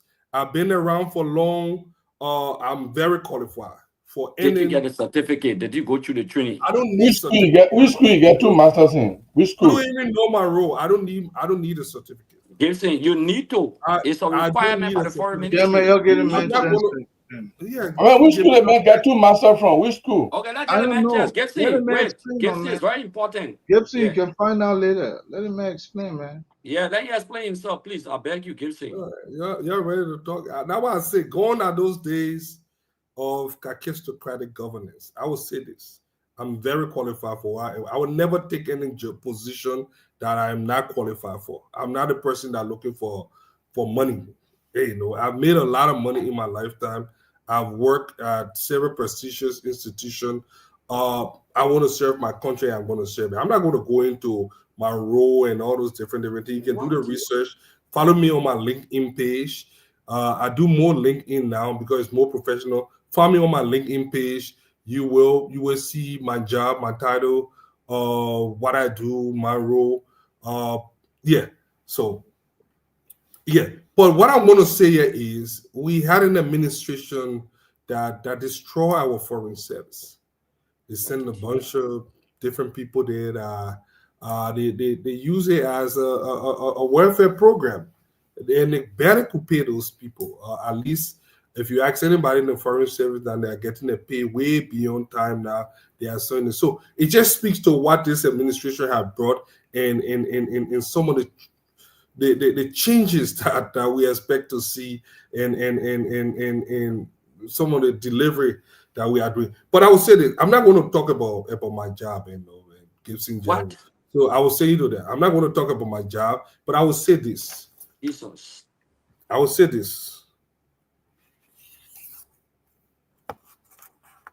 This country will never be the same under this president. Wow. The fact that you're talking about, you which school you went to, you don't even know what I'm doing. You don't even know my job. You are throwing, you are fishing. And I'm Did not you going to get the give foreign service training? That's the question. Yes or no? Finish. I don't need a foreign service training for my role. Who told you? Ambassador can be appointed with all foreign services. That's a political You what? position. They appointed you as what? No. Now I'm telling you now. So not everybody in the foreign service needs to go through those things. You don't even know my role. If you are fishing, ask me direct. Ask the man that Stanton, you know what you're talking here? You don't even know my role. You don't even know my role. But I'm not here. That in short to the foreign service. Look, I'm here to discuss the foreign service. You guys destroy with an ambassador that did not come to the U.S. because sexual. It's not an issue. The issue here that you get or that is the kind of foreign service that we are trying to fix. What are you running away from? No, I'm not running away from nothing. I'm not going to answer the question. Did you get a foreign service training as requirement? Who told you that I needed a foreign service training for my role? Because that's what the administration regulation calls for. Or do you know? No, I'm telling you what it calls for. I'm not. I mean, sorry, pardon for your ignorance. I want you to educate yourself more on what you are talking about. But this is not my. I'm not. No, you don't know what you're saying. My teaching is very expensive. I'm not going to educate you on that. You're embarrassing the government. Do your research. Do your research. No, it's not research. I'm not ambassador. I am not. I was not appointed as ambassador. This is when the minister came, the minister even flagged that you must get the training. If you don't have any diplomatic training, you cannot go. I don't need to show you no document. I don't need to show you my. But you did nothing. Who trained you? How many months? I don't need to. I'm not in a court of law. You guys have a bunch of people there here, Jefferson Koji, and all the other people there. They're not an issue. We're not talking about. How the government runs a bunch of incompetent people. That is not what we are having here. No. So I'm not educate yourself. You have no I am not going to educate you. Sorry for that. Degree. I am not going to educate you. Personalize the show. Let one person speak, and then somebody. I don't know why you disrupting. Conor Gray, that crossfire. They are free to talk over each other. You are one of the my teaching is very expensive. I'm not going to foreign service. This guy has to take a training on this show. Fadiga, you don't have the capacity because you did not take foreign service. Are you certificated? Who trained you? Did you go for the program? There's a training program. There's a requirement. Look, let me tell you something about Joshua. What is my role? He had to go through the process even as ambassador. What is my role? What is my role? What you call your role? You going to serve in the diplomatic service? What is my role? He going as a media attaché. No. The man's a minister counselor. The man not media president. The man's a minister counselor. That's a diplomatic position. If it's a minister counselor, that's a way of the information, right? Information ministry. Yes. It doesn't matter the requirements. When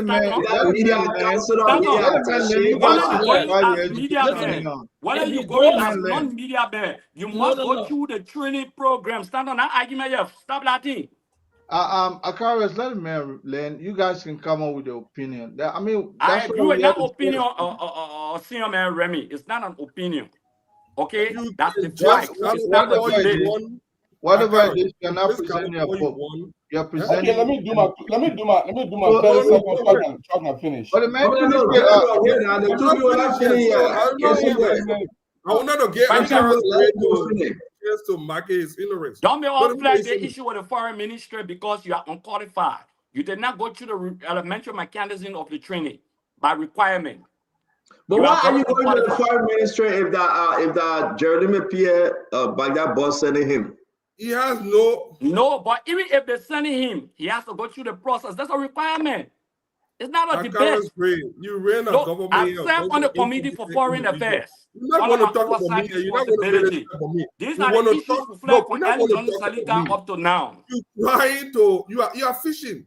You're on a fishing expedition. You're looking for. Look at the point. Yeah, Houston was there tonight. Talk about fishing. You got certificate? You went through the program? Who trained you? Akara's grade. I'm not going to educate you on this show. Not education. Just tell people who train you at the Ministry of Foreign Affairs. You're not media person. You're not diploma. Why may you to go to Ministry of Information? I do not know. I do not owe you any. When are you dead media? Where? Gibson remains a media person going. It's not.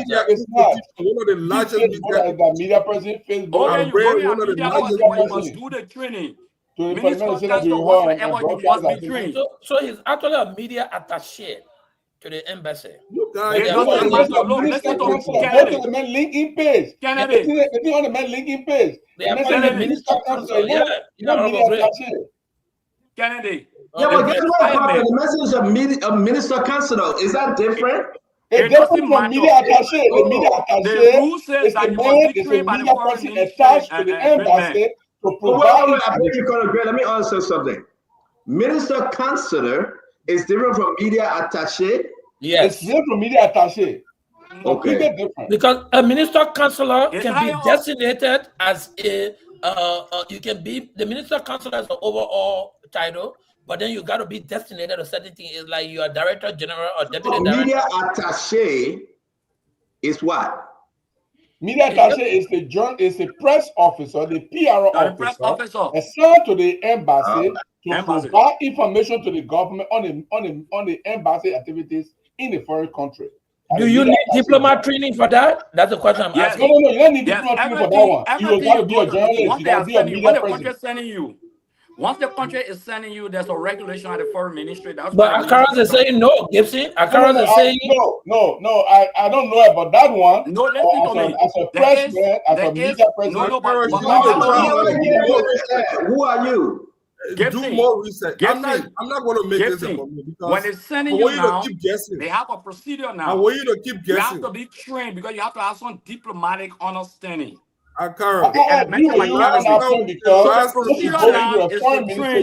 if this man is going to minister councilor now, it's a higher portfolio. As minister councilor, it's a higher portfolio. Therefore, he has to get the training. It's a program. That people have to be trained. You have to be certificated that you honor them and all. What I do in government is none of your business. Let's talk. No, it is his business. No, it is his business. He's a librarian. I don't want you to know explanation. And I will serve this government. One minute. Tata, I just sent you something. Al Hussein Fadiga clean. Al Hussein Fadiga clean. Yeah, but I was wrong those days. Al Hussein Fadiga just claimed that he got 2 masters. On his own LinkedIn page, I just sent to Stanton. He caught up with 1 master from the University of Maryland. I respect the university. It's a private university. Then he has certificate. Now, that certificate, whether it's a postgraduate certificate or postmaster certificate, I don't know. But he has a certificate. I have a postgraduate certificate in teaching foreigners English. I can't call it masters. Because I got a bachelor and I got the advanced certificate in teaching English to foreign students. Yes. So can I say I have 2 masters? No, you don't. I don't. But that's not what Vadiga is saying. Vadiga clearly said he had 2 masters. LinkedIn page, just stand up people there for us for the. Maybe you need to update a LinkedIn page. You need to But make you it. guys all over the page. I don't know how we came from wanting to this here. The thing is, okay, let me end my own comment on you. Let me end my own comment. First of all, you guys just all over the place. First of all, you just lied that you got 2 masters. You don't have 2 masters. We gotta go, guys. Look, first of all, you don't have 2 masters. You got 1 master, and you mention it on your LinkedIn page. Number two, you go into foreign service, and you are not a diplomat. You need a training to go there. This is why you guys go there and mess up. I know you've been waiting for this job long time. Number 3, you will mess that play up there as your brother mess the place they put him. But why you gotta put my brother's name in this? My brother mess up. That was a shot against the man. We'll take that shot back. What thing? That politics you're talking about shot. No, but you fired a shot against the man, brother. You didn't take that shot back. He did his best. Whatever not in the conversation, but let me disagree. Let me disagree with Fadiga when he said that a position Let's stick to the issue. Let's stick to the issue. Fadiga, the issue here is for them men you to just vote said let's it's stick not to the issue. You will not just gallop this show. You keep just galloping, and I'm not going to fall for it.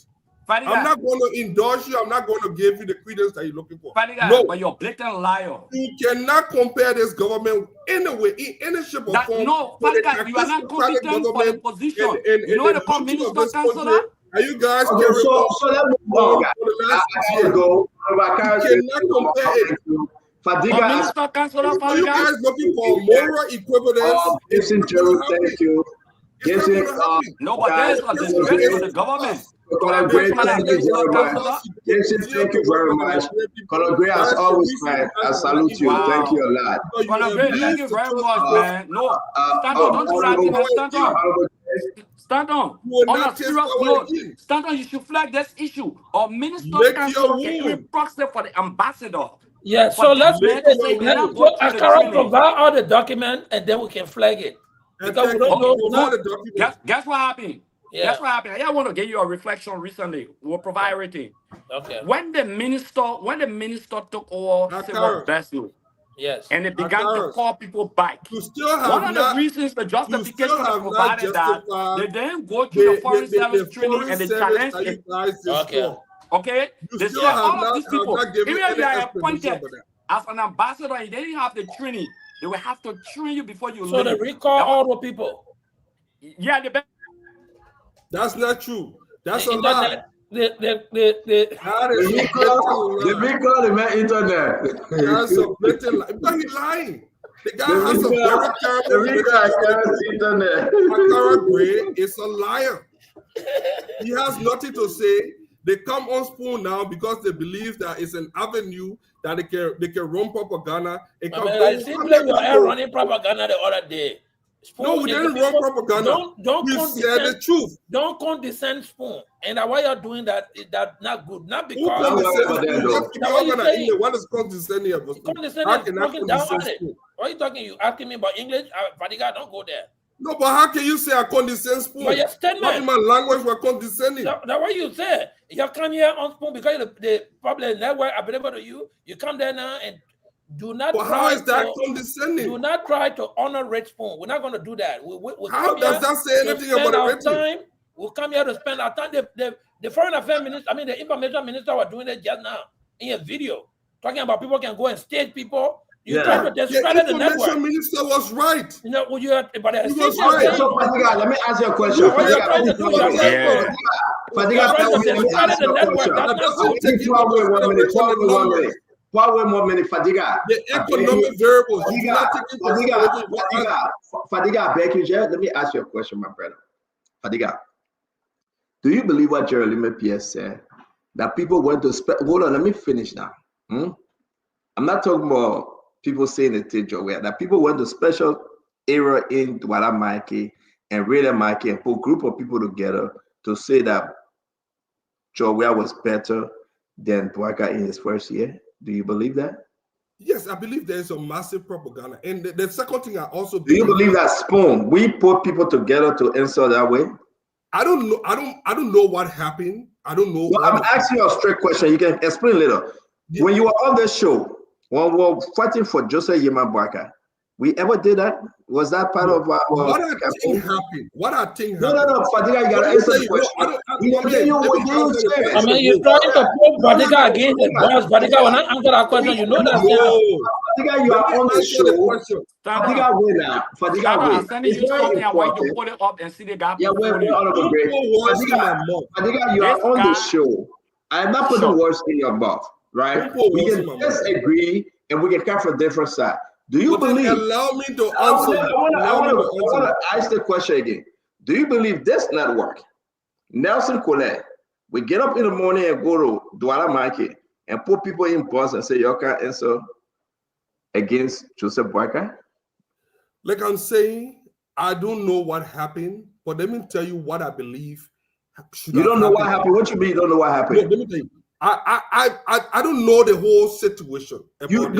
Then you're not being sincere. I did not see the video. Nelson Colette woke up in the morning, Sylvester Choloplay went to Rayla Market and asked open question. Even those people that were asking questions, they were sellers. Today, your Baghdad Bob information minister said people put people in the bus and send them to Rayla and Douala. Did he say spoon? He said media people out there. Who went out there? It was on a spoon. I've been running with the story and misinterpreting. You're speaking directly to spoon, and they're trying to do is honor rate this media, and nobody's going to allow that. They are not succeeding. You just started you're running campaign on the same media. You are giving them all the but now you are trying to discredit it. You need to stop. Do you understand English? I speak better English than you do. Don't even never. Don't Sonny Groshy doesn't mean you speak English. No, you just got a ugly Groshy voice.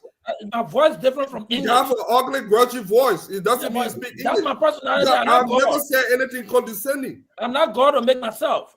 No, I have never said anything condescending about it. You just said it. You said because you have the network, you just come there and do anything. So you're trying to discredit the network. You're trying to discredit the network just as the boss. Let's stick to the issue. About people want to dollar and state people. Let's stick to the issue. You need to stop that. You use the very network to run when you ask the wrong question in a survey, you will get whatever response. Look, let me tell you something. In order to know what the country is doing well, if you choose the answer, I move up because I will not put that on you. So many people get their own thing. Listen, I don't worry about it. I don't worry about what but you know I respect you. Fadiga, let me ask you a question. On your post, right?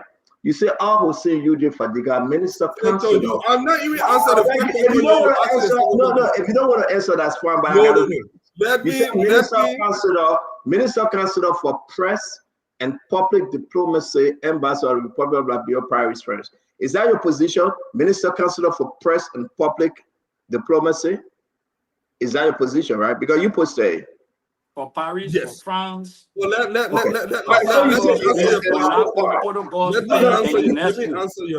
answer. Yeah, you said yes, I move on. That's okay. Let me answer the first question. Look, when you ask a 40 question, you will get 40 response.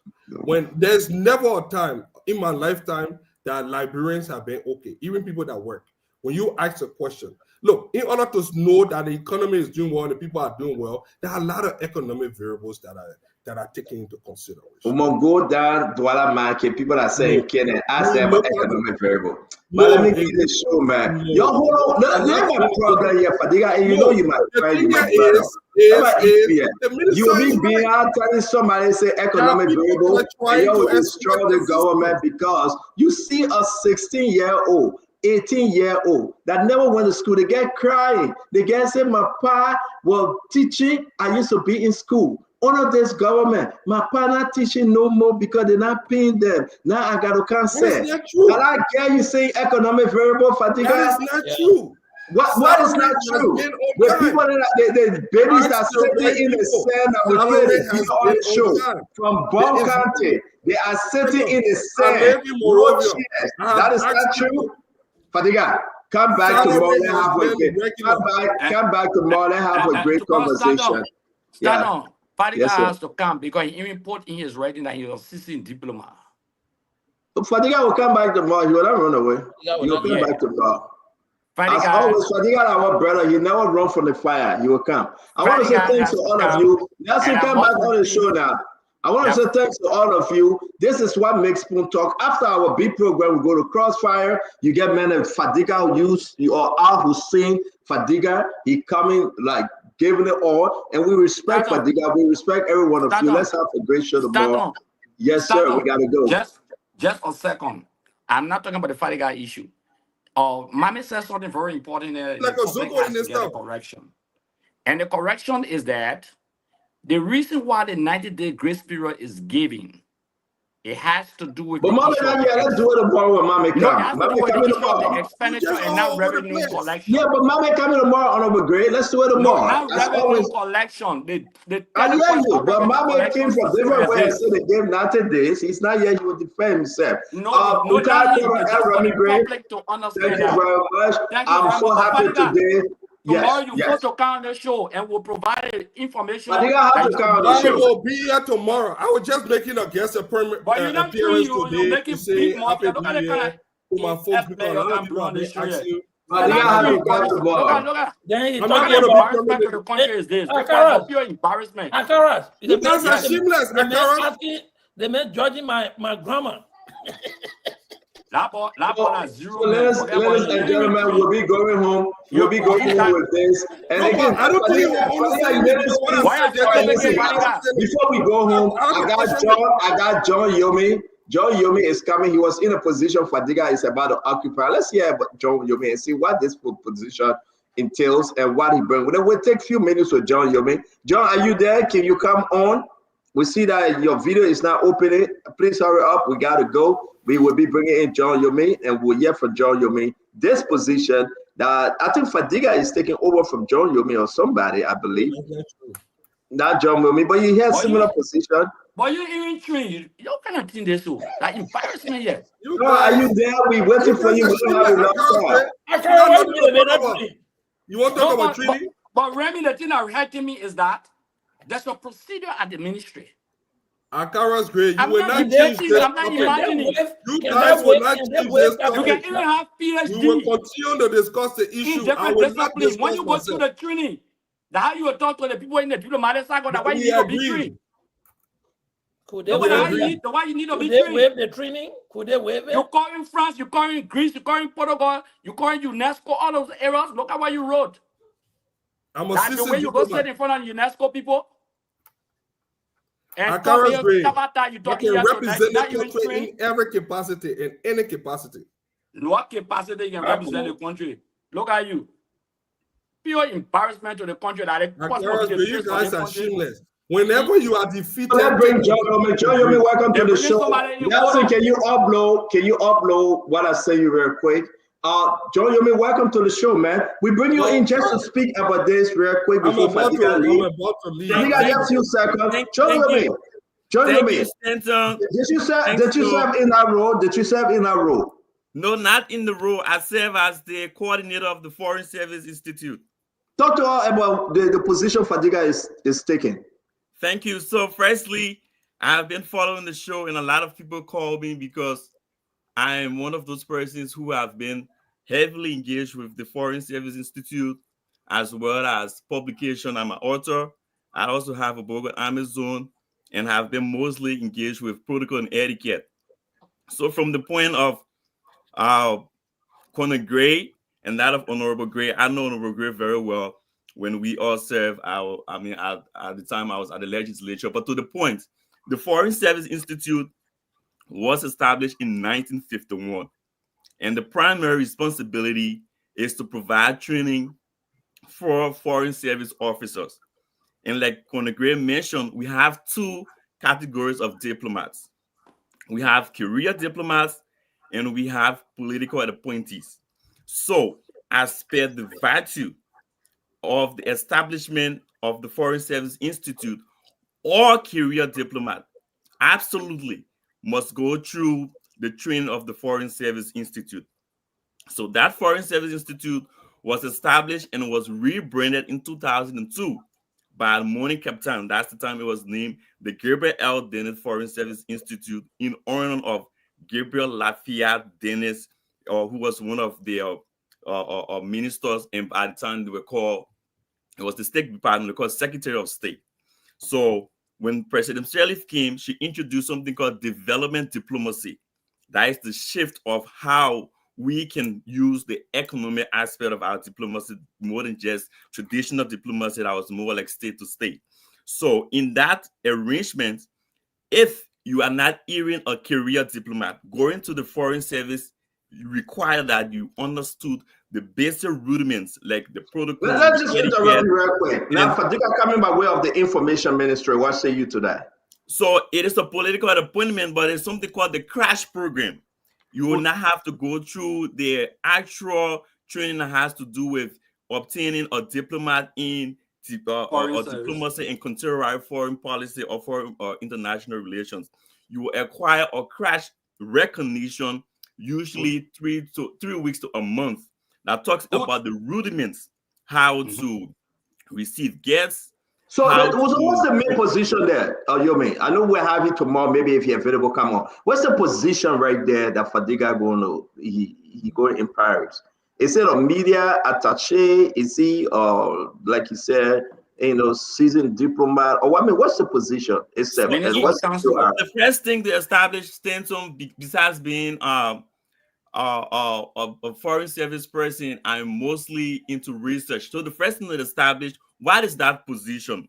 If it is the minister counselor, that is like the second layer of the position held in an embassy, because they have the first, which is the ambassador extraordinary. The minister counselor can come from the information ministry, or it should come from foreign. That would be a media attaché, not necessarily not minister counselor or media attaché. Minister counselor is like a second layer of. I'm asking you a question.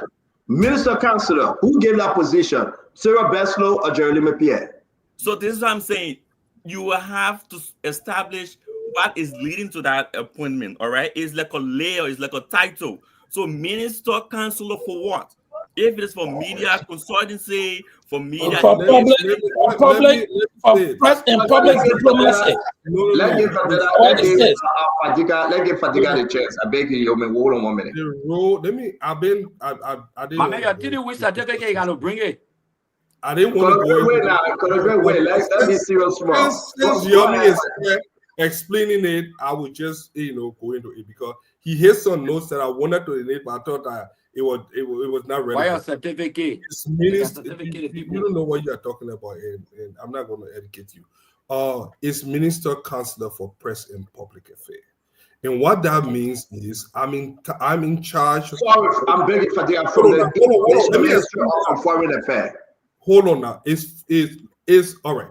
So we get diplomatic cover from the foreign affairs because the foreign affairs is responsible for the diplomacy. As Minister Counselor for Press and Public Affairs, I'm responsible for our public diplomacy. That means organizing trade, different stuff, engagement with foreign affairs. I'm like the Ministry of Information outside of Liberia. That's just in a layman term.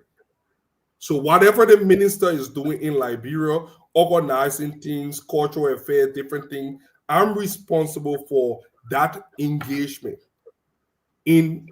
across Europe. So Stanton, it's not with the ministry. They gave us diplomatic cover. So Stanton and the rest of the panel, just to give you a bit of information, right? If you are going as a holder of a diplomatic passport, it goes to certain immunities under the Vienna Convention. Yeah. So whether you're a military person, you're a press person, you represent the Republic of Liberia, and all of what you will do, it covers the representation of the Republic of Liberia. So, for example, you need to understand the various Vienna Conventions. You will not just sit outside and understand these things. That's why if even you have to go to the program, you have to do a certain level of courses that will inform you to give you that fundamental understanding as to how to engage. For example, your families will be covered with diplomatic immunities. If that been infringed on, what are the challenges to use? They are all diplomatic correspondences. You're not sitting outside and know how to do that. So there are John, basic requirements that you have to do. Yeah. John, the question here is: does Vadiga position, does he have to go through the diplomatic program? Yes, he doesn't have to go through the 9 months that requires a postgraduate diplomat in diplomacy and contemporary international relations. But he has to go through some crash program, specialized for the so that's role. Akara's great point there. Akara is saying this gentleman should have gone through a certain level. Does he know what I've gone through in the training? Fadiga said he had. Fadiga said he have gone through it. So what are you arguing for? No, I'm not endorsing his ignorance. Has Fadiga gone through it? He wants to turn this thing up. I'm not the minister right now. I was only trying to provide. Fadiga said he have gone through it, and you asked him John. There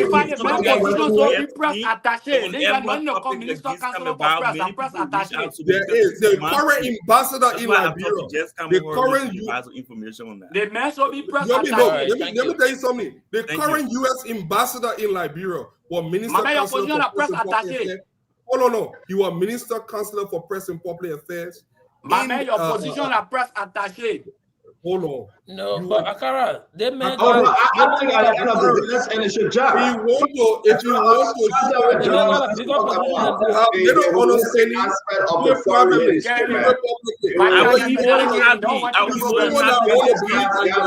Let me meet you some more, John. You came late. You more than happy. You hope you can come back tomorrow. We got more to talk. Yeah.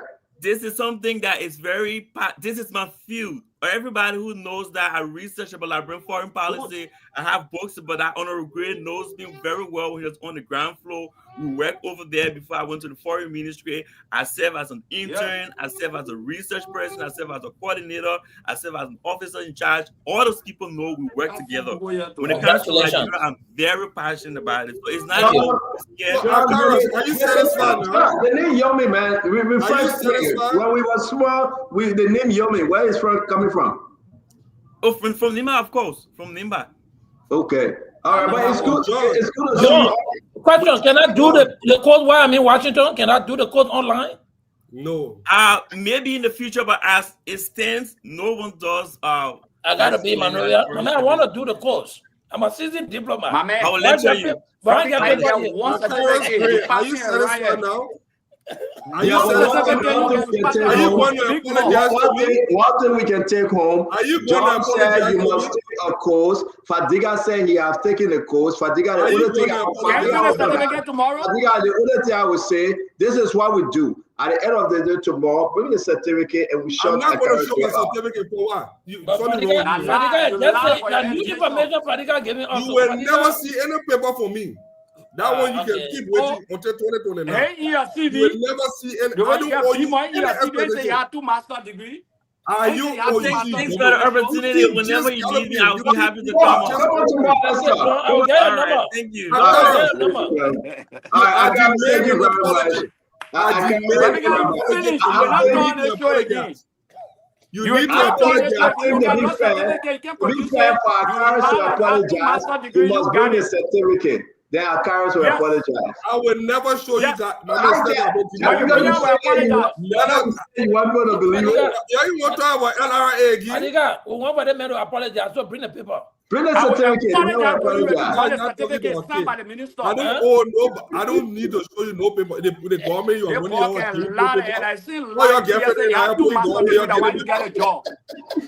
You lie, you have 2 master's degree that why you never got a job. Go to your own profile that one. You came on the show and lie again. I get 2 master's degrees. Let be so, I can't. Let be so. I can't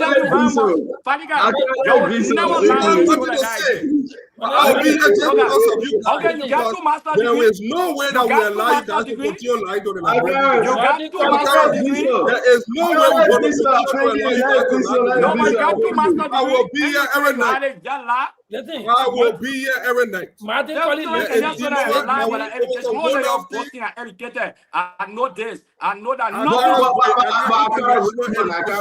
Fadiga, everybody is saying, show the certificate. then we will force Akaris to apologize to you. Why you Don't force me, I will apologize voluntarily. Which certificate? You say you went to the program. Then you still have certificate. Johnson, you should have certificate. Who you say? You asked John just said. John said it's give me crash certificate. My man. Yes, that the procedure. Nobody you know any the, certificate. The now this program is not about me. But you know that a lot of people listen to you. Program. Let me ask you a question. Let me ask you a question. Where did you go to for the program? Where? At the foreign ministry? That's no, I went in your bedroom. We can get the information from the foreign ministry. You, my man, why your other degree? Why your other master degree? Listen, Fadiga Crossing talking about somebody bury one that a diploma here will get on it. Wait, my man, you getting around me? You say you going to my bedroom, man? Yes. Fadiga, everybody listen to you, Fadiga. Diploma can't get angry. Wait. Fadiga, how can I get angry? Fadiga, where did you just go? give me an educated. I just told you. Fadiga, wait small. Where did you go to have your certificate? How many months did you spend in obtaining that certificate? Where? Who taught you? No, these are the message in your bedroom. Owe you guys any explanation? How I got my degree? Fadiga, you can lie. The law will catch you. You say you got 2 masters. No education. Why you got a master? Last time I checked, you guys presided over a government that have a bunch of incompetent people. Fadiga, but you look at me, Fadiga, my own brother, Fadiga. My own Fadiga brother, you look at me and say you came my bedroom and why you get the certificate? Yeah, Fadiga. Oh, yeah, you know what you want. Connor Remy, great yesterday in the corner laughing at him, man. Connor, that the diploma that was studying, started talking about somebody's bedroom. Let me say this. Fadiga lied. He didn't go to any school. If Fadiga bring that certificate, then we will reward him. Fadiga lied. He didn't go to any school. Let me say something, Fadiga. This thing, listen, we understand. We understand, Fadiga. We will wait. And you come in tomorrow? You come in tomorrow, we will wait for your certificate. My man will waiting for that certificate. I'm so fire we give them. I'll be here tomorrow. You cannot Fadiga, thank you. You cannot come on the show without a certificate. Honorable Great, thank you very much. It's good having you. Thank you. Connor Remy Great, thank you very much. Let me hang out with my brother. Let me get better with me and say like the man that I hear bury here. Why you mad at me? He went to school. We need a document. The man said no, you can't show it. Where did you go to school? At the foreign ministry or at the information ministry? You see, these guys are come and they're so mad and they get so angry. Listen, we gotta all relax and try to make Liberia better. For the other, my friend. Listen, whether you do it in my kitchen, in my bedroom, whatever, I care less. We will come back tomorrow and have a great show. I love the Fadigas. They are good people. My man, I have my mic, my man. Look at my mic. I mean, you super. I want to you. You connected with your computer? Yes. I got an interface that connected it with a computer.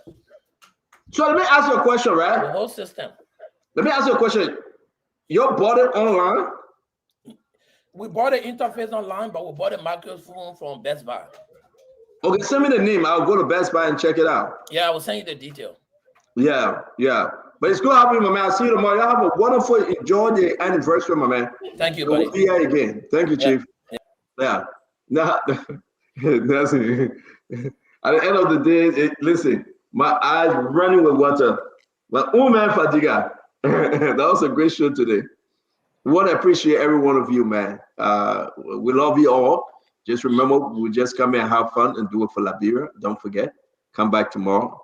Let's discuss the issue. And John will be joining us tomorrow. John Yeoming will talk more about the foreign diplomacy and the issues that Liberia lacking out there, to make Liberia better. It's good to have someone like John. And all the people will be joining us and we will make Spoon very, very sweet.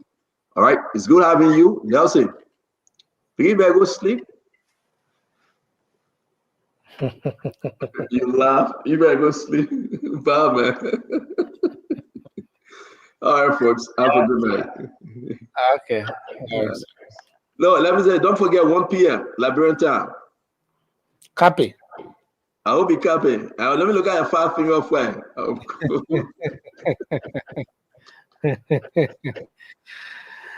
Well, folks, thanks for joining us tonight. It's been a great show.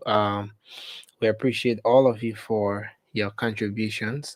Thanks to our many followers across Radio Land for always making up time to be here. Thanks to the folks who have been following on Facebook, Spoon TV, Fabric TV, Super TV, on YouTube, Spoon Talk Live. And many thanks to all of you who follow the program via radio, Spoon FM 107.5, Fabric Radio 101.1, Super 95.5 FM. And many thanks to all of our partner radio stations that are always relaying the program: Trust FM in Bomi County, Premier FM in Bong, Trend Radio in Grand Crew, and a host of other radio stations across Liberia. I want to appreciate all of you who have been watching the show online. I see Ruth Koba, my Ruth, we appreciate you. Felix Don, Mary Blessing, Farmer Roberts, thanks a lot for being here with us. Jolomina and Kai, thanks for being here. We appreciate you. Josh Morris Jr., thanks for being here as well. Natanya K. Hill, Mary Finda Yuma, thanks for being here, ma'am. Philip Bala, Mr. Bala, we appreciate you. Clarence Benson, Ami Flomo, Mary Blessing, Akazi, Kaipi, we appreciate you as well. Thanks to everyone for following the show tonight. Spoon Talk will be back on the radio tomorrow. You can make up time to join us. And of course, another great edition of the program will be on O.P. O'Neill Johnson, Adrian Lavetta, Jockey, Article 1, Max, that's Konowa Boyma. All of you, we appreciate you for being on here with us tonight. They will come your way again. Have a good night. We sincerely apologize that we wouldn't be able to bring you the late night show tonight. We look forward to being here tomorrow due to time factor and all of that. We weren't able to bring you the late night show, but you can join us tomorrow. The entire team will be here. It's going to be a full house, and we're going to bring you a great show on the late night show tomorrow. Until then, I'm Nelson Collet. Have a good night, and bye bye for now. Just before we go, let me do this quickly. Joseph Soko Jr., our dear media colleague, you're celebrating your birthday today. Happy birthday to you. We wish you all the best as you celebrate your natal day today. This is Joseph Soko Kane. Happy birthday to you.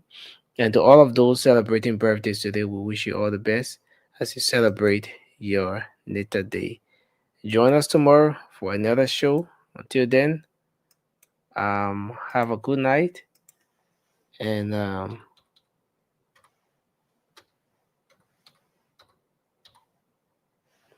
bye bye for now. Yes, sir. A special one from the CEO, Stanton with the spoon. And your boy, Friday the Southern Band. Charges on the beat. To the spoon to get your information. To the spoon to be part of our discussion. Spoon television. Spoon radio station. Spoon